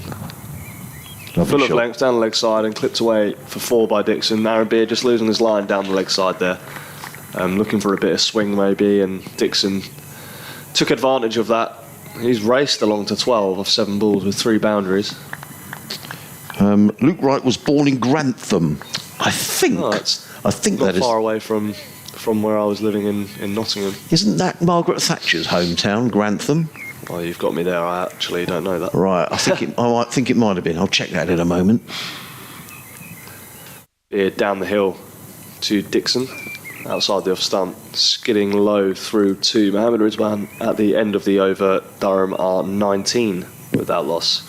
Ben Wood has been in touch. Hello, Ben. In touch all the way from San Francisco. Is that somewhere you've been, Finn? I haven't been to America. Right. No. Well, perhaps you could get an invite from Ben, who says it's so wonderful to hear the Seagulls and watch cricket at the county ground, and Sussex batting so well, no less. My dear dad Robin would be proud. I so enjoyed watching Sussex warming up matches earlier this season. To answer your last question, I can see San Francisco Bay from my window. Nothing better than a cup of tea and tuning into Sussex at 6:45 on a Saturday morning. Best wishes to Brenda and Phil in the members' stand. Thank you, says Ben.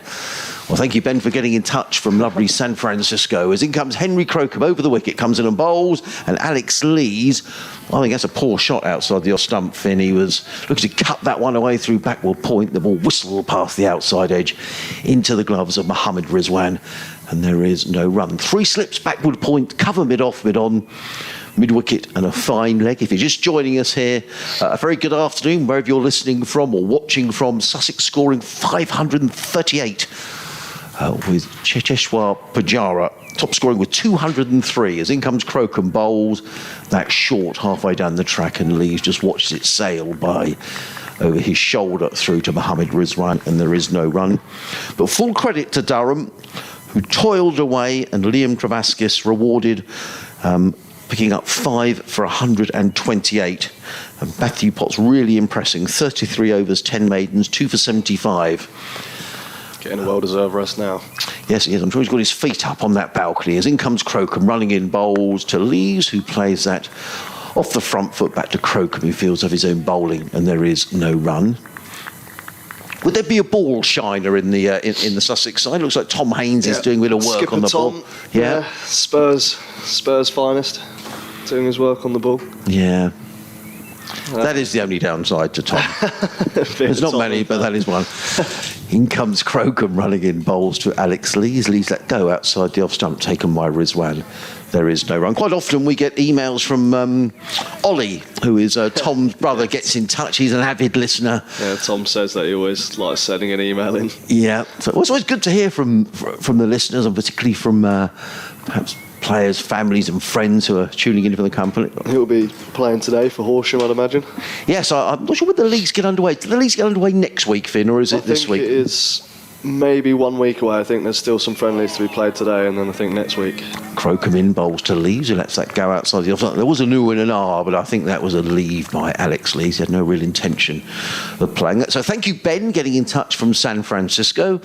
Rohan has been in touch, and he says, thanks for the coverage. Along with friends support, the BBC commentary has kept me going during a very difficult period of health. I'm sorry to hear that, Rohan. I hope you get better soon, as we'll read the rest of your email in a moment. As Henry Crocombe is in over the wicket, bowls, and Lees plays firmly to mid-wicket, and there is no run. A maiden over from Henry Crocombe. 3 overs, 1 maiden, no wicket for 9. Durham are 19 without loss, with Dixon on 12, Lees on 7. The magic figure for Durham is 315 if they're to avoid an innings defeat. So I'm going to read the rest of your email. I wanted to ask you what you feel a balanced lineup for Sussex in a 4-day and T20 could be if they're all fit. When all fit, we'd expect Finn Hudson-Prentice in the side, along with Steve Finn, George Garton and Ollie Robinson, as well as Jack Carson. How do you see the bowling and all-rounder lineup developing as people come back from injury breaks? As a fan, it looks very exciting. Thanks again, says. I'm not sure if you pronounce your name Rohan or Rowan, and I do apologise if I pronounced that wrongly. But here comes Aaron Beard and his Finn Hudson-Prentice. Yeah, Beard down the hill to Dixon outside the off stump. Looks like it had maybe a bit of shape in it away from the right-hander, but comfortably left down the hill. I would have thought Finn, so we're going to put Finn in both sides because he's up here in the commentary box, and we don't want to fall out. We've got on well today, so we're going to have Finn Hudson-Prentice in both sides. But with the clearly we don't want to discount anyone who's playing for Sussex today. But I would have thought if Steve Finn, George Garton, Ollie Robinson, and Jack Castle are all fit, I would think they would almost certainly come in the 4-day side. Yeah, there's obviously. I think we've actually got a very good battery of seamers in our squad at the moment, with Aaron Beard coming in again from the Cromwell Road end to Dixon, who drives outside half but beats backward point. And we've got a race onto the boundary. Here's that Mason Crane chasing it down to the boundary, keeps it down to 2, and a good throw back into Rizwan. But yeah, I think we've got a really strong battery of seamers. I'm not quite sure what. I mean, it's one of those situations where I think you can then start to pick and rest and sort of have that balance in the team where you can give people a rest. But at the moment, obviously, with the amount of injuries we have, unfortunately, for some reason, it's come at this time in the season, means that we are down to the bare bones and having to get a couple of the lads in on loan with Mason and with Aaron. As Aaron comes in again down the hill to Dixon, he plays that long through his square leg. That's bread and butter for Dixon, it seems. Beautiful shot, wasn't it? Clipped nicely off his legs. Away, middle of the bat, went racing into the boundary boards. I think Dixon he scored a triple century a few years back for Kent. Maybe that was 2 seasons ago. Not out, I think, as well, 318 or something along those lines, which is something that Durham may need in this effort today to survive potentially a defeat here at Hove. As Aaron Beard comes in again down the hill, ball of good length, which Dixon climbs into and plays to mid-off. You need to get out more. I'm just reading here. Sean Dixon scores 318 for Kent in the county championship. The second highest individual score for Kent. Gloucester beat Glamorgan inside 2 days at Cheltenham. Why was that played at Cheltenham? No, I'll just read that again. But he did get it. He did get 318. As Beard comes in down the hill to Dixon, who clips that nicely, but straight to square leg. So it says here, Sean Dixon completed a triple century for Kent on day 2 of their Specsavers County Championship match, Division 2 match against Northamptonshire at Beckenham. South African-born Dixon was eventually out for 318 from 408 deliveries, the second highest score by a Kent batsman, having smashed 31 fours and 3 sixes. There you go. I do need to get out more. And the record was 332 by a gentleman by the name of Bill Ashdown, so he wasn't far away from the record for Kent. Beard in now to Dixon. Ball of good length. Changing the field there for that last ball, that over. They had a mid-wicket in from third slip and a deep square leg out, so maybe he's trying to hit that pad of Dixon.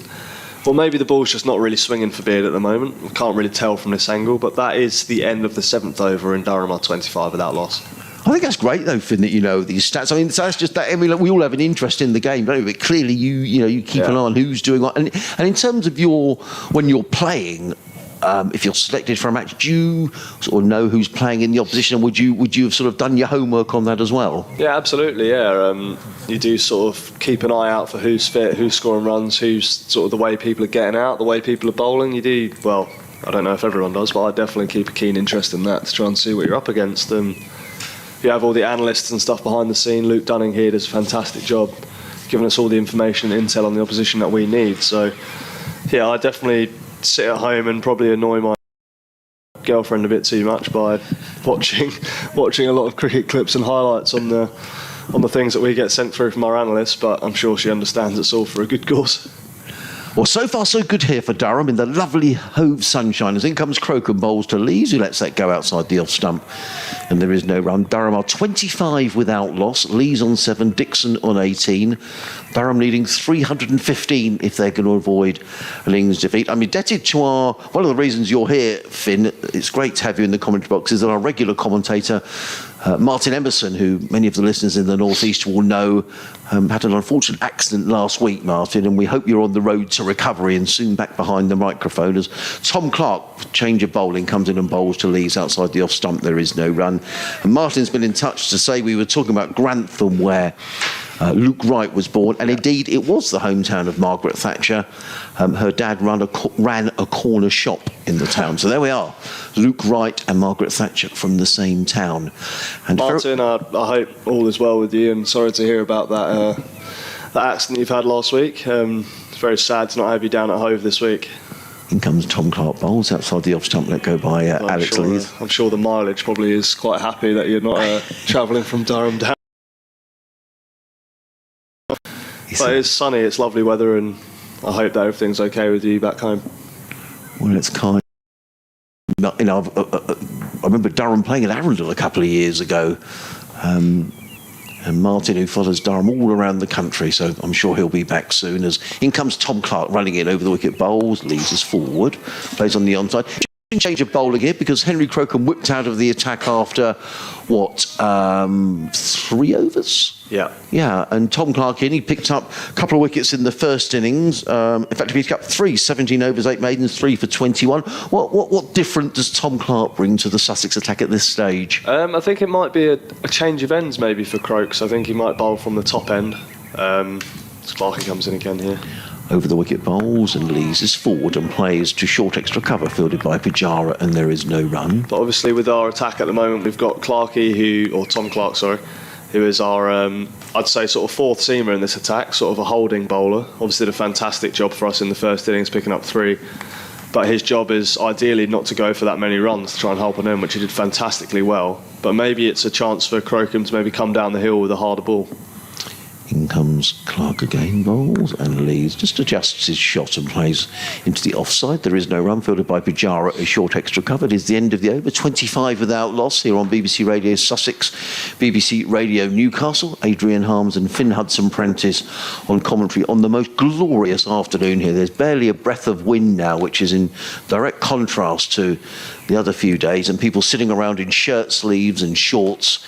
It's just a beautiful afternoon for watching cricket. It's going to be Aaron Beard who's going to carry on from the Cromwell Road end of the ground. And I wonder whether what have we got until tea, Finn? We've got another 11 overs. Is that how it's going to work today? I'm not actually sure how it's... I think, yes, I mean... time, I'm not sure how they work it. Will it be 4 o'clock or will it be... Very good question. I'm not sure if they just have a cut-off or something maybe on these days. I'm not 100% sure. We'll see if we can find out the... That's good when you have a cricketer who's not sure on the rules. Well, I think you're excused. I think the commentator should know, really, but we'll ask the scorers as well. As Beard comes in down the hill to Dixon. Ball full of length. Dixon drives pleasantly to mid-on. The dot ball there. Aaron Beard starting his 5th over. 4 overs, none for 16 before this.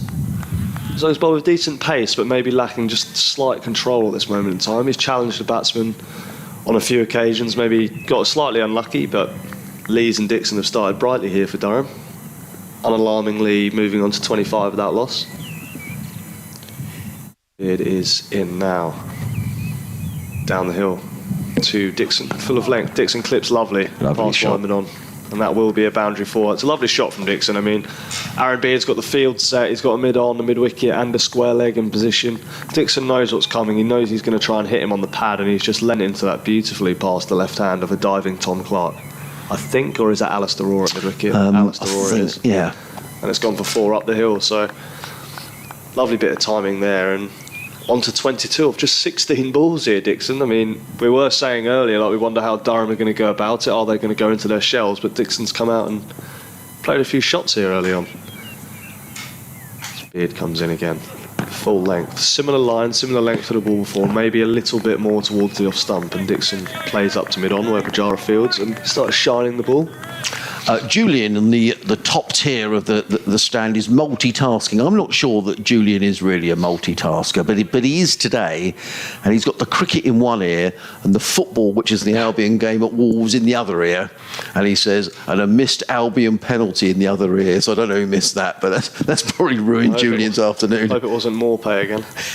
As Beard comes in down the hill. Oh, that's carried through nicely, and that's what I was saying. Just there is the odd ball that is just sort of coming through off the pitch down the hill that is carrying through nicely, and Rizwan there taking it almost reverse cut in front of his face there, probably worried about maybe a bit of wobble and such. But Durham. Did you see this message? Charlie got in touch and he said, voice double of Peter Crouch, I swear. Doing a great... Have you ever been called Peter Crouch before, no, Finn? Well, you have now. Doing the robot in the commentary box. So Aaron Beard comes in again from the top side of the ground, full of length. Dixon can complete control up to mid-on there, leaning on that one.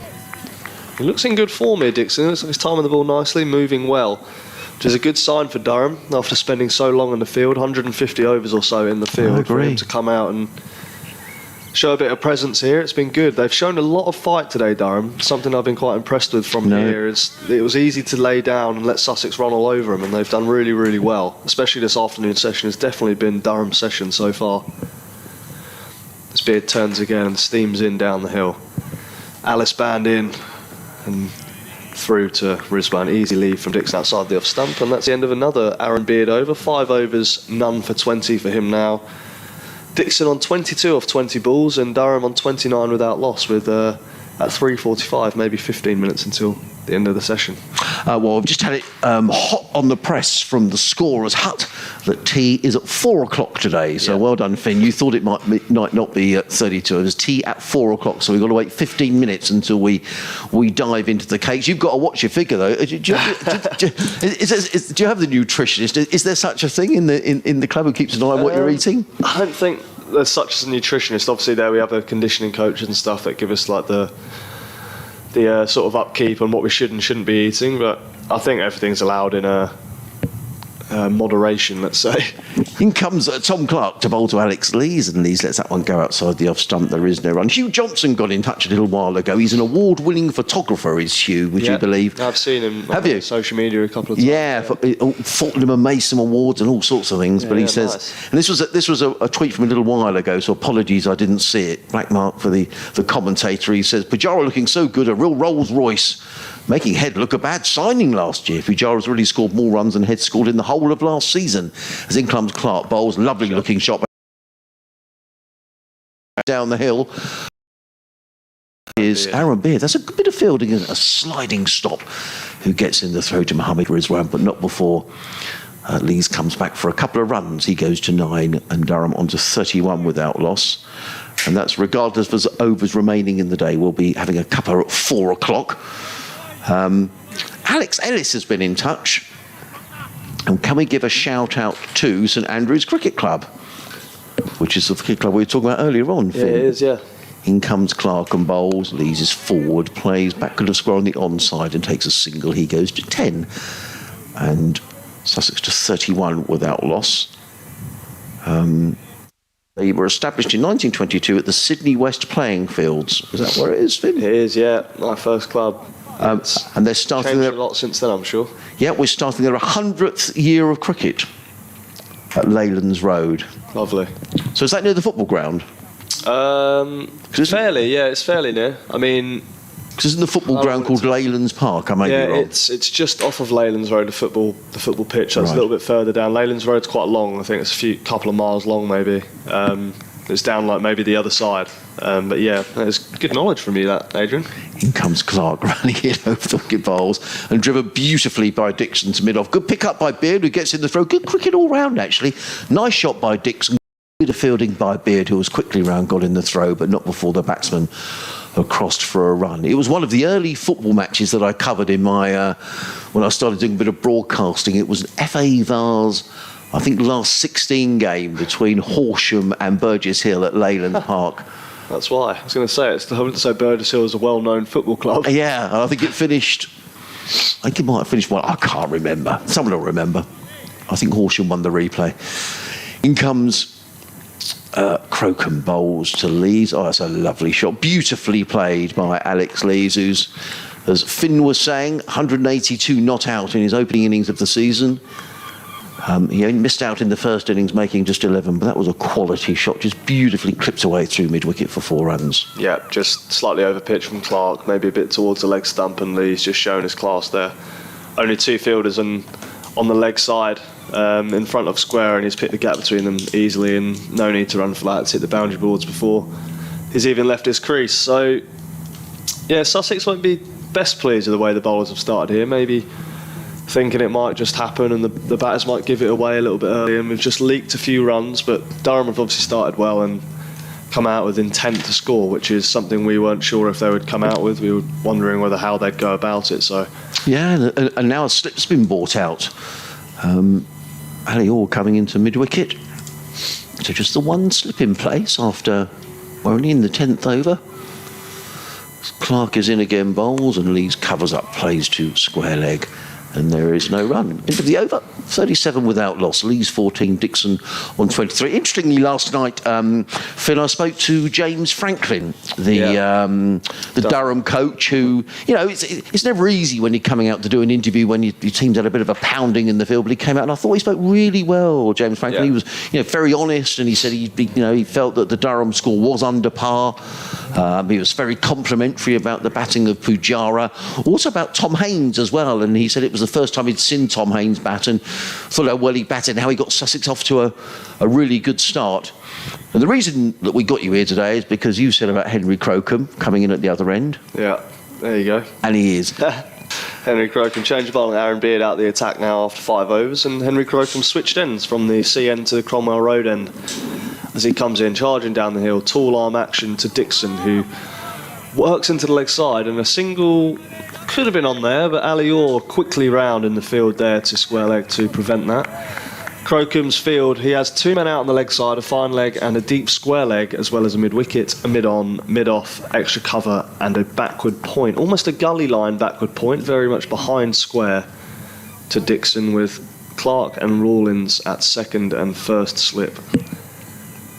As he turns and comes in again from the top end of the ground, a short ball which flies through to Rizwan, which he's taken a nice hit somewhere on the hand, I'm sure, and he's throwing his arm around as if he's in some sort of discomfort, but came through with nice pace. And that's what I was saying earlier, the pitch does seem to have held its pace nicely. It's coming through quickly, which means you are able to score runs, as much as obviously Durham are on the back foot here, only 37 for none, still trailing by over 275.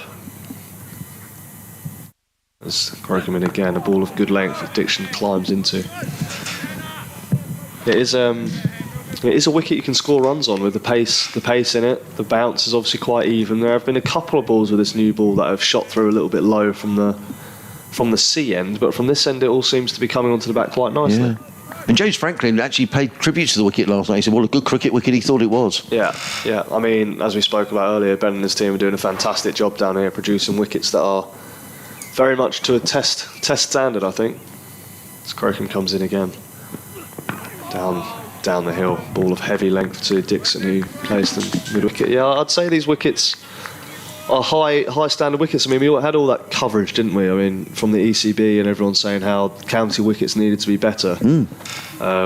If people are going to learn how to bat and bowl better and represent England in Test cricket, then bowlers need to learn how to bowl on flat wickets. And to be honest, since I've been down here, the wickets have always been hard, flat, a bit of carry, a bit of pace. So it's Crocombe in again, short ball. Using that short ball nicely here, Crocombe to Dixon, as Durham showed in the morning session, to use the bouncer on this pitch with it being flat and not too much lateral movement. Make sure you use the short ball so the batsman can't really line you up.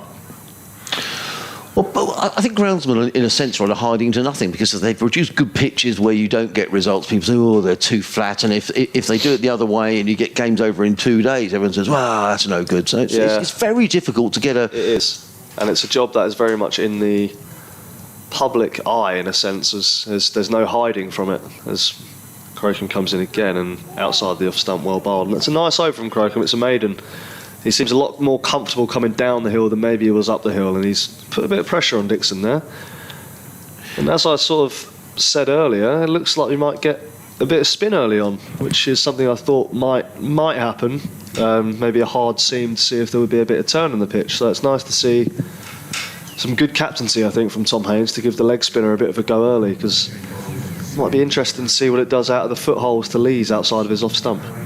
Well, let's face it, Sussex have got I know it didn't go too well for Mason Crane has played Test cricket. We're going to do an update. Durham's second innings underway. Yes, it is, Tim.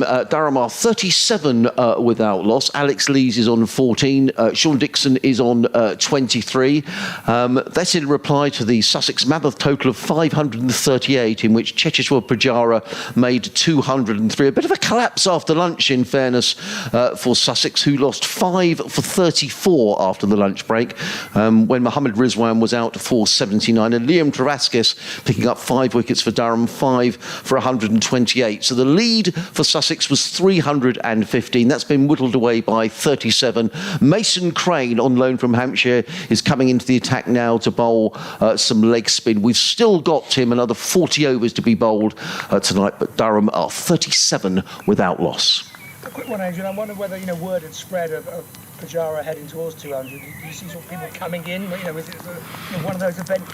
You're not going to see a batsman of this star at home every year. No, you're not. I mean, there's a decent crowd here today. What I would say is that when you've got Pujara and Rizwan batting, you've got two of the top international cricketers in the world, no question about that. And Pujara, I mean, what a start to his career. 202 not out at Derby. He then made 100 at Worcester last week and another double 100 here today. He is in tremendous form, and he'll have his eyes on the fact that England are playing India in this one-off test match at Edgbaston later on in the summer. And in this sort of form, he's pressing his claims for a place in the India side. But it's all about the here and now he's making runs for Sussex, and it's just wonderful to see a batsman of this quality playing at Hove. Great stuff, Adrian. Thank you, Adrian. Currently ball-by-ball commentary. Crane coming in from the sea end of the ground. I'm going to have to disappear in a moment and just do an update to the listeners on BBC Newcastle's Crane is in and bowls and tucked away by Dixon down towards fine leg. There's a long chase for Tom Clark down towards the boundary. I think that Dixon will come back. Sorry. Yes, for a third run, indeed he does. Total goes to 41 without loss, and I'm going to leave you with Finn. It's a nice aggressive move from Tom Haynes, the captain here, to bring spin into the attack inside the first 15 overs. I mean, the 12th over here. Mason Crane, international, played Test cricket. Mason Crane from Hampshire on loan. We've got a slip and a short leg as the two catching men here, with a tight man at mid-wicket as he comes over the wicket to Alex Lees bowling his leg spin. Nicely flighted and well fielded at mid-wicket from Delray Rawlings. Hit hard by Alex Lees, clipped to the man at mid-wicket. To a ball of full length from Mason. So yes, we have short leg, and a slip for Mason Crane here, who again tosses one up on the off stump, and Lees comes forward, prodding to Pujara at extra cover. We have a deep backward square leg, a deep mid-wicket, a man at mid-wicket saving the single, and mid-on sitting, maybe trying to stop the one, but also maybe a little bit deeper for the boundary ball. As Crane spins the ball from his right to his left hand and starts his run up to Lees. Well fielded by Delray Rawlings. Lovely shot by Alex Lees. Ball of full length, clipped hard to Delray Rawlings, who dives one-handed and stops a potential single, maybe even a boundary through wide mid-on. Mason Crane will be happy with that from his fielder. Trying to build some pressure, trying to get the ball in the right area.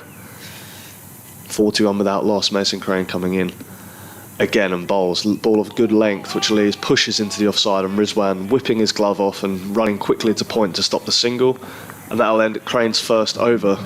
Not too much spin on offer there, I don't think, from this angle. Didn't look like many balls gripped, but one over done, none for 4 for him, and Durham 41 without loss. Alex Lees on 15 not out of 44 balls, and Sean Dixon 26 not out of 28 balls. Quite an aggressive start by the Durham opener.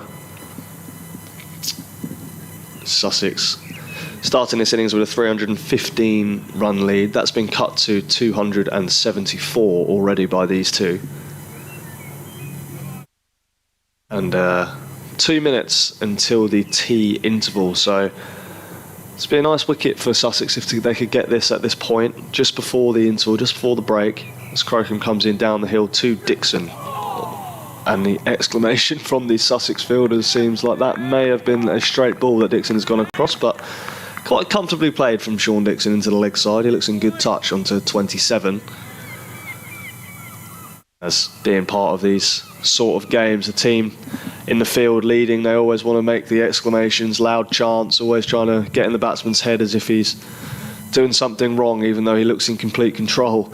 Just trying to put the pressure on to try and get in the batsman's head, trying to make him think that things are happening. And as Tom Haynes is talking to his bowler Henry Crocombe at the top of his mark here, looks like he might be coming around the wicket, or no, he's just changing the field. A man out a deep square leg and a catching mid-wicket being put in place for Alex Lees here. So maybe the use of the short ball, or maybe a ball that swings back into the left-handed Lees as Croaks comes in again. Ball that was short, back of a length, which looked like it went across Lees from here, easily left through to Rizwan with 4 balls left until tea. Tom Haynes at mid-on, geeing up his fellas, trying to get that ball, that 1 wicket ball available to Sussex to try and get Durham 1 down before the tea interval, trying to make an early inroad for them here. But the Durham openers look comfortable at the moment. Lees and Dixon both playing nicely. as Crocombe comes in again from this top end. Ball of full length, which Lees does well to leave. A similar delivery to what he may have got out in the first innings, pushing that one just outside the off stump, and Crocombe just down the hill, pushing it up full of length, see if Lees might have a push at it just before the break, but Lees leaves well. Through to keeper Rizwan. 2 slips here for Crocombe, backward point, cover, mid-off, mid-on, mid-wicket, and the 2 men I said earlier out on the boundary, deep backward square and fine leg as Crocombe comes in again down the hill. Ooh, didn't know what happened there. I thought I might have caught the back pad or something on the way through, but it looks like it just went past the outside edge there. Ball dying on the way through to keeper Rizwan. Again, what we were saying about the new ball, maybe a little bit uneven in pace off the wicket, but again, you'd say it's a pretty good day for batting and a pretty good surface for batting on. And I'm sure that, from a Durham perspective, if they can get themselves through to tea, that'll feel that sort of first objective done, I guess, Finn. Yeah, absolutely. First sort of milestone ticked off towards the big total as Crocombe in again, full of length, 2 Lees. He pushes up to mid-off where Pujara fields. And it's been another testing over from Crocombe. He looks like he's bowling well from the top end, but Alex Lee is covering up nicely to mid-off. So you've got a group of pigeons down at deep backward square. Joe, they've appeared every day at about this time. I don't know why it is, but about this time every day you get a flock of pigeons down here. It's Crocombe, last ball before the break, runs in, bouncer which hits Lees on the shoulder, I think that hit. Crocombe with good pace there, and I mean, yeah, I think that's it. Not much reaction from anyone on the field there. Sort of just hit him, and everyone sort of just walked off, and that's it. And that's the end of the session. I think that's definitely, from my count, that's definitely Durham's session. They've had a great session here.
for Sussex this season. Collects and throws back to the bowler Crane. He's in now, bowls again. Lees covers up. Looks like there was a bit of spin maybe there for Crane. He has a short leg, a first slip. The men inside the ring would be a mid-wicket, mid-on, mid-off, extra cover, and his sweepers, deep mid-wicket, deep backward square leg on the leg side, and a deep point on the offside. As Crane in. Flighted delivery to Lees on the length, who pushes up to mid-on. A nice over from Crane, but concedes to 5 due to the boundary and a single from Dixon. Durham 47 without loss to start the session. 5 runs off the first over.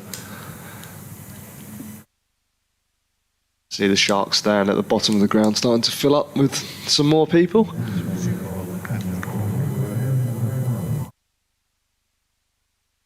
As you hear there, announced by Graham Irwin, our scorer.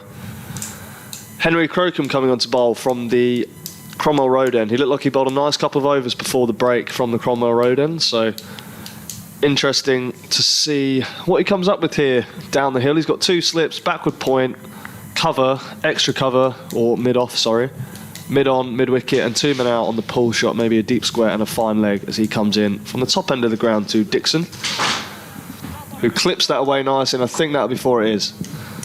Bit too straight from Crocombe, tight line, just down the leg side, and Dixon just helps that on its way.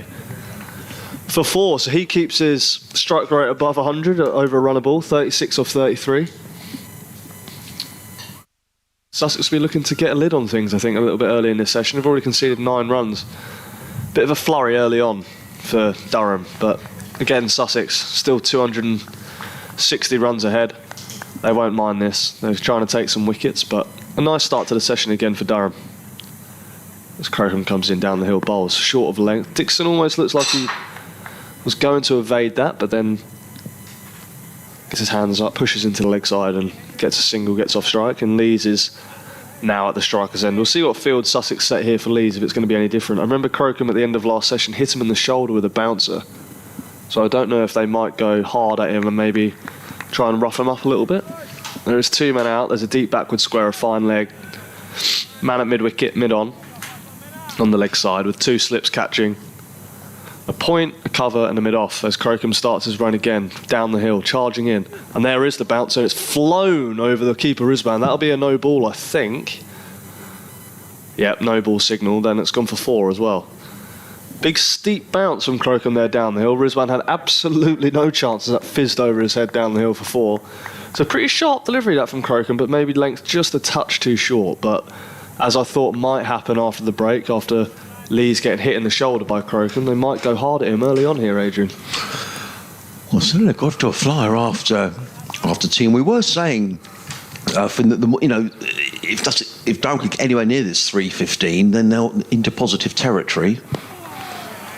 Crocombe bowl just played out into the offside. They're going to take even more time out of the game. So it's almost like every run when they get past is worth 2. Yeah. One of those situations. Sorry, I pinched your ball then, which I shouldn't have done. It's a bit difficult to concentrate, I've got to say, because generally there's quite a few people in the press box here at Hove, and today there's Finn, myself, and Paul Weaver, who's the only written journalist here, and a huge pile of cakes, and I mean huge. As Crocombe comes into Lees, who leaves outside the off stump. Not so huge now, is it, Adrian? No, it's not so huge. In fact, are you scones or scones, Finn? Scones. Right, so am I.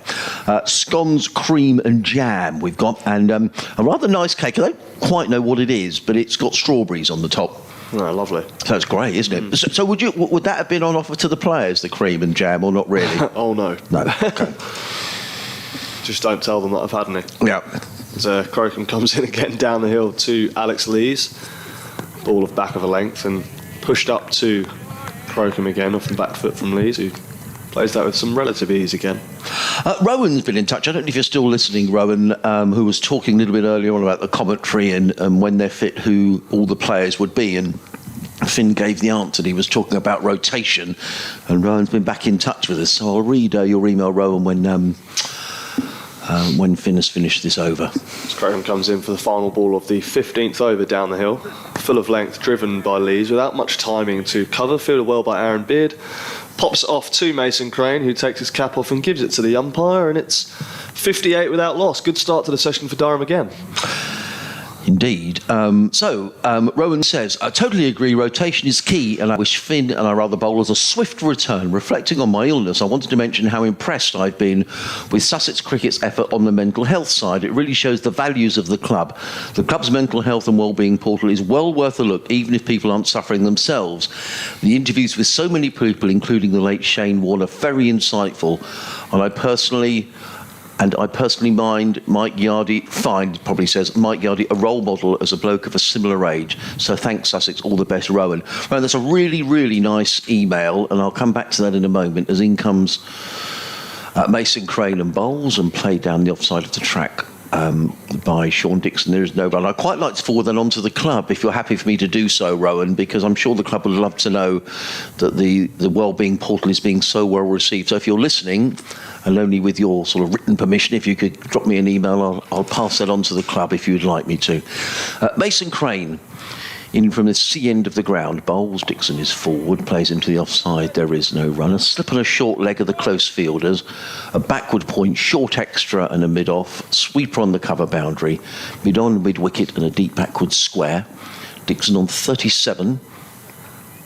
He's only faced 36 balls. Mason Crane throws the ball from hand to hand. He's in and bowls, and forward comes Dixon, plays that to backward point, and there is no run. We were talking before the interval about Brighton Hove Albion, who Julian was listening to, the cricket and the football, one in each year, and then missed a penalty, the Albion, and you said, I hope it wasn't Mope. Well, it wasn't, it was McAllister. But then he scored a penalty, so he missed one. Yeah, missed one and scored one. What's the score there? In comes Crane, bowls, so Dixon, who's forward, plays it down the onside, and there is no run. Yes, I think the Albion, they were leading by a goal to nil at half-time. So, 2-0. Oh, there we are. Yeah. So there we are. That will please Julian. Oh, he'll have a good night, Julian. He'll be dancing around Haywards Heath tonight, as in comes Crane and bowls, and forward comes Dixon. He's struck on the pad. Now, why was the appeal? Did he think that was pad before bat? Pad first, maybe. Okay. Tom Haynes claps his hands down in front of us, the Sussex skipper, fielding at mid-on. He's had a rare sort of couple of days with his feet up, as Tom, having batted so much this season. Captain, leader, legend. Probably didn't know what to do with himself yesterday. In comes Crane and bowls, and Dixon drives beautifully. Rawlins does well, gets a hand to it, and he's hurt his hand as Delray ball. It was driven firmly by Dixon. Rawlins in at short extra cover got a hand to it. He deflected it onto Aaron Beard, who threw it at the stumps. He missed the stumps. I think Dixon would have been home anyway. I think Delray is okay. He's just rigging his right hand. And Durham are 59 without loss. Lee's on 15. Dixon on 38. We've got 35 overs to be bowled tonight, so please keep your messages coming. Keep Finn and I company during these the last overs of the day, because we could already be playing for probably the best part of a couple of hours. And Sussex, it goes without saying, will hope to pick up a couple of wickets here, Finn, because if Durham could bat through this session without losing a wicket, they'll feel they've got every chance of saving this game. Absolutely. It's Crocombe here, starts another over. Down the hill, short into the ribcage of Dixon, who tucks it away comfortably down towards fine leg. I just feel like at the moment it's a bit too easy for Durham. I'd like to see a couple more catches maybe in place, something a little bit more attacking. If that is the short ball tactic, maybe having like a leg gully in or something, just to create that bit of uncertainty, because at the moment it just seems a little bit easy for these two. I mean, if you're in lead by 300 runs, you have all the chance in the world to maybe attack a little bit more, but obviously I'm not out there, I haven't played in the game, I don't know what's working, so can't comment as Crocombe comes in again and full of length and pushed mid-wicket. No, but I think it is interesting, isn't it? That really Durham off to a bit of a flyer here, because they're rattling along at the best part of 4 and over. And whilst runs aren't necessarily the key at the moment, that must spread some confidence in the Durham dressing room. I mean, if you're sitting up there batting 3 or 4 and your openers are looking relatively comfortable, that must spread some confidence that you can do your bit as well. Absolutely, yeah. It's Crocombe in. Full of length to Lees, who pushes up. Alistair All with a bit of fielding at mid-wicket. Always a bundle of energy. Yeah, now, is he quite a good runner, Ali, or is it? Yeah, he is a good runner. He loves running. Not so much over a short short length. He's not one of the quicker members of the squad, but in terms of long distance, he is a freak, so to speak. I'll tell long you that. distance. As Crocombe starts another delivery down the hill from the Cromwell Road end into Lees. Exclamation from behind the wicket. Oohs and ahs, but Lees out the middle of the bat to mid-wicket again. Maybe a bit of swing there for Crocombe. Back into the left hand of Lees from over the wicket. Still got the 2 men out on the leg side. Maybe he'll use the short ball again this over. Still 2 balls to come in the over. It's the thing with these wickets, you have to try and unsettle a batsman, create a bit of uncertainty. Create a bit of uncertainty. You can't just drop it on the length and expect things to happen. As Crocombe comes in, there is the short ball on cue. Speaking about that there. Yeah, and Rizwan taking that way above his head as well, Finn. Yeah, Crocombe has got a good short ball. He's a tall man, bowls with a high arm action. So he does get that steep bounce when he does dig it into the wicket, which is quite hard to take on as a batsman. So maybe it is the best option for Leeds just to try and duck out the way of that with 2 men out on the boundary. Crocombe trying to build up a head of steam here, a bit of pace behind him. Last ball of his 7th over comes in again. Lees on the front foot, pushing nicely to mid-off. And that'll end the over. Durham 60 without loss. Have you come across Ben Mike in your career? I have, yeah. I've played quite a bit against Ben Mike. Okay, well, he finished today 99 not out for Leicester. Oh, dear. He ran out of partners. 99 off 108 balls, 9 fours and 4 sixes at Lord's. That is a shame. Yeah, Leicestershire bowled out for 272, so he missed out on a century, did Ben Mike. Middlesex needing another 36 runs to win. Lords are 16 without loss. So it looks like Middlesex are going to win their 2nd game in a row. Good win at Cardiff last week, and they are the visitors to Hove next week. So we'll look forward to welcoming Middlesex here. The 99 still give me shivers hearing about those. In comes Mason Crane, comes in and bowls to Dixon, who tucks that around the corner. They've taken one. I think they'll come back for a 2nd run as well, because it's Tom Clark who needs to run back from slip to field, sends in a throw over the head of Mohammad Rizwan, but 2 more to the total. Dixon goes to 41, total to 62 without loss. I'll rattle through the other scores as we go through the over. A good game up at Trent Bridge, because Nottinghamshire looked home and hosed, but maybe not now. In comes Crane and bowls. Dixon forward, plays onto the onside, and there is no run. Worcestershire made 339 in their 2nd innings, having been something like 30-odd for 4.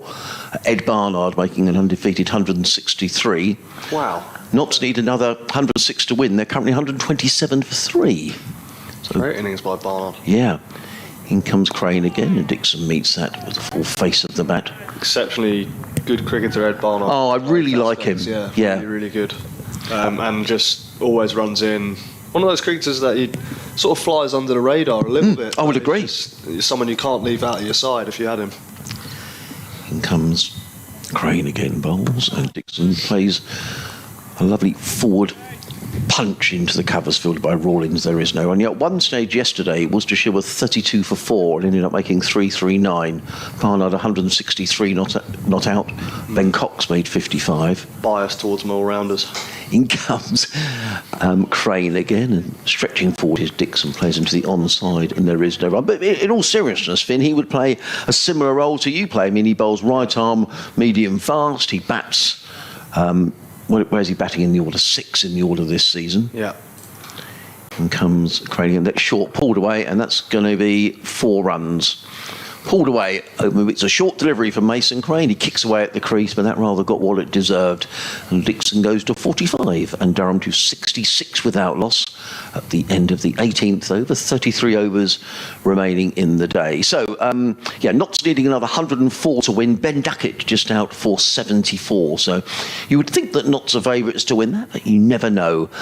Meanwhile, Middlesex need another 31 to complete victory against Leicestershire. I would imagine that's going to happen today. Probably heading for a draw at Derby, where Derbyshire are batting again 71 for 1, leading by 52. Shan Masood out, but not before he'd made 42. So he's probably well over 600 runs for the season is Shan Masood. So they're the second division scores. In the first division, Kent 31 for 2 in their second innings, trailing Yorkshire by 249 as Crocombe is in bowls and forward comes Lees, plays into the offside. There is no run. The county champions Warwickshire are heading for defeat at Taunton. They're 150 for 8, still trailing Somerset by 99. Interesting game just along the coast at Southampton, where Hampshire are 288 for 6. Leading Lancashire by 294. Nick Gubbins, his second century of the match. He hasn't been out yet in the game. He's 124 not out. As in comes Crocombe over the wicket, bowls, and Lees drives to extra cover fielded by Pujara, and there is no run. Extra cover more mid-off perhaps. Ben Brown making 72 in that game for Hampshire. At Bristol, heading for a draw really. Gloucestershire 348 for 2 in reply to Surrey's 603. 157 for Chris Dent, not out. 124 for Marcus Harris. Interesting stat in that game as in comes Crocombe and bowls, and Lees covers up, plays into the onside, and there is no run. So here we are. That was an opening partnership at Bristol of 296, Finn, before Harris was out. And then 3 balls later, the number 3, James Bracey, was out for a duck. So a lot of sitting around and a long way to go for a duck. What we were saying earlier about long waits in partnerships and then the concentration of watching every ball. And Chelmsford, Essex in trouble against Northamptonshire. Following on, in comes Crocombe and bowls, and Lees clips this to mid-wicket. Again, there is no run. They are 95 for 3. Still trailing by 102. Sir Alistair out for 19. And the wickets in the first innings, Ben Sanderson, who I think is an excellent county bowler, 4 for 32 in his 19 overs. And a century, I think, for Luke Proctor for Northampton. Yeah, made 113. It's been around a while, Luke Proctor. Good cricketer. Another all-rounder. In comes Crocombe over the wicket, bowls, and stretching forward is Alex Lees. I'm not sure he intended to play that there. I think he was looking to play that towards mid-off. And he's just rehearsing the shot. Lees on 15. Durham 66 without loss. Henry Crocombe 1 ball to go in his 8th over. 2 maiden and no wicket for 18. He's bowling with 2 slips, a backward point, cover mid-off, mid-on, mid-wicket. 2 men set back on the leg side. There's a deep backward square and a fine leg as Crocombe is in again and bowls, and I think he beats Lees outside of the off stump. Would you say that was a beat, or did he let that go? It looked like he went to play it and maybe just pulled the bat out of the way, but again, decent delivery from Crocombe, just back of a length, fizzing through to Rizwan. Yeah. It's one of those rolls at the moment for Mason Crane. Obviously, it doesn't look like it's spinning sideways, but it looks like he's going to have to play a similar role to what Travaskis played for Durham up the hill, trying to hold up an end while the seamers can rotate down the hill. Obviously, the leg spinner always, for me, the leg spinner always seems to carry a bit more of a threat than the off spinner, just because they have that ball that can rip and turn past the outside edge or through the gate of the left-hander. It's just one of those things. I think watching Shane Warne in the 2005 Ashes growing up is one of those things that inspired Mason Crane to become a leg spinner, to be honest. So his 5th over at the top of his mark now. Right. Coming up the hill. Into Sean Dixon, who's on 45. Nice length, pushed into the offside for no run. Yeah, it is just a beautiful evening down at Hove. If you're in the local area, I've said before, but get down here, there's still going to be plenty of cricket, still 32 overs to be bowled. Mason Crane in again. Fielded at short leg by Ali Orr. Dot ball, couple of dots to start the over. And did you say it's free after tea for every county championship match this season, I Finn? think it is, yeah. Yeah, well, it certainly was at Worcester last week. And if it is, I think that's a great thing to come in and watch, 30-odd overs, perhaps have a pint of beer, sit in the sunshine. Lovely. Absolutely, it's a great initiative as Crane bowls back foot, cut away by Dixon. That would be 4 runs. Shot. Loose delivery from Mason Crane, and Dixon's not going to miss out there. He moves on to 49. Almost at runner ball, 49 off 50. But yeah, it's. I've seen that around the county circuit. I think a couple of teams didn't do it, and I think now are starting to do it. I've seen on Twitter and stuff, a lot of the teams getting around that, which is good. It's nice. Like, even sort of around this area in Hove, it's quite a family area. So if you bring down your children or whatever on a nice Saturday afternoon, I think that's a great initiative. I do. As Crane has come in and bowls to Dixon, who clips away, and that'll be a half century to Sean Dixon as he picks up a couple into the leg side. He's been really good this innings, Sean Dixon. He's taken the initiative. He's taken the threat to Sussex, who haven't bowled particularly well to him, but he's put away everything loose that Sussex have delivered. So fair play to him. 51 or 51 balls, including 9 fours, and only in 72 minutes. So a really, really good start from Sean Dixon, racing along for his team here and eating away at that Sussex deficit of 315. He's been very positive, hasn't he? And we spoke about Durham being positive, trying to clear these arrears. It's Crane in again to Dixon, who squares up slightly into the offside, maybe spun a bit or just got caught on the crease. You never know, those milestones, they sometimes play tricks on batsmen. He might have settled down, got to his 50. But Mason Crane with a nice length delivery, and he's in again already. Up the hill to Dixon, who's forward and he's beaten outside the off stump by a lovely piece of bowling from Mason Crane there to end the... Is that the 20th over the innings already? We're flying. Yes. For him, Yeah. But again, it's one of those things at the moment with Sussex. It feels like there's been the odd ball here and there, but they just haven't really kept a lid on it in terms of pressure. They've had a boundary ball almost every over or an opportunity for them to score. It's not been what we saw from Durham this morning with Potts bowling and that down the hill really sustained period of pressure. It just seems like it's been maybe a touch too easy, or maybe I'm being a bit harsh, maybe just being from the inside and seeing how well these guys can bowl. Maybe it's one of those, but... Do you think that turned a bit, or did that just go with the spin? I'm not sure. Here comes Crocombe. Down the hill, comes in and bowls to Lees, and Lees is forward, plays into the offside, and there is no run. I'm not sure if it's spun or not. Obviously, you can't really tell from this angle, but it looked like he pushed it maybe through a little bit quicker, and Dixon was a bit indecisive whether to play or leave, or maybe it did spin. I'm not 100%, but it was a nice piece of bowling from Crane. Henry Crocombe from the Cromwell Road end is bowling with 2 slips and a backward point, a cover and mid-off. Mid-on and mid-wicket, and those 2 men set back on the leg side for the tall frig of Alex Lees, who's on 15. Crocombe in bowls, and Lees lets that go outside of the off-stump, taken by Mohammad Rizwan, and there is no run. I was going to ask you something, Finn, and I can't remember what it is now. What are we talking about? We're talking about Mason Crane. Shane Warne? Yeah. It'll come back to me in a minute. Delray Rawlins keeps looking at his right hand. He fielded that ball at short extra cover, and he's just a bit uncomfortable. He's standing there at first slip, but he's shaking that right hand as if it's giving him a bit of trouble. It was a good stop at short extra. Clerk's coming around the wicket here. Yeah. Change of angle. As the Pigeons decide to take off right on cue as Crocombe is in and bowls, and Lees, I think he's beaten then outside the off stump. A good delivery by Henry Crocombe. I noticed an excellent photograph that was posted by Sussex Cricket Club last night of Pujara getting his 100 and the seagull flying in front of him. That was brilliant. Yeah. I don't know who took the photograph, great photo, wasn't it? But it really was a terrific photograph. He looks just slightly uncomfortable against a short ball here. Doesn't know whether to play or leave it at the moment. I would agree. Crocombe in again, bowls, and Lees is going to get 4 runs, but a very uncertain 4 runs, a thick edge. Difficult to see whether that would have gone to a 3rd slip or a gully, but it was a full shot. It's edged down to 3rd man. He goes to 19, but encouragement for Henry Crocombe. Durham 76 without loss. Full shot by the England opener, and Henry Crocombe is just causing him 1 or 2 problems in his 9th over. Is Crocombe. It's difficult to see from here exactly where that went. It went wide of Tom Clark, so whether it would have been an opportunity with a 3rd or a 4th slip or maybe a gully is difficult to tell, as Crocombe is on his way again. Around the wicket, bowls, and Lees this time up on his toes, and he punches that through the covers. It's going to race away, I think, for 4 runs. George Burrows is in hot pursuit, but he won't catch that. So back-to-back boundaries for Alex Lees, and that was a more orthodox and authentic stroke. He goes to 23, and Durham are racing along here. They're 80 without loss.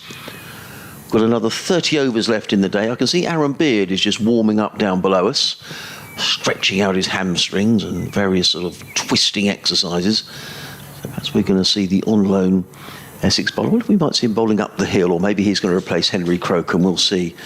Crocombe in, bowls, Lees lets that one go outside of the off-stump. There is no run. End of the over, 80 without loss, 23 Lees, 51 Sean Dixon. You're listening to live cricket on BBC Radio Sussex, BBC Radio Newcastle, Adrian Harms and Finn Hudson-Prentice, the Sussex all-rounder, on commentary for you today. on a lovely, lovely evening at Hove. A lot of overs still to be bowled, 30, but the light is good. And I think we're going to get through as the Durham backroom staff go for a little wander around the pitch. Funny, you know, I don't know what any of those guys are the health and fitness guys, but always the fitness guys always seem to wear shorts, whatever club it is, however cold it is. I don't know if it's like a badge of honour, like a postman, but they always seem to have to wear shorts. Yeah, absolutely. Mason Crane starts a new over here from the C end to Sean Dixon, who is forward and defends into the offside. Yeah, I agree. It's quite funny to watch, isn't it? Even when it's April the 1st and it's freezing cold, they're always wearing their shorts and t-shirt and jumper. Crowd has filled up down this end. Nice crowd coming into the Shark stand after tea as Mason Crane is in, and I think that's a similar ball to what Dixon was beaten by in the last over. Just lets this one go outside the off stump. Wonder if Mason Crane's going to use his googly at any point here to maybe potentially get Dixon to play a bit more outside his off stump, but Crane in again here and outside the off stump, and Dixon drives slightly on the up, but through extra cover for a single to the man in the deep, George Burrows. Would you have played with Mason Crane? So he was explaining when we spoke to him last night that he played a lot of junior cricket here. Did you come across him, Finn? So he was the year below me at age group level, but as he changes angle here to Leeds to come around the wicket, I'd played against him a lot in school cricket. He played for Lancing College and I was at St Bede's, now known as Bede's. Played against him a lot growing up. He used to take wickets of fun when we were growing up as he comes in round the wicket to Lees, who it's an interesting tactic. I quite like it. Has put holes outside the left-handers off stump here, and Lees is probably trying to get outside the line of off stump, but he doesn't know whether to play or leave. We saw one earlier, Travaskis to the left-handed Beard, which Crane comes in and bowls. The left hand of Aaron Beard from Travaskis over the wicket, one spun back into him, and then the next ball he managed to catch an outside edge because it skidded on. So maybe something similar from Crane here to Lees, as he finishes off his over to Lees here around the wicket. A little bit straight, a little bit short, and Lees clips it out nicely, completely in control to the man. George Burrows in the deep, and there is a change of bowling. It looks like Aaron Beard's going to come on at the top end, but before then, Mason Crane has bowled us 6 overs for 24, and Durham cricket are 82 without loss.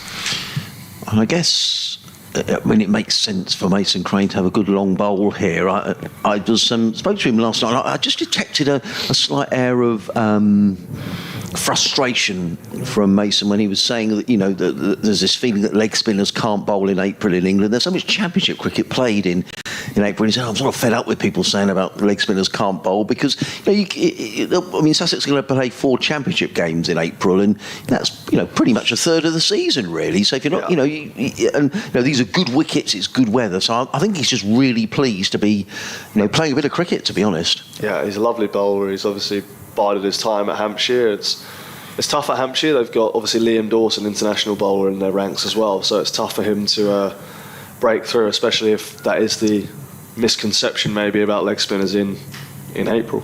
In comes Aaron Beard, down the hill, round the wicket, comes in and bowls to Lees, and Lees is forward and plays to mid-on, and there is no run. 2 slips, a backward point, cover mid-off, mid-on, mid-wicket, 2 men set back on the leg side. In terms of tactics here, it looks like Tom is giving Mason Crane a fairly lengthy bowl and rotating his seamers at the C end. I'm just trying to think about who else Tom Haines might have. He's got himself who can bowl. He's got, I guess, the left arm spin of Delray Rawlins if he needs it. So there are sort of various permutations that Tom Haines might turn to if Sussex don't take a wicket.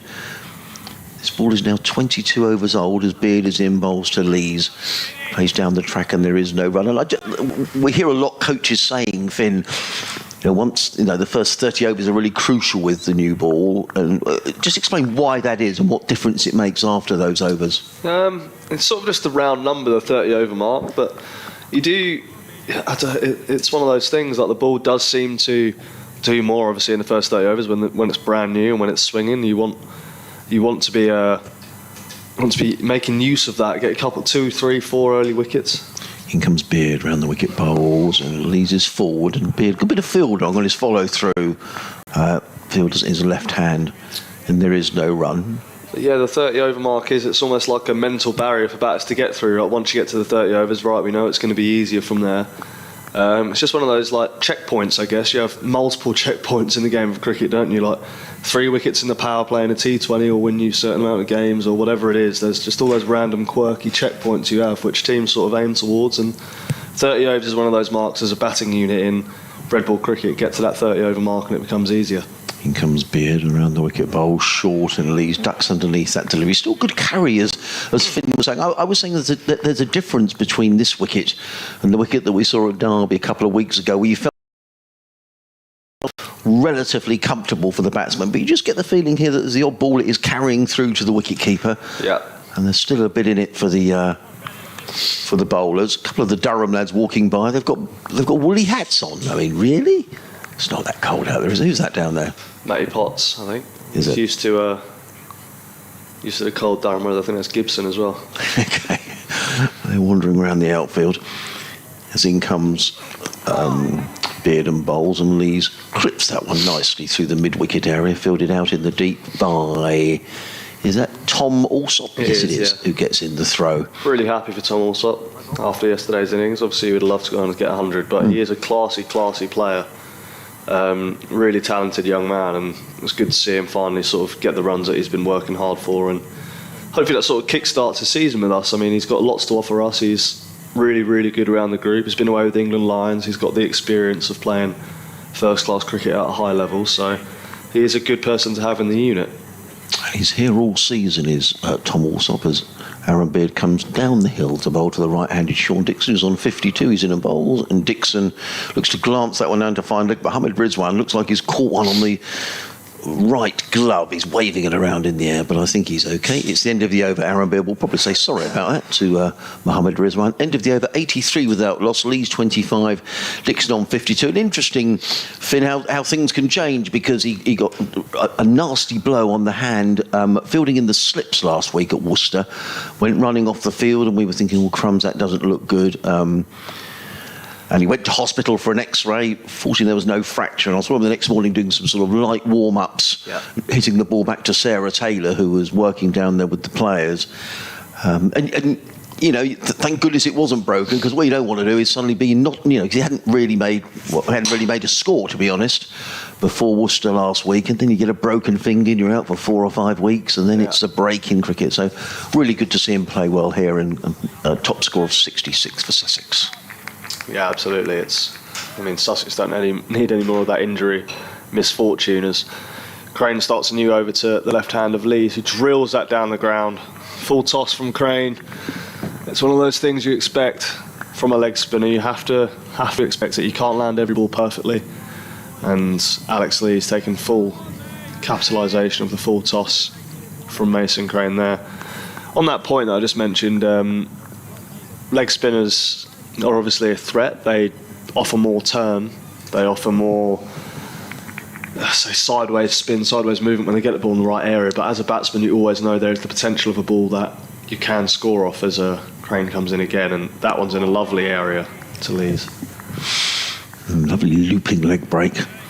It's just one of those things you have to accept when you're playing a leg spinner. You know that, yes, while they are an attacking threat and they will get wickets and bowl balls that are magic, they also can leak runs, as Crane comes in again and bounce and a bit of turn out the rough there, it looked like, and Lees on the back foot covers that nicely into where a silly point would field if there was one there, but Alistair Rawls at short leg for now. See James Kirtley and Sarah Taylor wandering around the boundary edge. The beads unit as Crane comes in again. Full flighted delivery, lovely pace on that. I think Lees was thinking for a minute to push that through the offside, but decided against it. The Beads unit, just explain that to us. Both of them coaching at St Bede's or Bede's Senior School, my secondary school or senior school. As Mason Crane comes in again, a big full toss which has been hammered away. Is that gone all the way? I think it has gone for 6. Yeah, that's just what we were talking about, with the potential of a bad delivery, and Alex Lee's taking full advantage of that and sending it into the boundary boards over mid-wicket. And that's 7 runs away from a 100 partnership here for the Durham openers. They have really done a fantastic job after being in the field for such a long period of time. No, they really have. Through this period now, 24 overs nearly, almost scoring at 4 and over, as Crane in again, and Lee's turning that one away in the leg side, slightly shorter from Crane this time. And well played by Alex Lee. So another good over for Durham, 11 off it. It's quite an expensive over from Crane, but he's got 7 overs now, none for 35, and Durham are moving along nicely, 94 without loss after 24. Yeah, look at Mason Crane's figures. You say 7 overs for 35, so it's going up 5 over. I think Tom Haynes will want to give him a lengthy bowl, but he won't want to concede too many runs. Ollie Carter is on the field, so somebody has gone off, and we'll have to have a hunt around and see who that might be. Crocombe? Is it Henry Crocombe who's gone off? I think so, yeah. Can't see him, but Aaron Beard is going to carry on. So plenty for Tom Haynes to ponder here. Durham off to a flyer at the start of their second innings. They've already virtually cleared 100 of the arrears, and with every over that goes by and every run that Durham score, they will believe that they can save this game. It's going to be Aaron Beard who's going to come around the wicket to the left-handed Alex Lees. He's in from the Cromwell Road end of the ground. He's in and bowls, and Lees covers up and plays onto the onside, fielded by Haynes, who comes in from mid-on to field. And there is no run. 94 without loss. Durham here, BBC Radio Sussex, BBC Radio Newcastle, live cricket on the BBC. You can also watch the pictures as well if you're watching via the Sussex Cricket Club website, where the pictures are streamed alongside our commentary.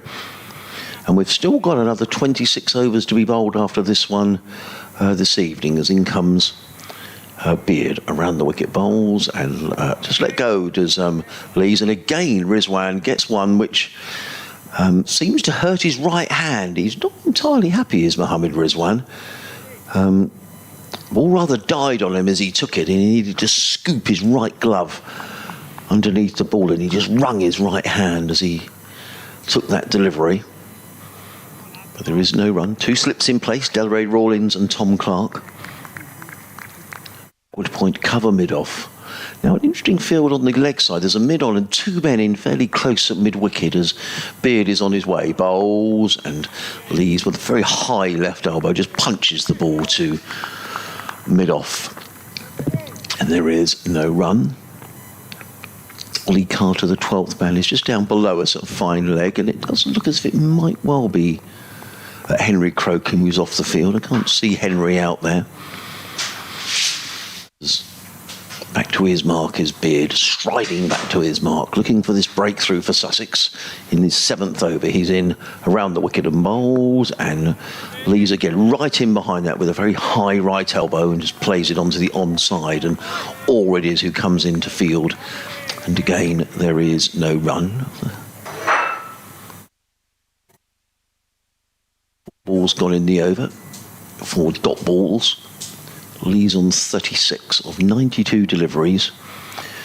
He won't worry too much about the amount of balls he chews up, and all the Durham dressing room. By contrast, Sean Dixon, 52 off 57 deliveries, as in comes Beard around the wicket bowls, and well dug out by Lees. Good delivery by Beard that draws applause from the slip cordon, particularly Delray Rawlins, who's clapping his hands furiously.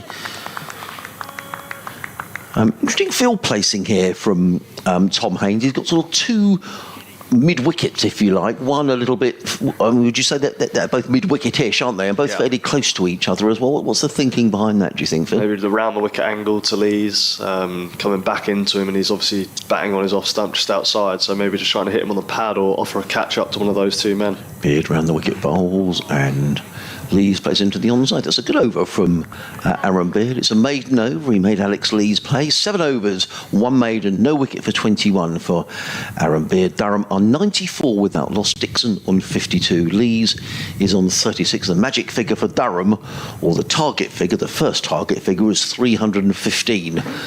And with 26 overs left in the day today, Finn, if Durham were to score maybe at 3 and over, they may be up around 175 by the close of play. So, you know, if they kept going at that rate, they might clear the arrears by sort of tomorrow lunchtime-ish. Then they'll have to bat a bit longer to try and bat Sussex out of the game. That's a long, long way off. But it's certainly a very good start for the visitors. Yeah, absolutely. It's been a good start by them. And yeah, all the I mean, there's still 221 runs behind Sussex at the moment. Yep. So there is plenty of runs in the tank for Sussex to play with. So, I mean, as a Sussex fan, I wouldn't be too worried, but again, it'd be nice to pick up 1 or 2 this evening, try and, while they're still 100, 150 runs behind, trying to get a couple down and then maybe get a night watchman in there this evening as Crane is in. Round the wicket to Sean Dixon here. Similar tactic to Travaskis earlier in the day for Durham. Came round the wicket for a long period of time to Pujara, the man who scored a double 100 for Sussex earlier today. Crude piece of business by Sussex. Unbelievably good signing as Crane is in round the wicket. Oh my word, that is spun and bounced out the rough. And that is going to make things a little different maybe for Sean Dixon there. Maybe he's going to think differently about how he's going to play this. Is he going to sweep? Is he going to try and pad it away? But that's a lovely piece of bowling from Crane, and that's what the leg spinner can offer. Yeah. Big turn and bounce. As he's in again. Interesting leave outside the off stump there with a big gap on the offside and a ball that was obviously wider of the off stump. It's good. I guess you just got to hope that's not the googly. Yeah. Very fine man at short, fine leg there. For the potential sweep as Crane comes in again and driven away by Dixon. Lovely shot, but again, Crane will like that. He's in the game there. And this is going to make things a little bit tricky for Alex Lees, I think, as well. He's seen one spin out the rough. Obviously, that's where Crane's going to be aiming to him, but he can't just pad it away. He can't just leave them, because if one does straighten, he's going to get hit on the pad, and the umpire's going to have a decision to make. So, is he going to try and use his feet potentially and come down the wicket here as Crane comes in and bowls, and Lees stays at home and clips away to mid-wicket where Rawlins fields? Stand by for radio update. I better just pick up with the commentary, because I think we're going to do an update, Finn, to the listeners on BBC Radio Sussex. In comes Mason Crane around the wicket bowls, and Lees covers up plays on the bounce to short leg. There is no run, so just the 1 run coming off of the over. So end of Mason Crane's over, 8 overs, 0 for 36. Yes, and Durham going along very nicely. They're 95 without loss. Sean Dixon is on 53. Alex Lees, the England opener, is on 36. The magic figure as far as Durham are concerned is 315, after which they will avoid an innings defeat. There's still another 25 overs to be bowled here tonight, and with good weather we're very likely to get those 25 overs in. As you say, earlier on in the day, a masterclass, simply no other word to describe it really, from Cheteshwar Pujara. He made 203, Mohammad Rizwan making 79. Sussex, though, losing their last 5 wickets for just 34, and now Durham going along very nicely. This is a good batting wicket. If Durham can get through to the close, maybe with 1 wicket down, they'll really feel they've got a chance of saving this game tomorrow. Durham 95 without loss. Great stuff. We've got Adrian. He's live on the BBC Sport website right now. So Tom Haynes, just one or two things to think about here, Finn. Actually, you'd take about people moving into that southwest corner. The sun comes off the main pavilion at this time of day, so if you want to sit in the sun, that is really the place to go. I can see Sarah Taylor and James Kirtley talking to a couple of spectators in the crowd there. But he's got. Now, he says what he's doing here, Finn, because he's just reorganising that leg side field. Yeah, what we've got here is, I think, maybe a bouncer ploy. Okay. Potentially, or maybe just trying to attack that front pad, because we've got 2 men catching on the leg side with 2 men out in the deep. As Beard comes in, and that one outside the off stump, probably not quite what he was after there. But yeah, we've got a mid-on, Pujara, who's sitting quite deep at mid-on. We've got Tom Clark at first slip, Alior at mid-wicket, and Delray Rawlins, I think that is, at like a backward square leg catching. So they're the 3 catching men, with Pujara at wide mid-on.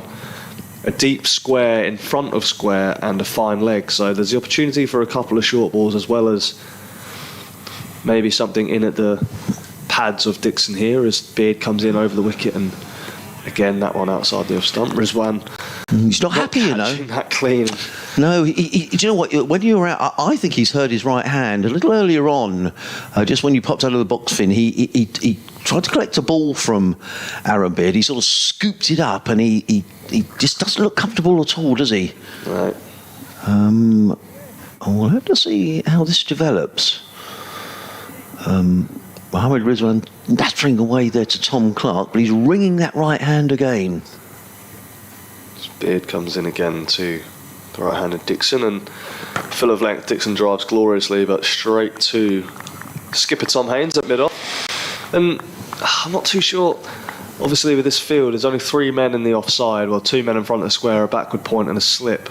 Obviously, the plan here is for Aaron Beard maybe to go a bit wider on the crease, push the ball into the right-handed batsman. But the first 3 balls of this over have been outside the off stump, which doesn't quite match the field been set. Maybe it's a tactic to lure the batsman into his false sense of security, and maybe not sure what to expect. But here is Beard, who comes in and again width outside the off stump and hits straight to the man at cover. It seems maybe he's just getting his line slightly wrong and pushing it into the offside channel for Dixon. But I mean, obviously with less men on the offside, he'd probably want to be bowling a bit straighter. But again, maybe it's a setup. Maybe he's trying to pull him across his stumps to then fire one at the stumps and get him LBW, or maybe a little catch to the man in the leg side because he's overbalancing. But again, we'll see. 4 dot balls in the over so far as Beard comes in. That one is a lovely line and length towards more like the off stump line, maybe just outside. And Dixon plays that on with respect up to skipper Tom Haynes at mid-off. So 5 dot balls in this over. I've not given Beard the credit he deserves here. He's gone 5 dots. I think it's been an impressive debut from Aaron Beard, looking in the first innings. 14 overs and 5 balls, took 3 for 51. Yeah, 3 wickets, always handy.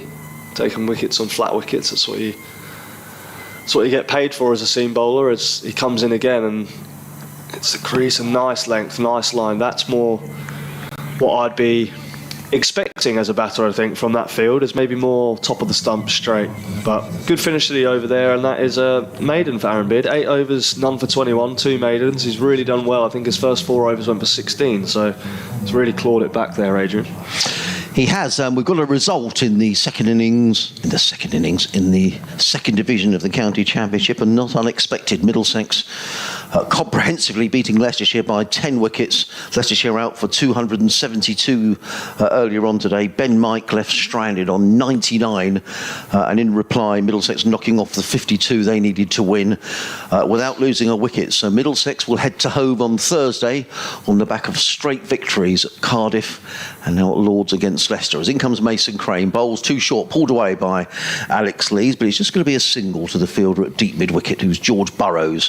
1 more to Lees. He goes to 37, and Durham to 96 without loss. In the other games in Division 2, Nottinghamshire look as if they're going to probably get over the line against Worcestershire. They're 159 for 3, needing another 74 to beat Worcestershire, who are indebted to Ed Barnard's 163 not out, as they made 339. The game at Derby looks to be heading towards draw, as in comes Crane and bowls, and Dixon drives that one. No chance of Tom Haynes cutting that off. Overpitched and just driven through wideish mid-on for 4 runs, and that brings up the Durham 100.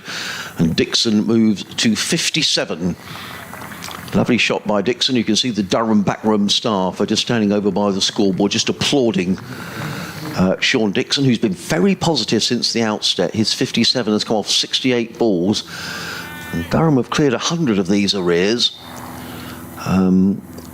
without too much difficulty, it has to be said, which probably says much about the pitch. Crane. Sussex in need of a wicket, it goes without saying. In and bowls, and forward comes Dixon, plays into the offside, fielded by Rawlins, and there is no run. So Notts just needing another 74 to win now, with 7 wickets in hand.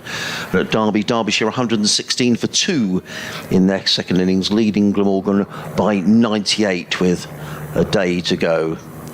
In comes Crane and bowls. Officially, I thought for a moment that was a chance to Delray Rawlins, but it obviously was a, would you call that a bump ball? That's what I call it. Hit into the floor, yeah.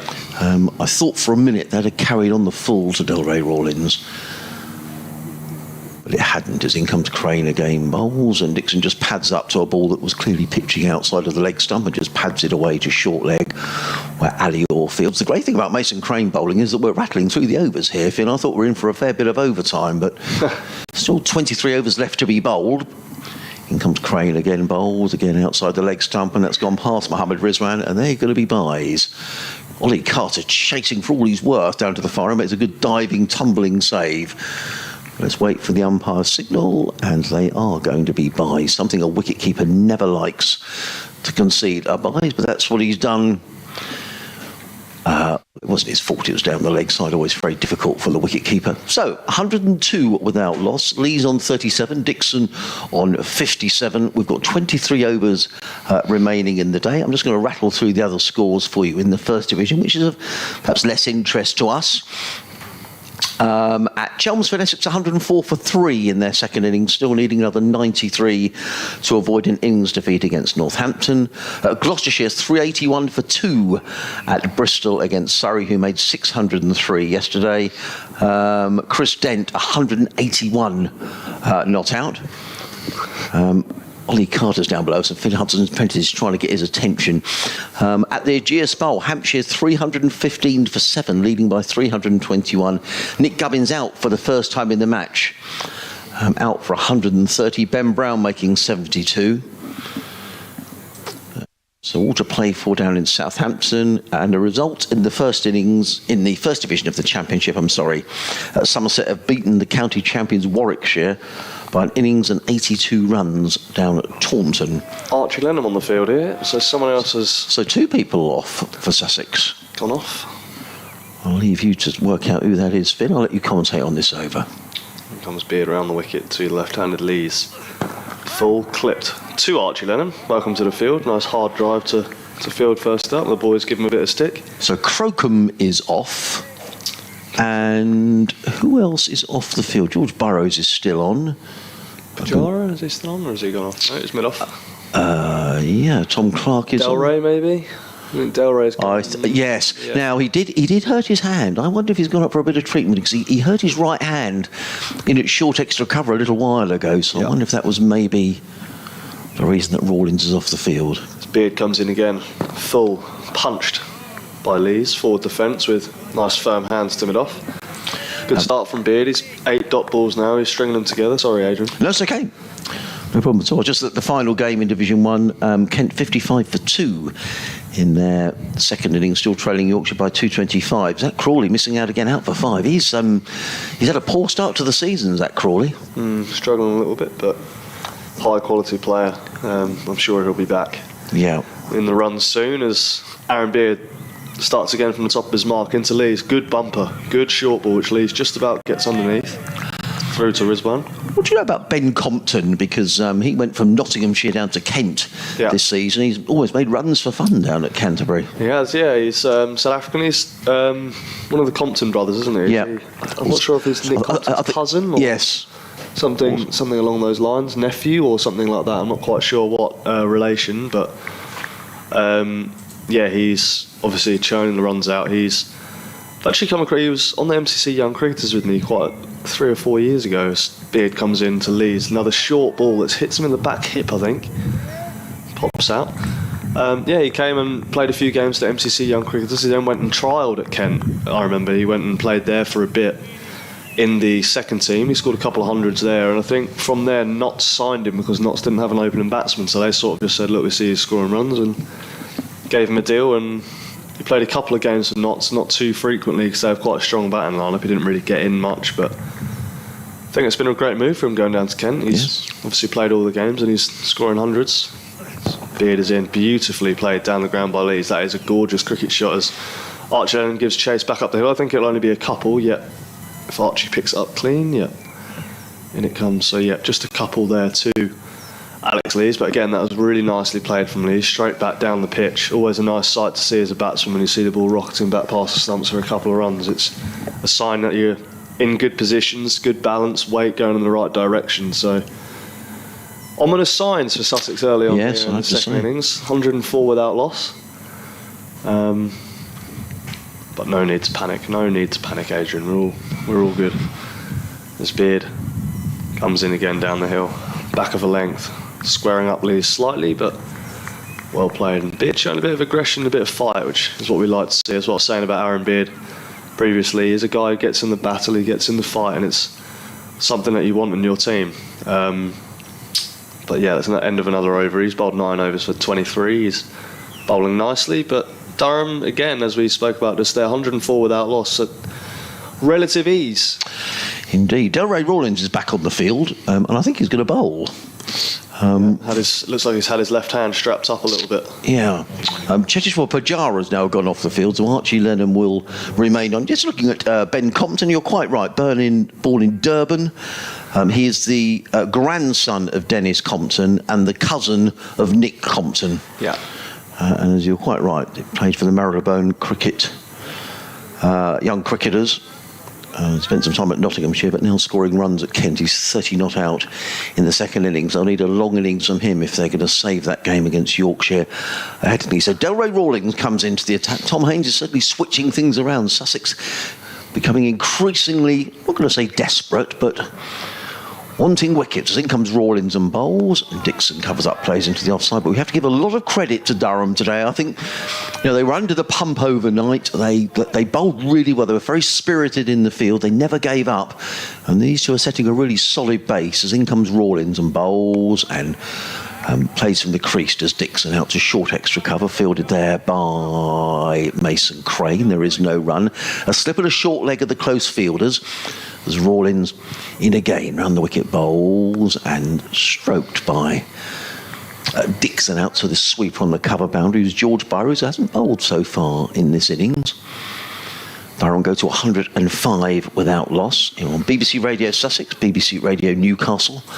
Live cricket on the BBC. This and every game throughout the season as Rawlings comes over the wicket to the left-handed Lees. Still there's a slip and a short leg as he's in and bowls, and there's a loud appeal, and well, for a moment I thought they might have been out. Now, did that turn up the footholds a little bit? Lees didn't offer a shot, did he? That's what I was talking about earlier, and Mason got that one to rip past Dixon's outside edges. Lees might have to think about playing the ball a bit more outside his off stump. Rawlings again in and bowls, and this time Lees covers up, plays to mid-wicket, and there is no run, fielded there by Crane. Rawlings also gets through his overs very quickly as well, which is probably good news for anyone who's got a dinner date tonight. In comes Rawlings again, bowls, and driven on the full, or perhaps the half volley by Lees to mid-wicket. They made just one run off the over. For Delray Rawlings. Delray, good control there. Yeah, 105 without loss. Lee's on 39.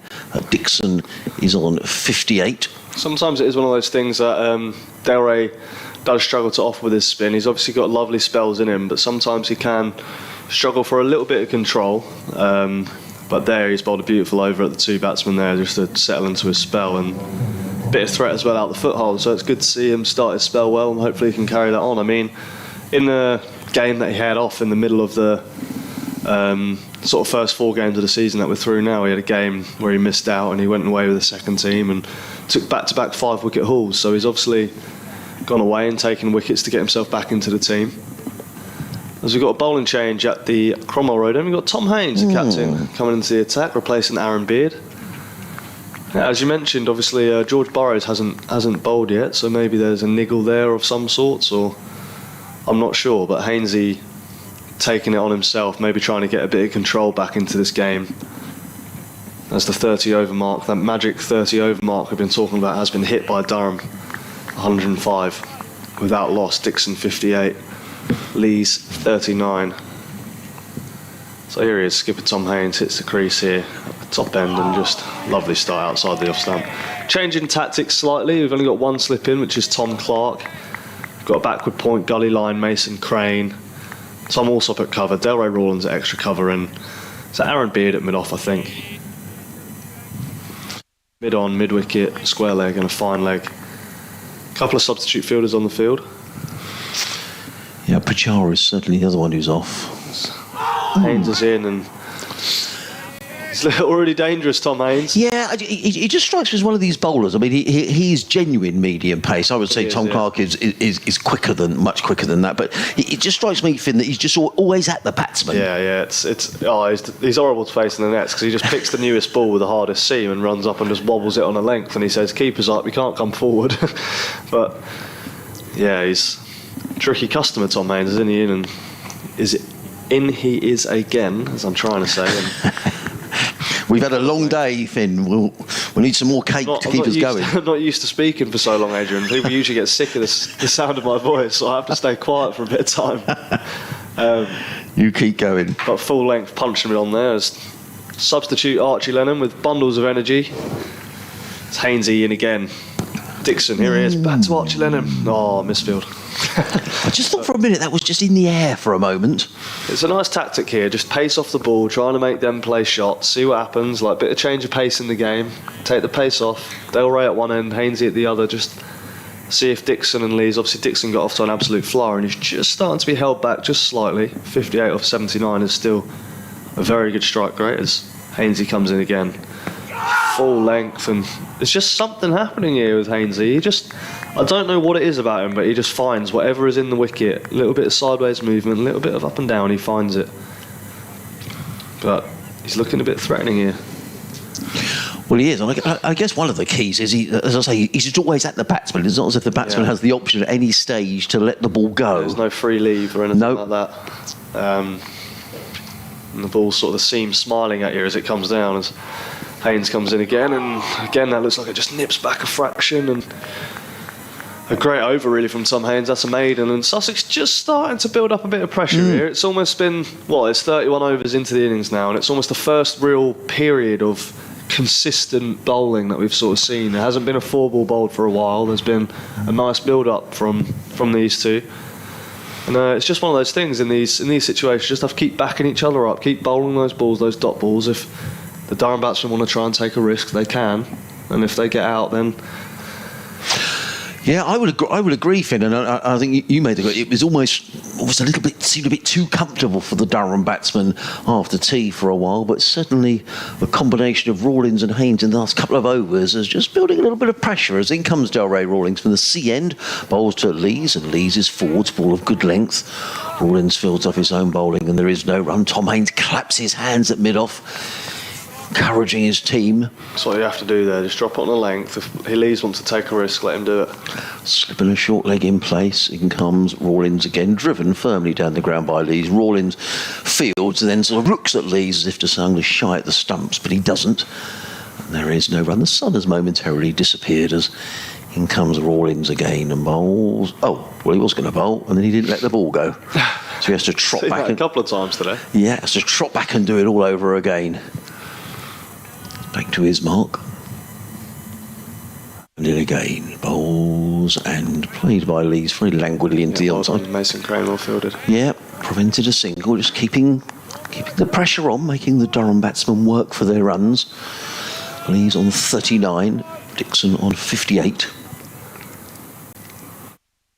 Again, over the wicket bowl. Lees is forward, and was that just again maybe out of those footmarks outside of the off stump? Yeah, it's the one that got to spin back, Del, from a similar line that Lees left has made him play at that, and it's almost gone straight on.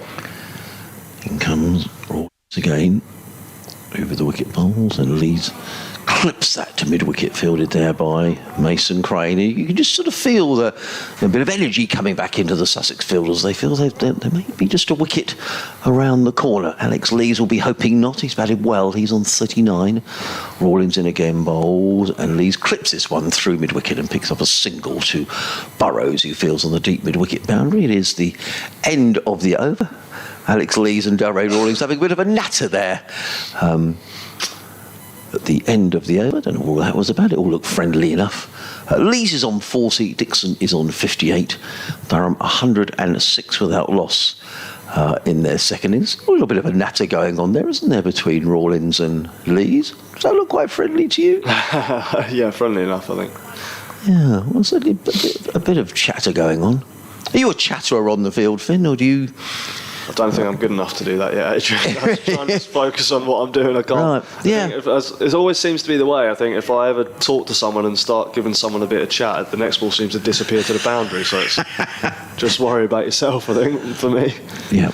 As Tom Haynes starts a new over down the hill from the Cromwell Road end. 2 leads. Bounce from Haynes. This is what I mean about him. For some reason, he just finds something in the wicket. And it's just a consistent thing with him. I mean, last week at Worcester, he took 3 wickets in that first innings. And it looked like he got the most out of the wicket of any seamer that we had. Yeah, he did. He got really well. What did he take? Rarely sort of touches 60 miles an hour, 65 miles an hour. He just drops it on a length. 19 overs, 3 maidens, 3 for 50 last week. Yeah, and he's in again to Lees, and that length that Hainsey has there, sort of just on the stumps, straight, bit of seam movement. Don't know which way it's going to go. Lees plays well down the line. Bit of stalling here from Durham. In the last 3 overs, have only gone for 2 runs. This is what Sussex need, just to get a little bit of a foothold back in this innings. Still leading by over 200 runs. It's Haynes on a length again. Lees plays pretty comfortably into the offside. Got a ring field here, ring field on both sides of the wicket, so it's one of those things, even if Hainsey does seem to miss his length or his line slightly, he's got the protection in the ring to just, if Lees wants to hit a boundary or get it away, he has to really pierce the gap or hit it aerial or hit it hard. So it's just a bit of pressure building here. It's not necessarily wicket threatening as Hainsey comes in, not necessarily like you're going to blow a team out or nick off some bowls and stuff, but just maybe force a mistake out of Lees and Dixon here. I can see Julian has left his perch up on the top shelf there in the pavilion. He's probably celebrating, as are many Albion fans, after their 3-0 win at Wolves today. So 3-0. A good day for Brighton. At Wolves as Hainsey again full of length. Oh, he's falling over. Falling over. Let's hope he's okay. There he is. He's just trying to play act to take dents out of the wicket as Dixon goes and pats down where Tom's fallen over. Yeah, he's good result for Brighton. That away at Wolves, Molyneux. Tough place to go. Wolves in good form at the moment as well. Been playing good football this season. Haynes back over the wicket now for the last ball of the over to Lees as he's in, and lovely length and another maiden. Absolutely. So the runs started to dry up a bit here. Durham 106 without loss. BBC Radio Sussex, BBC Radio Newcastle. Thanks for listening to us throughout the day. We've still got another 18 overs to be bowled. We thought we were going to be here till probably about 7 o'clock. We might well be, but I think the way that Sussex are bowling the spinners means we'll be through probably a little quicker than that. Let's say around 6:30, I reckon. Yeah, time. Yeah, I think you're right. As James Franklin, the Durham coach, goes for a little tour around the ground. Delray Rawlins, who's bowled 2 for accurate overs, 2 overs for 2. I mean, it's in Sussex's best interest, isn't it, really, to get through these overs, because the more they get to bowl at Durham, the more chance they have to take some wickets, I guess. Absolutely. Comment from you, Finn. Very good commentary, Finn. You're a natural. Your career after you're finished playing is sorted. Who's that from? Mr. Spock. Thank you. So I don't know who Mr. Spock is, but thank you. As in comes Rawlins bowls. That's a loose delivery down the leg side, clipped away around the corner by Dixon. There's at least 2. There may well be 3. I think they'll come back for 3 because that's a very good bit of fielding. Really good bit of fielding by Tom Clark, and that was very much like Sean Dixon in the Durham innings. It just sort of lifts the spirit of the side. He chased that back, did Tom Clark, and Alex Lees turned. I thought there was a comfortable third there, but it was a good decision by Lees because had he decided to come back, he'd have struggled. So Clark there quickly, bullet-like throw to Rizwan, who whipped off the bails for good measure. Not before Dixon was back for his 60th run. Durham to 108 without loss, as in comes Rawlins again.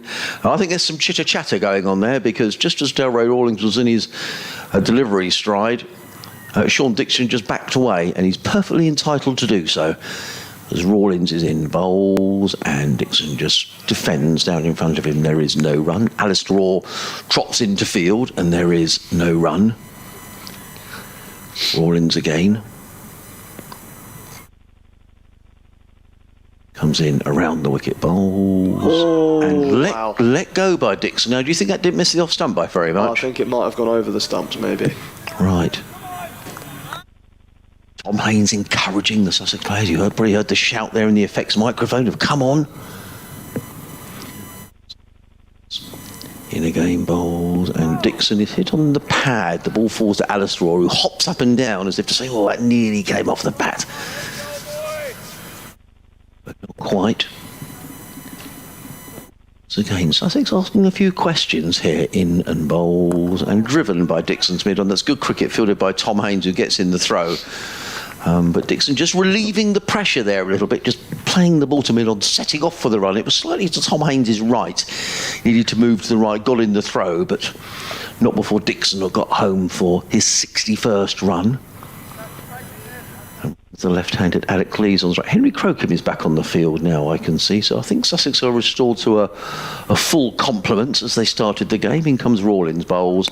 Lees waits and just plays with a straight back down the onside of the pitch. There is no run. End of the over. 109 without loss. Lees is on 40. Dixon is on 61. We've got 17 overs remaining in the day. The magic figure for Durham is 315, after which they will have avoided an innings defeat. And certainly these two, having been in the field for so long, it's a really good effort for Durham from these two openers. They'll be hoping to get two to the close. Sussex will be hoping to pick up at least a couple of wickets.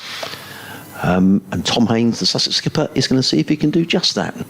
Bit of chat between the two umpires here. I'm not sure quite what about. But a bit of chat between the two umpires, Ben Debenham and Ian Blackwell. But all that sorted out. Tom Haynes giving his cap and jumper to the umpire, and he's going to start his next over. He's 2 overs without conceding a run here, 2 overs, 2 maidens. And he's into Dixon here. He's very tall and upright in his stance, and Haynes on the money again, running that back towards the off stump. But Dixon up to the task, forward defence, back down the pitch.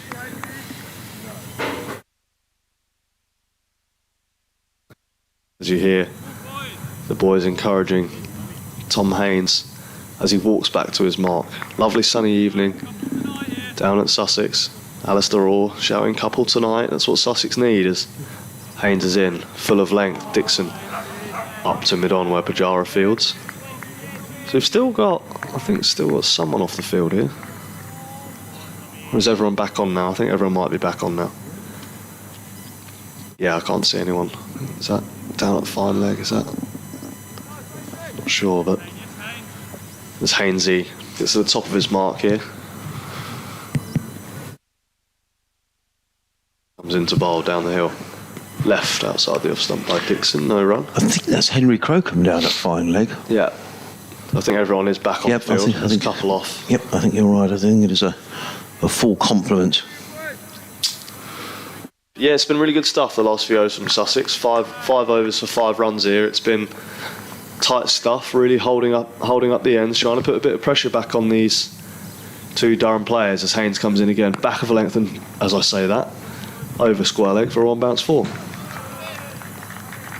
Bit of a long hop that from Tom Haynes, bit short. You don't see that very often from him, doesn't usually miss his length, but Dixon ready to pounce as soon as he does.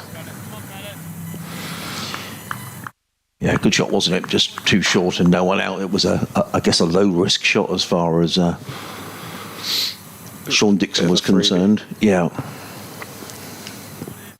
113 without loss. Dixon on to 65 as Haynes is in again. This one short again. Dixon covers this one up to mid-off. Of course. Day 3, any wickets for Sussex in the second innings? Yeah, I'm afraid not so far, Tim. Durham are 113 without loss. Sean Dixon on 65. The England opener Alex Lees is on 40. The magic figure as far as Durham is concerned is 315, after which they would have avoided an innings defeat. Tom Haynes, the Sussex skipper, is bowling in tandem with Delray Rawlins at the minute, and certainly the runs have dried up in the last few overs for Durham, but they'll be very keen to get through to the close without losing a wicket. A full day tomorrow and another 16 overs tonight, so Sussex will be desperate to make inroads if they can, but at the moment Durham going along very nicely. They're 113 without loss.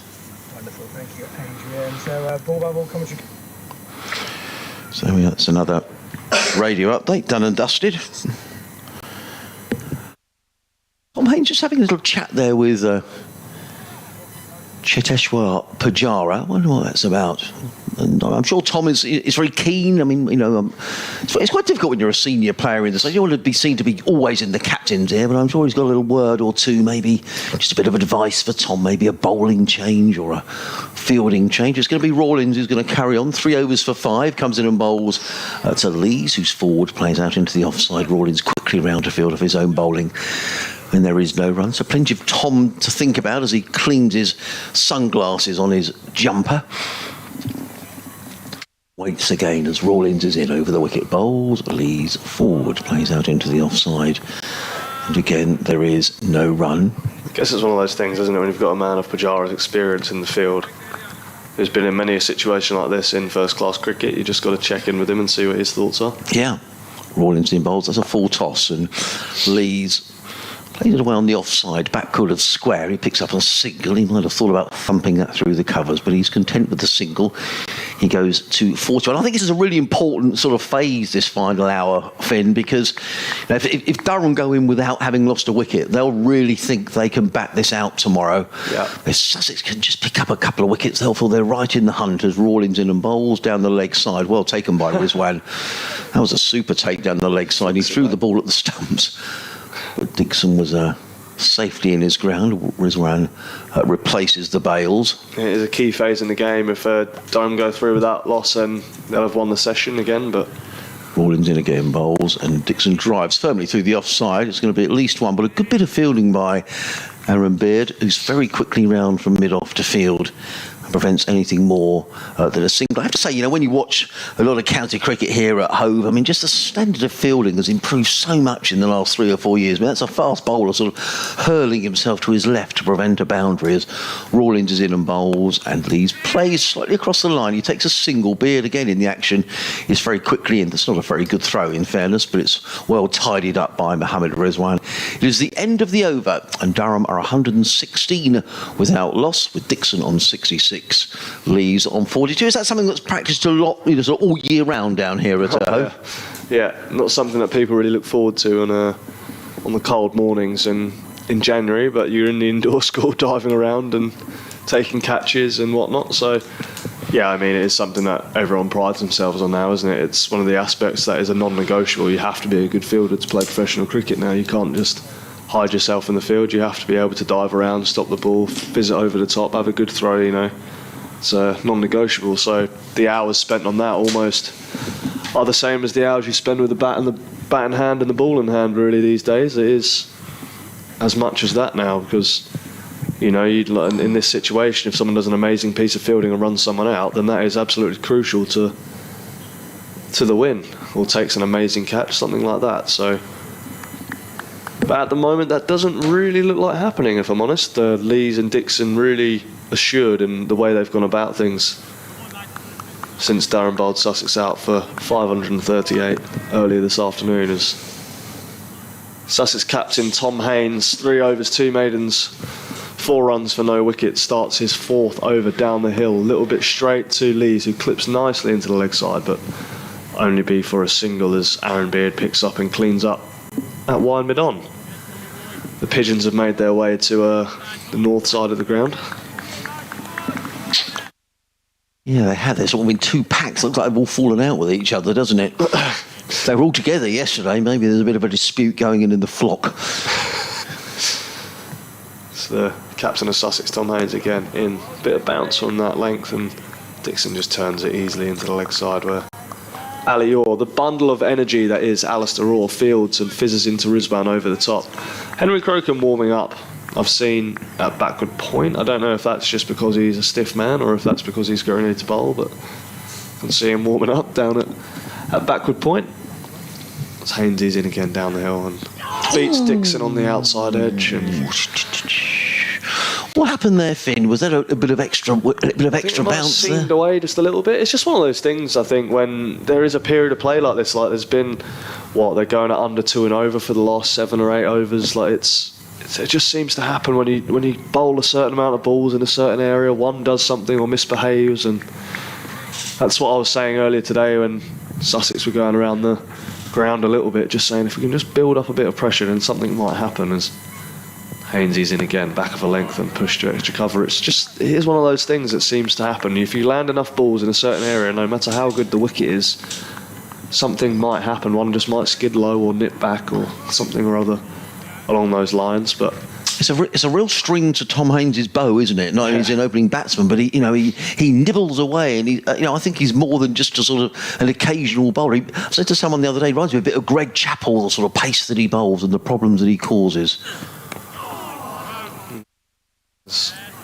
Dixon tries to run that one almost down to third man, similar to a shot Pujara played earlier today, but gets a bit more bat on it towards backward point. Yeah, he is a very, very handy cricketer, Tom Haynes. He's obviously an unbelievably good opening batsman, but handy in the terms of He can hold up an end with the ball. He can take you a couple of good wickets here and there. Always nagging away. He's just a good cricketer, a very, very good cricketer. Hopefully we see him in an England shirt at some point this summer as he's in to Sean Dixon, who drives firmly down the ground. And that ends another tight over from Tom Haynes, just the one conceded, and he's bowled 4 overs, none for 5, and Durham are 117 without loss. 14 overs to go in the day. Nice email in from David Harrison, who's very complimentary about our commentary today. He says it has been very illuminating for us Sussex supporters.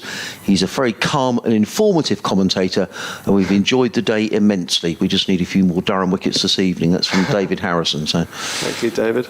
Yeah, very kind. Thank you for taking the time to write, David. Much appreciated. Well, Sussex have got 14 more overs in which to try and take some wickets. We'll get those in as well because the light is good, unlike on the previous 2 days here at Hove. Well, sorry, last night when we lost 13 overs due to bad light, but the floodlights were on.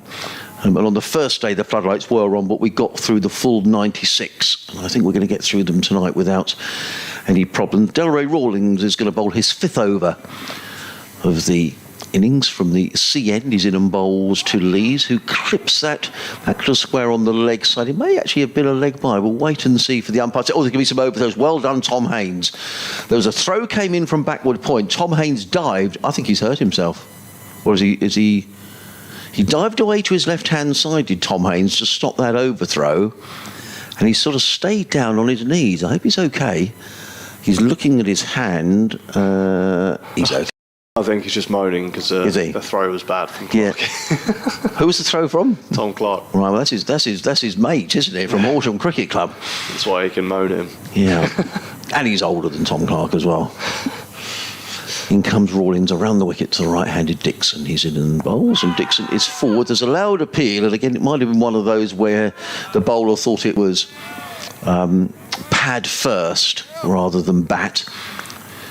Slip and a short leg still in place, slightly back of square, the short leg, as in comes Rawlings again and bowls, and again Dixon is forward.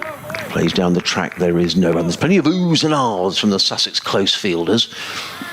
Trying to encourage Rawlings, who shines the ball on his trousers, number 9 on the back of his shirt.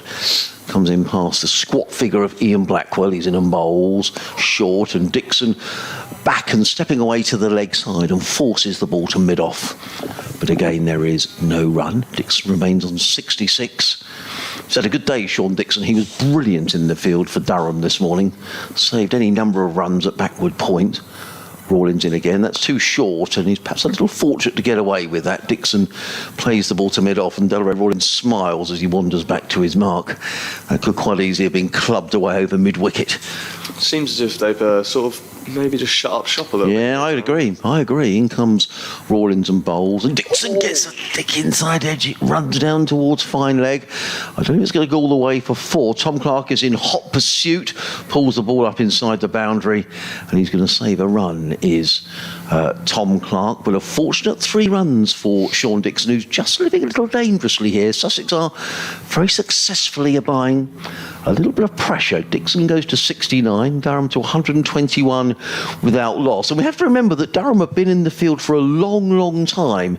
These 2 batsmen would have been out here, all day yesterday, all day today, and for a period of time as well on Thursday after Durham were bowled out. So these are professional cricketers, they're fit men, I know that, but fatigue may just be coming into things a little bit, Finn. Absolutely. Yeah, it's always hard, especially as a seam bowler or someone who's been concentrating, for instance, like Lees at slip maybe, who's been out there for a while. Sean Dixon been diving around at point in the field for 150 overs. It's always tough work on the body to try and then switch on and go out and face the new ball, but they've done a fantastic job so far, 38 overs without losing a wicket.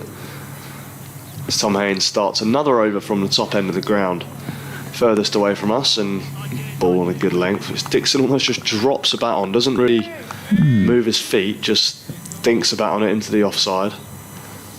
Tom Haynes is bowling a good spell here for Sussex. He looks threatening. He looks really threatening with this ball. I don't know if he's getting it to swing or maybe seam around a little bit, but he is just threatening the batsmen enough here to just keep them honest. And it does seem to me like Durham have shut up shop just a little bit. As Haynes is in again, and as soon as I say that, there's an aggressive shot to Pujara at wide mid-on. Bit of a half volley on leg stump from Tom there.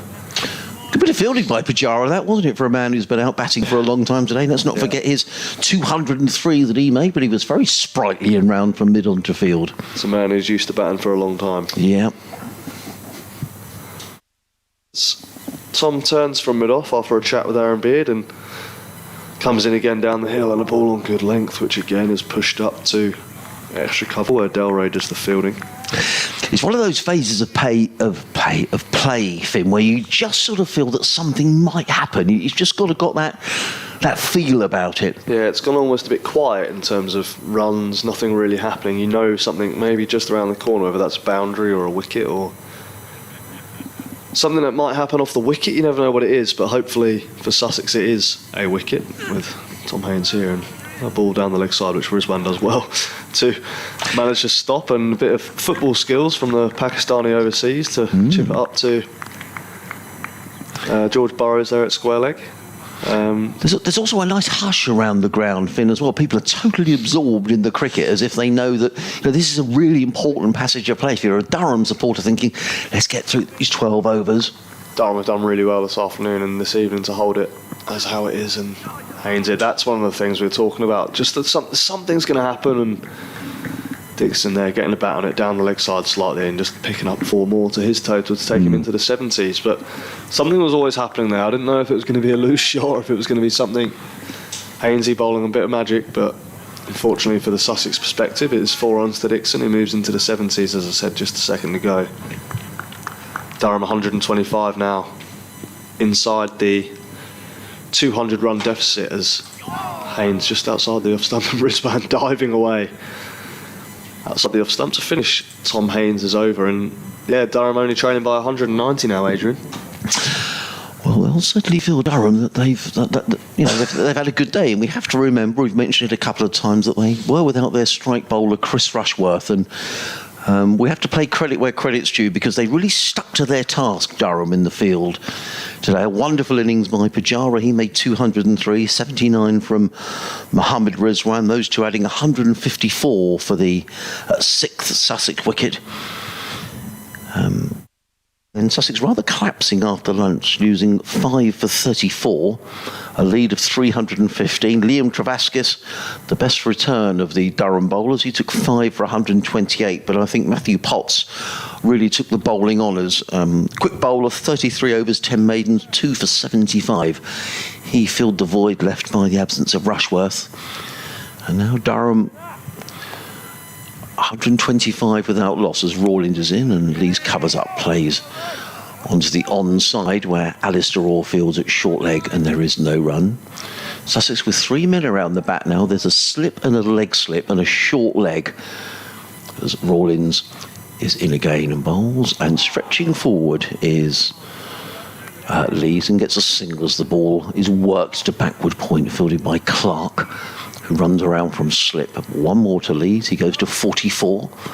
Durham to 126 without loss as the flag on the clock tower scoreboard flutters away. A little bit of breeze across the ground. The right-handed Dixon is on strike, and now there's a slip. There's a leg slip and a short leg. It's just behind, so a backward short leg and a leg slip and a slip as Rawlins is in and bowls, and Dixon steps away slightly to the leg side and just plays the ball to short extra cover, and there is no run. I won't tell you what Finn has done. We don't want the coach to know. In comes Rawlins around the wicket and bowls. And Dixon, is he caught? No, he's not. Finn there cried catch because Tom Alsop is in there at leg slip. And it must have come off the thigh pad, but Sussex certainly applying some pressure here in the last few moments. Rawlins in again, bowls, and forward comes Dixon, plays into the offside. There is no run. Tight, tense cricket in the dying few overs of the day. 11 left after this. Rawlins Again, bowls and cut away by Dixon, and that's going to be just a single out to the sweeper on the cover boundary, who's George Burrows, who still hasn't bowled in the innings so far. Not a great return, which Mohammad Rizwan makes into a good return, collecting the ball down by his ankles. Dixon gets a single, he goes to 74. Durham to 127 without loss. I can see it's been a good day for drying washing. Over to our right-hand side, there's a balcony which has got 2 washing lines. Well, actually, it might be the balcony where there's some towels hung over the balcony. There's a red one, a brown one, and a green one. Then some other washing pinned up on a washing line. I think we are going to see some George Burrows, actually. But in terms of the other balconies, not too much to report, really. There are some people a little further round who I could see were sitting at a table enjoying the sunshine, watching the cricket. If I had a flat here, Finn, on a night like tonight with the sun on your balcony, wouldn't you be out there with a table and chairs, even if you don't like cricket, just enjoying what's going on? I mean, it's just such a wonderful view and a lovely evening, and I don't know, a nice glass of wine or a cold beer. Absolutely. Be rather nice. Absolutely, watching it's unfolding here. It would be nice. I mean, I see them all the time in the T20 nights, don't you? Just perking out over the edge. But I can see a gentleman has actually just come out with the bar away to my right-hand side. He's just walked out with a pint of beer. He's sitting down in the front row. He's perching it on the advertising boards and sitting back in his seat. He's got a blue cap on and his sunglasses, and he looks like he's just set for the next half hour, doesn't he? yeah, absolutely. He's just going to enjoy himself. George Burrows then. Yeah. Into the attack from the... Tell us a bit about George, because he had a contract at Lancashire. Sussex have signed him on a sort of short-term month deal. Yeah. And it must be quite tricky, because he's... I guess you've got this time frame, and you're thinking, well, I sort of need to make an impression, really, Finn. Yeah, he's a fit young man. He's strong. I played against him a couple of times for Derbyshire up against Lancashire. He played a first-class game against us at Liverpool. He bowled nicely. And yeah, he's come down here, got released by Lancashire at the end of last season, so he's done the hard yards, he's trialled around, tried to get himself a gig, and he's obviously found himself here. He's got a nice opportunity down at Sussex as he comes in from the top end and bowls. Lovely start, drops it on a length perfectly for Sean Dixon as Delray picks up and fires at the bowler's end stumps, where Lees was comfortably in his ground. But yes, he came down he's from Wigan.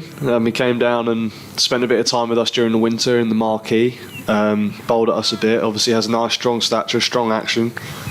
And James Kirtley liked him and said, look, here's a month-long contract, try and impress us. We've obviously got a couple of injuries and ended up playing a couple of back-to-back first-class games for us here as he comes in again from the top end and bowls to Sean Dixon, who carves away. That's a lovely cricket shot from Dixon. Bit too wide from Burrows.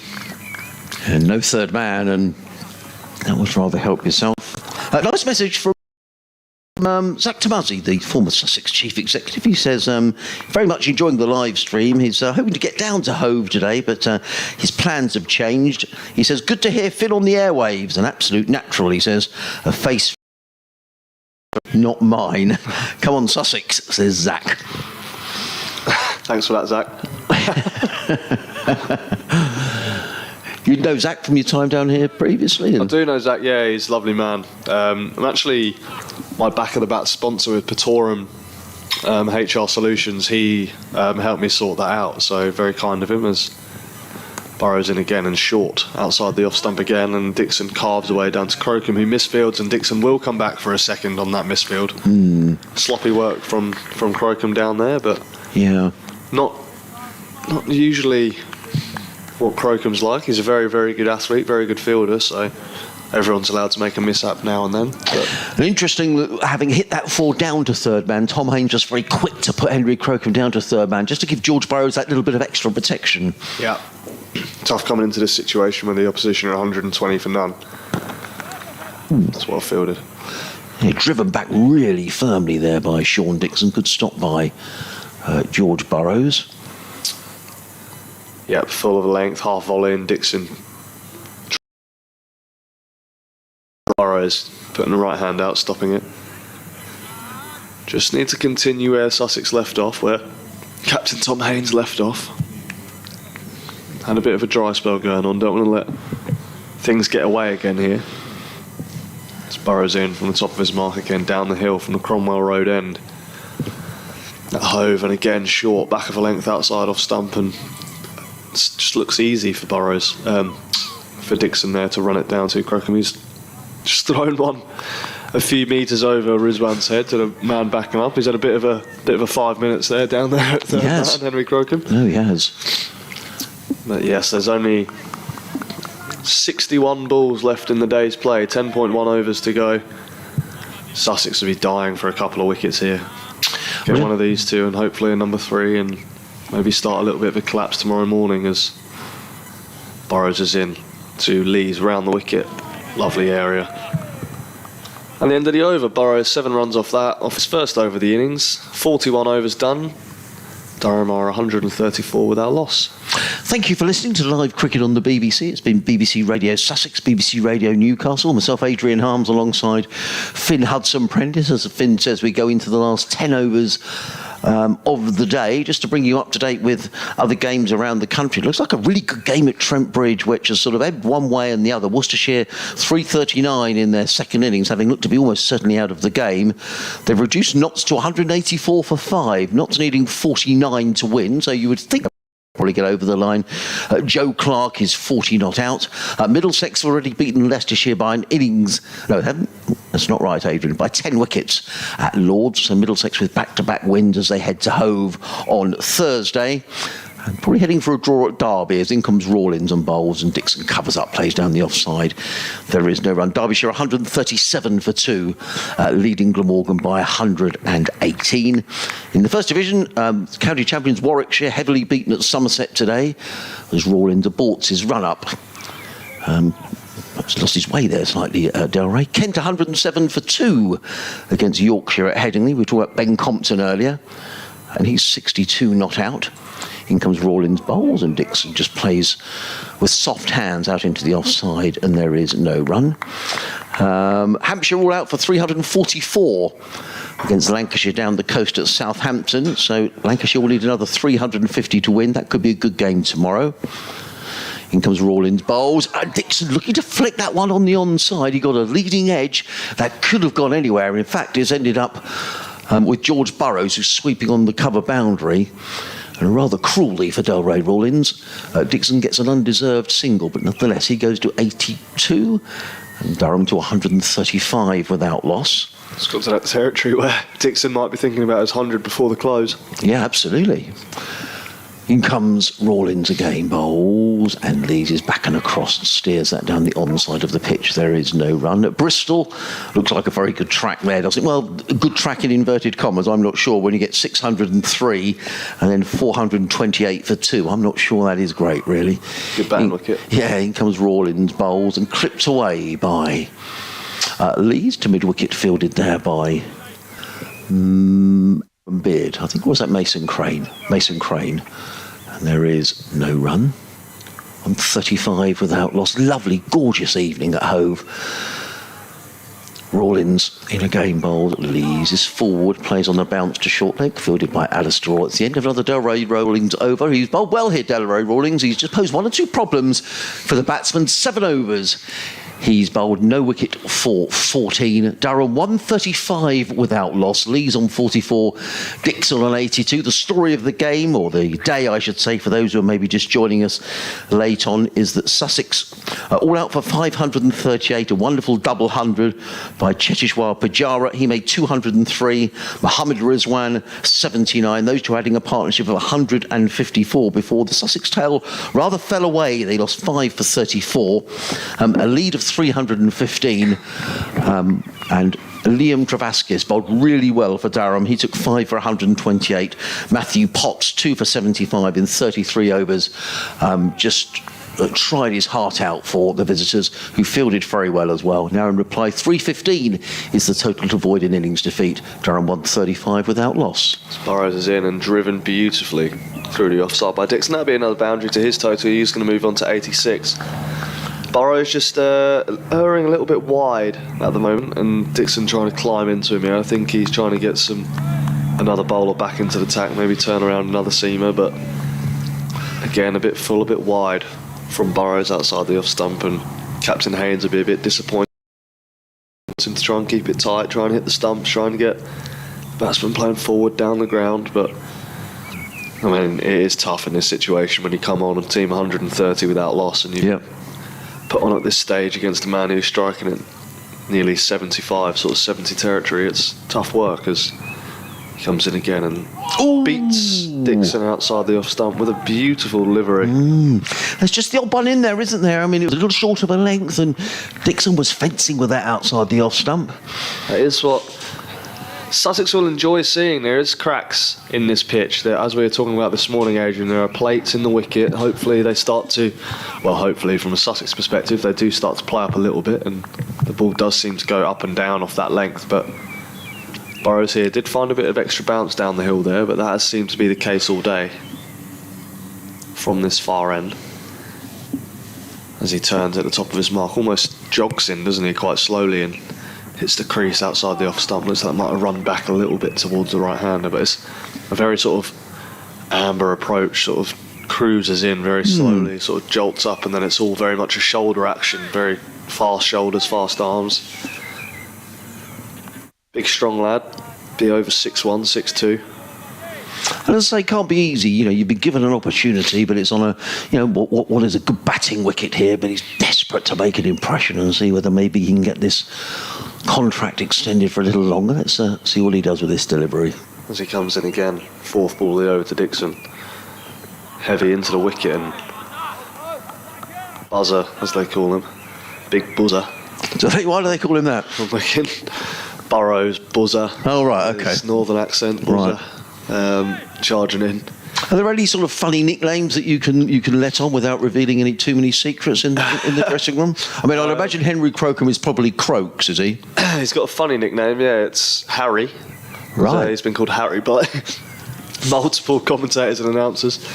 And Cromcombe, because his jumper came back from Surridge with an extra M as Burrows comes in and bowls a bouncer to Dixon, who ducks out of the way. I don't get the Harry. Why is he called? Because some of the announcers at grounds and stuff, when he comes onto bowl, have called him Harry. Oh, I see, as opposed to Henry. Henry, so he's Right. sort of adopted that. And there's also one of his jumpers. For some reason, there's one jumper that he got sent back from Surridge, which has an M in between the M and the C in the start of his name, so we call him Cromcombe. Okay. Yeah, he won't enjoy me saying that too much because it's Harry Cromcombe, but I imagine Tom Clarke is Clarkey, is he? yeah. Right, okay. You're good at this. So, Burrows comes in, another short ball. Oh! Uppercut, and that's going to go for 6. That is an incredible cricket shot. Well, I thought for a minute that was going to carry all the way down to third man and be caught, but it was helped on its way by Sean. There's 2 men back on the offside, but it cleared both of them and went away for 6. Henry Crocombe had no chance at all, and Sean Dixon goes to 92 and Durham to 145 without loss, and George Burrows, rather annoyed with himself, wanders away. He's Frost 2 overs for 17, 145 without loss. So I'm trying to think of a few more nicknames of the Sussex players. I'd imagine Delray's Del, is he? Yeah, Del. Okay. Yeah. Tom Hainsey? Yeah. Tom Alsop? Toolsop. Tallsop? Yeah. He's not that tall. T. Alsop. Oh, okay. Right. Okay. Tommy. There you go. Right. Alistair Orr? Oh, he's got a good one, actually. In comes Rawlins over the wicket, bowls, and Lees checks his shot there. He was thinking of pulling that onto the leg side, but then thought better of it and played straight back down the track, no run. Ali Orr, he's got a few nicknames. Gate, Ali Gate Orr. Yeah, very good. Boat. Right, in comes Rawlins, bowls, and forward comes Lee's placing it on their run. Boat, where does that come from? Because you use oars in boats. Very good, very good. The boat, yeah. Yeah, you guys are quicker than I am, like that. Rizzy behind the stumps, there he is. Yeah. In comes Rawlins, bowls, and clipped away nicely by Lees to mid-wicket, fielded by Mason Crane, who's probably a little new to the club to have a nickname, I would imagine. Money Mace. Money Mace. He's just known as Mace. But, right. Pujara Pudgy. Yeah, I'd heard that. In comes Rawlins, bowls, and forward comes Lees down the onside of the pitch, fielded by Delray Rawlins. Who's the sort of joker in the dressing room, if there is one? Oh, it has to be Jamie Atkins. Yeah? Yeah, it has to be. Okay. Interesting character. In comes Rawlins, bowls, forward comes Lees, plays into the offside, no run, fielded by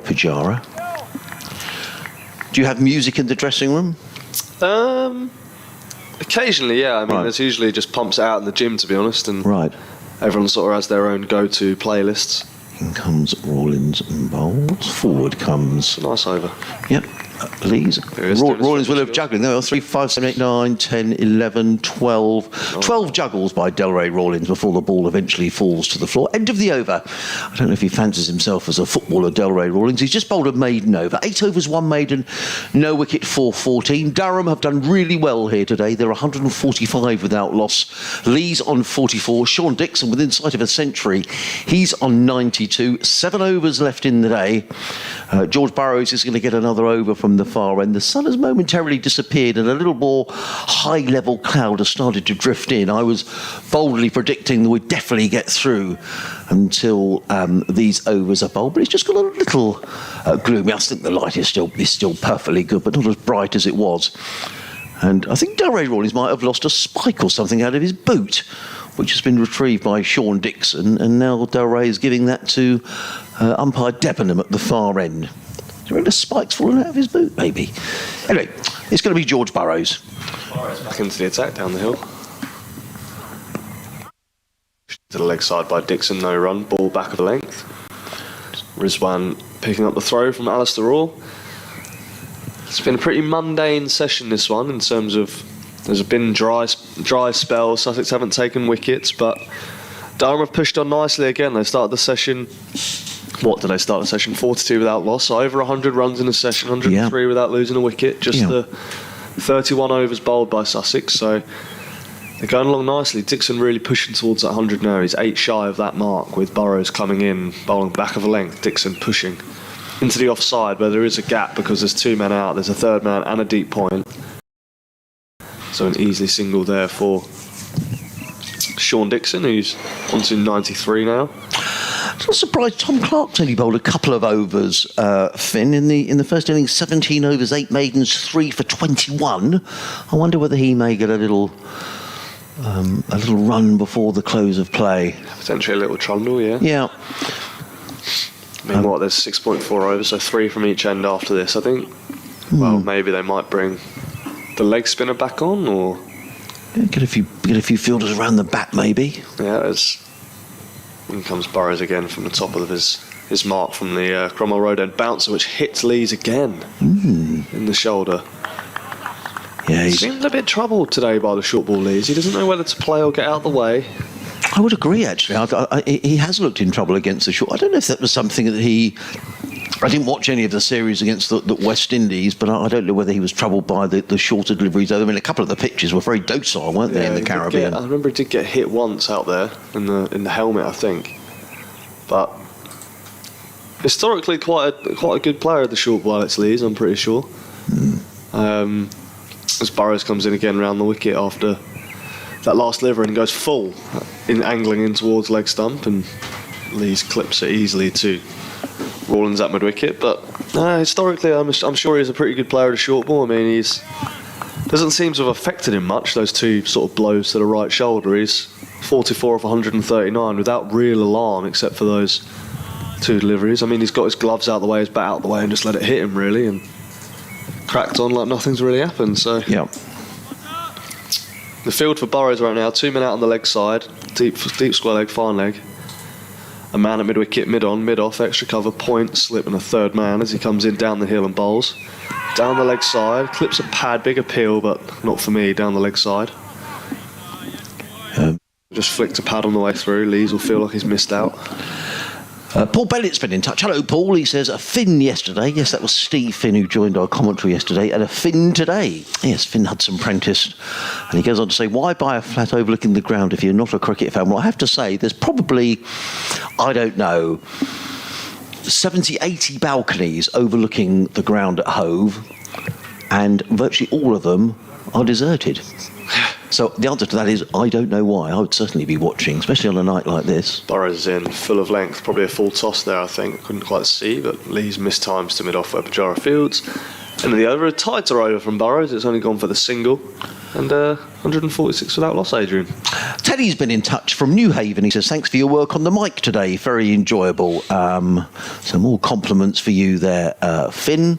Paul has been in touch. He says, I'd call Henry Crocombe Froggy. Froggy? Yeah, so with the croak. So there we are. Actually, you might tell him that. I don't know whether he'd want to be called Froggy, but there you go. 146 without loss. We've got 6 overs remaining in the day. Thanks for sticking with us here on BBC Radio Sussex, BBC Radio Newcastle. We'll get reaction at the close of play from both camps if we can, which will be posted online probably later on this evening, or certainly clips played into news bulletins, etc. tomorrow morning. You'd have to say Durham will be the happier of the two sides, I think, despite that 203 from Pujara, because they've really fought back hard here. Have the visitors, and they'll be looking to avoid losing a wicket. As in comes Rawlins, bowls to Dixon, who helps that round the corner. He will have his eye on 100 before the close. Dixon, he goes to 94, and Durham to 147 without loss. Ray Rawlins has made the occasional ball misbehave, as bowling into those footmarks, but this essentially looks a very good wicket still to bat on, with 3 men clustered around the bat. Rawlins in, bowls to Lees, who clips to mid-on. Very, very good bit of work there from Aaron B. Yeah, in really quickly, wasn't he? Yeah. Prevented the single. I'm a big believer, Finn, when you're at mid-on or mid-off, that you're there to save the one. Absolutely. And that's exactly what he did. Rawlins is in, bowls, and again it's played to mid-on, and Lees doesn't even bother to think about a single, seeing it's going to Beard. Because I just think if you're not saving the one, you might as well be further back, really. Yeah, bit of my bat, my ball going on again. There is. 3 men in the game. Rawlins in again, bowls, and Lees clips this one through square leg and picks up a single. George Burrows emerges from the shadow of the Spen Karma Pavilion, picks up his 45th run. Does Lees, and Durham to 148 without loss. They'll be absolutely thrilled in the dressing room if they can get through to the close without losing a wicket. Rawlins in, bowls to Dixon. Dixon just covers up, plays down the onside of the track. Rawlins fields. This is the 46th over, so we'll have had 51 by the close of play. So a new ball would be available to Sussex round about lunchtime tomorrow, which could be really important. Rawlins in again, bowls. Oh, and Dixon clips this one a little uncertainly down towards fine leg and picks up a couple of runs. I just thought for a moment that he might have played on. Nonetheless, he goes to 96. Does Sean Dixon at the end of the over. Delray Rawlins stands there and looks as if to say, I don't know how that's missed the stumps, but missed the stumps it did, and the applause around the ground is for the 150 up for Durham. And I think you have to give credit where credit is due, because Durham have been under pressure really since the first innings of this match, when they made 223. They never gave up in the field, and they fought back really hard here. 150 without loss. Lee's on 45. Dixon is on 96. There are 5 overs remaining in the day, the first of which is going to be bowled by George Burrows. I think if I was out there right now, he'd almost be playing on that 100 milestone for Dixon here and the 50 milestone for Lees, trying to potentially starve Dixon with a strike a little bit before close of play to stop him from getting to that 100 milestone as Burrows comes in round the wicket to Lees, full of length. He clips the mid-on. There could be a chance for a run out here, and Haynes misses the stumps here. I think Lees was very comfortably home. I think he was. Nice loud call, early call, but yeah, definitely think I might be trying to play on the mind of Sean Dixon here and try and starve him with a strike a little bit. Yes. As a Sussex, if I was out in the field for Sussex here, but for the Durham listeners, if they're still around, he'd definitely be willing him on to get to that century landmark before the close of play this evening. Paul's been in touch. We were talking about nicknames, Finn, and he suggested some Durham nicknames. These may be actual nicknames, but I think some of them are from the past. One of them is Colonel, which I think refers to Phil Mustard, who used to be the Durham wicketkeeper batsman. So I think that's Colonel. He also says Spud, Rocky and Grievous. I've no idea. Comes Burrows again and bowls to Dixon. He clips. Rocky's Mark Stoneman. Ah, excellent. So Spud, I'm not sure who that would be. Grievous. Don't want to offend anyone, but no, absolutely. Yes, we have to be very careful. I remember Phil Mustard playing here, and what was the famous sequence of events? Was Luke Wright bowled by Phil Mustard? I think he might have been in a... I think Phil Mustard took off the gloves in a match that was... Burrows in again, nice heavy length, straight lines. Alistair on the field, still giving his energy about. Always bouncing around the boat. The boat, yeah, well done, the boat. If you have an interview with him, we can call him Boat. Well, Dad Duncan is a regular listener. Yeah. So maybe he's not going to be too impressed. Well, I don't know. I don't know whether Duncan and the All family would like their son being called Boat. I don't know. I've heard worse, to be honest. He's a great guy, Ali. He's one of my closer friends in the dressing room. Get on with him very well. Burrows is in here again and straight line again. Pretty much a replay for 3 balls in a row there. Action replay. Burrows targeting the stumps. Dixon playing out the middle of the bat to Boat at mid-wicket. Picks up and throws in. Worst dressed and best dressed. A lot of you guys seem to come in your clothes, but I don't know if you're doing something. Who would be the worst dressed? Who would be the best dressed? I'm not sure I can comment on that, Adrian. All right, do best dressed. Best dressed. Who thinks they are? Who actually? Oh, good. That's a good point. As Burrows starts a new delivery down the hill in full of length. Shot. Well, that could be 4. That could be the 100 to Dixon. I think it is, and it is. Yep, that's Sean Dixon's 100. A great innings, backs to the wall innings from Sean Dixon. He's come in, his team is so far behind the 8 ball, and he's come in, and from ball 1 he's looked assertive in this innings. 137 balls, 15 fours, and an incredible uppercut for 6. A really, really well deserved innings. He's actually been my player of the day so far. His fielding has been outstanding, and just an unbelievable 100 to top it all off there. But him and Pujara have definitely been the standouts today for me. But I think on the fact that he's been so up against the wall, back against the wall type knock, I think he's definitely well deserved here. Burrows with a bouncer to finish his over. What are your thoughts, Adrian? Well, I couldn't agree more. I think it's been a tremendous innings, and I love the roar as he got to his 100, and he was absolutely thrilled to bits, wasn't he? He's getting more congratulations now from Alex Lees, and I think particularly because Durham have been out in the field for so long. I mean, he's been out in the field now for 2 days and a session, because pretty much that's the amount of overs that Sussex found. It was, looking at my stats, overnight, 20 overs he was out in the field for on the end of the first day, then all day yesterday, all day today. So it's been a feat of concentration and fitness, and as you say, backs to the wall, because Durham were in real trouble and still might be.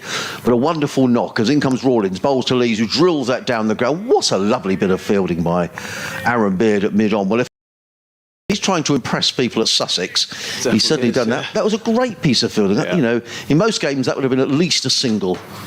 Mason Crane is warming up as in comes Rawlins, bowls, and Lees clips this to mid-wicket, fielded by Crane, and there is Durham. Do you know we're going to be done by about 6:30 here? Oh, I can see someone on a balcony.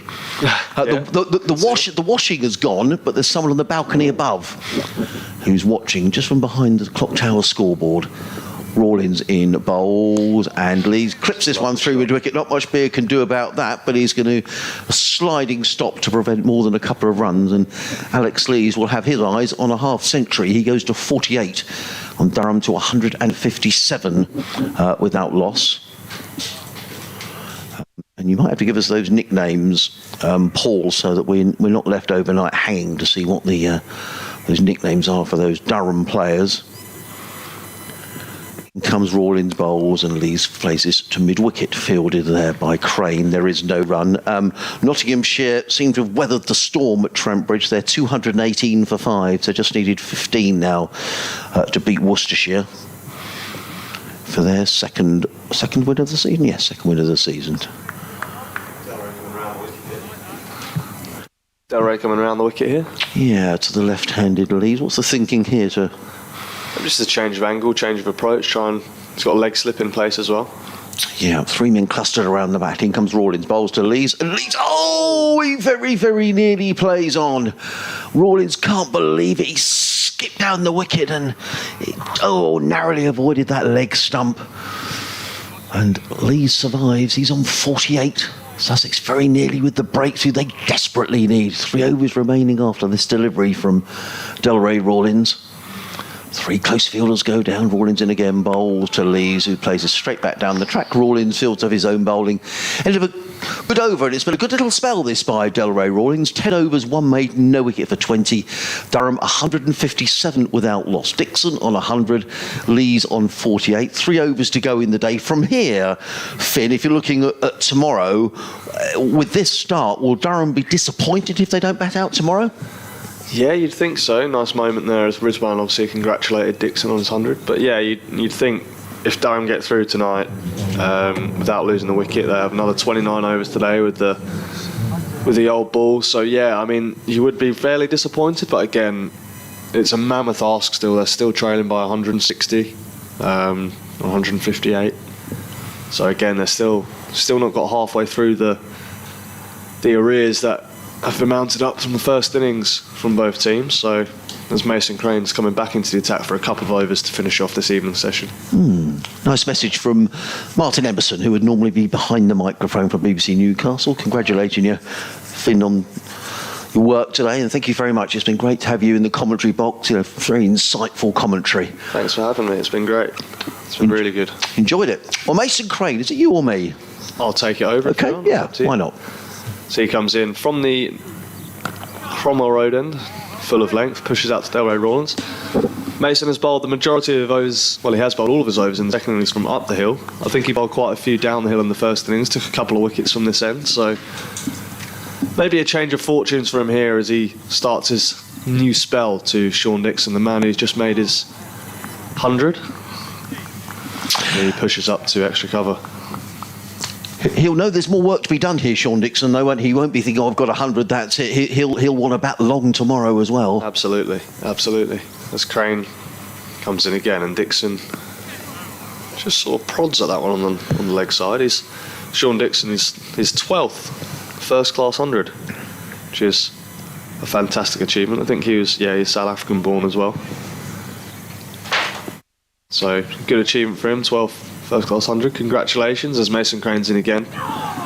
In a nice area, and that should not really be a single as Mason Crane and Delray Rawlings gesticulate towards Henry Crocombe. He was a little bit slow to get moving there, but understandably so.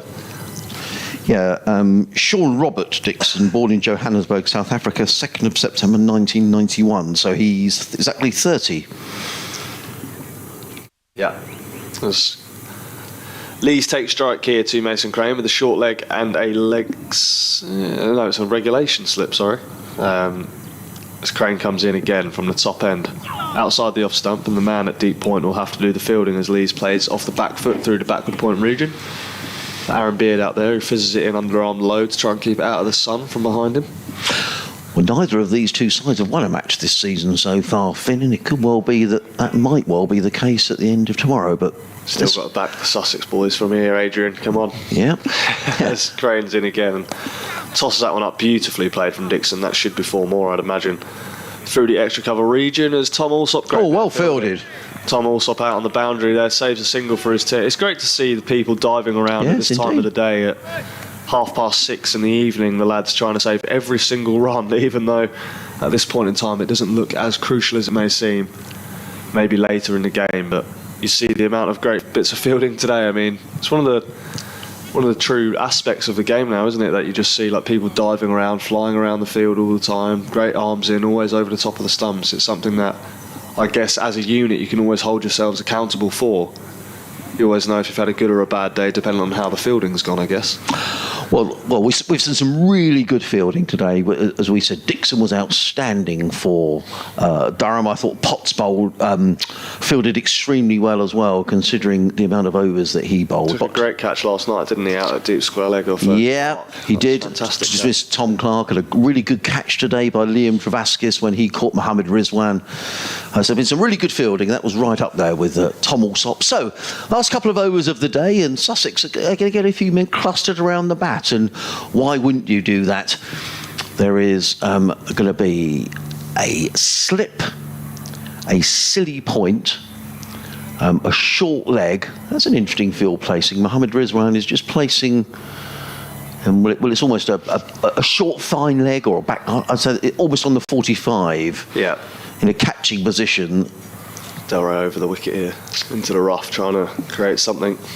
Let's see whether Sussex can pick up a wicket later on. We shall see. It's going to be Rawlins.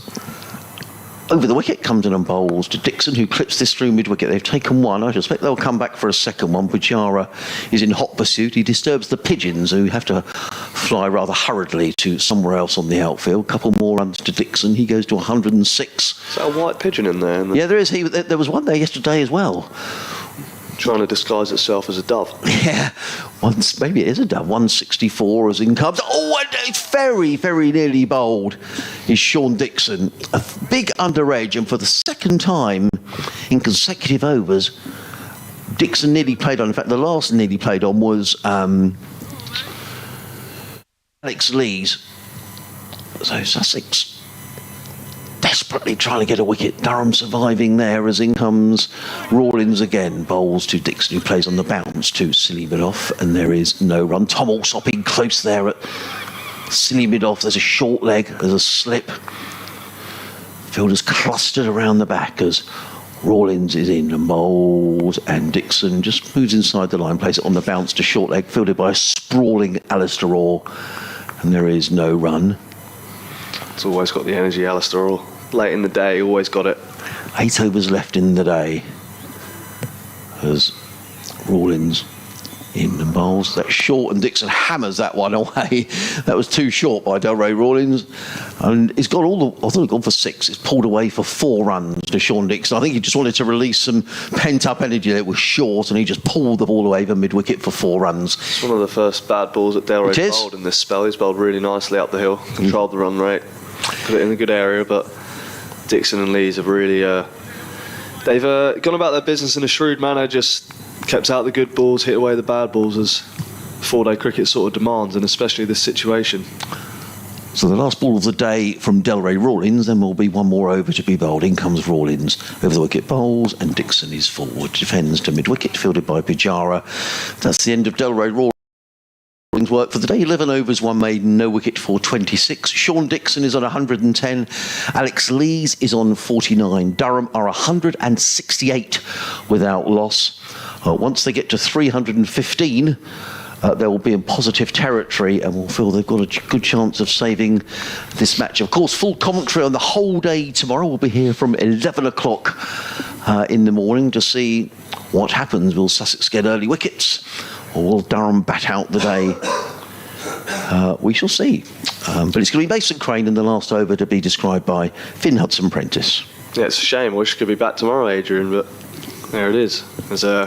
Mason comes in from the top end for the last over of the day, and Lees starts off by getting up the other end, as you usually want to do, and that's his half century. It's been a really patient innings from Alex Lees today. It's been one that he's had to work really hard for. 153 balls for Alex Lees today, which is one of the slower 50s I think he would have scored in his first class career, but a very patient knock, and one that his team have desperately needed. As Crane's in again to Dixon, who times it beautifully to Delray at extra cover. 169, sorry Adrian. No, I was just going to say, he'll be concentrating like mad here, Sean Dixon, won't he? He just won't want to give this away in the final over with just 4 overs left, 4 deliveries left. 4 balls to go, with Crane searching for that all-important wicket to take some momentum into the final day for Sussex, as he's in, and a nice leg break that he's driven into the wicket that Dixon pushes back up the pitch to Mason, who Rizwan comes and collects the ball, passes it back to him. 3 balls left in the day. Can Sussex get that wicket? That would be all important to start the day tomorrow, as Crane's in. Big googly, it looks like, over the top of the ball as Dixon prods back up the pitch. Gary Knight's been in touch. Hello, Gary. He says, I've just got home, having spent an enjoyable day at the county ground watching Sussex amass a sizable total and a batting masterclass from Pujara and Rizwan. As Crane comes in again and bowls to Dixon, who pushes out into the offside for no run. Goes on to say the pitch now does look very flat, so I'm thinking 10 wickets tomorrow will be a challenge. What makes this even more frustrating is seeing a clearly fit Ollie Robinson steaming in whilst bowling in the nets at lunchtime. Thank you, England, says Gary, exclamation mark. Well, I think... So here we go for the last ball of the day, and Dixon plays beautifully. Well deserved not out overnight for Sean Dixon, and Durham have had a fantastic day.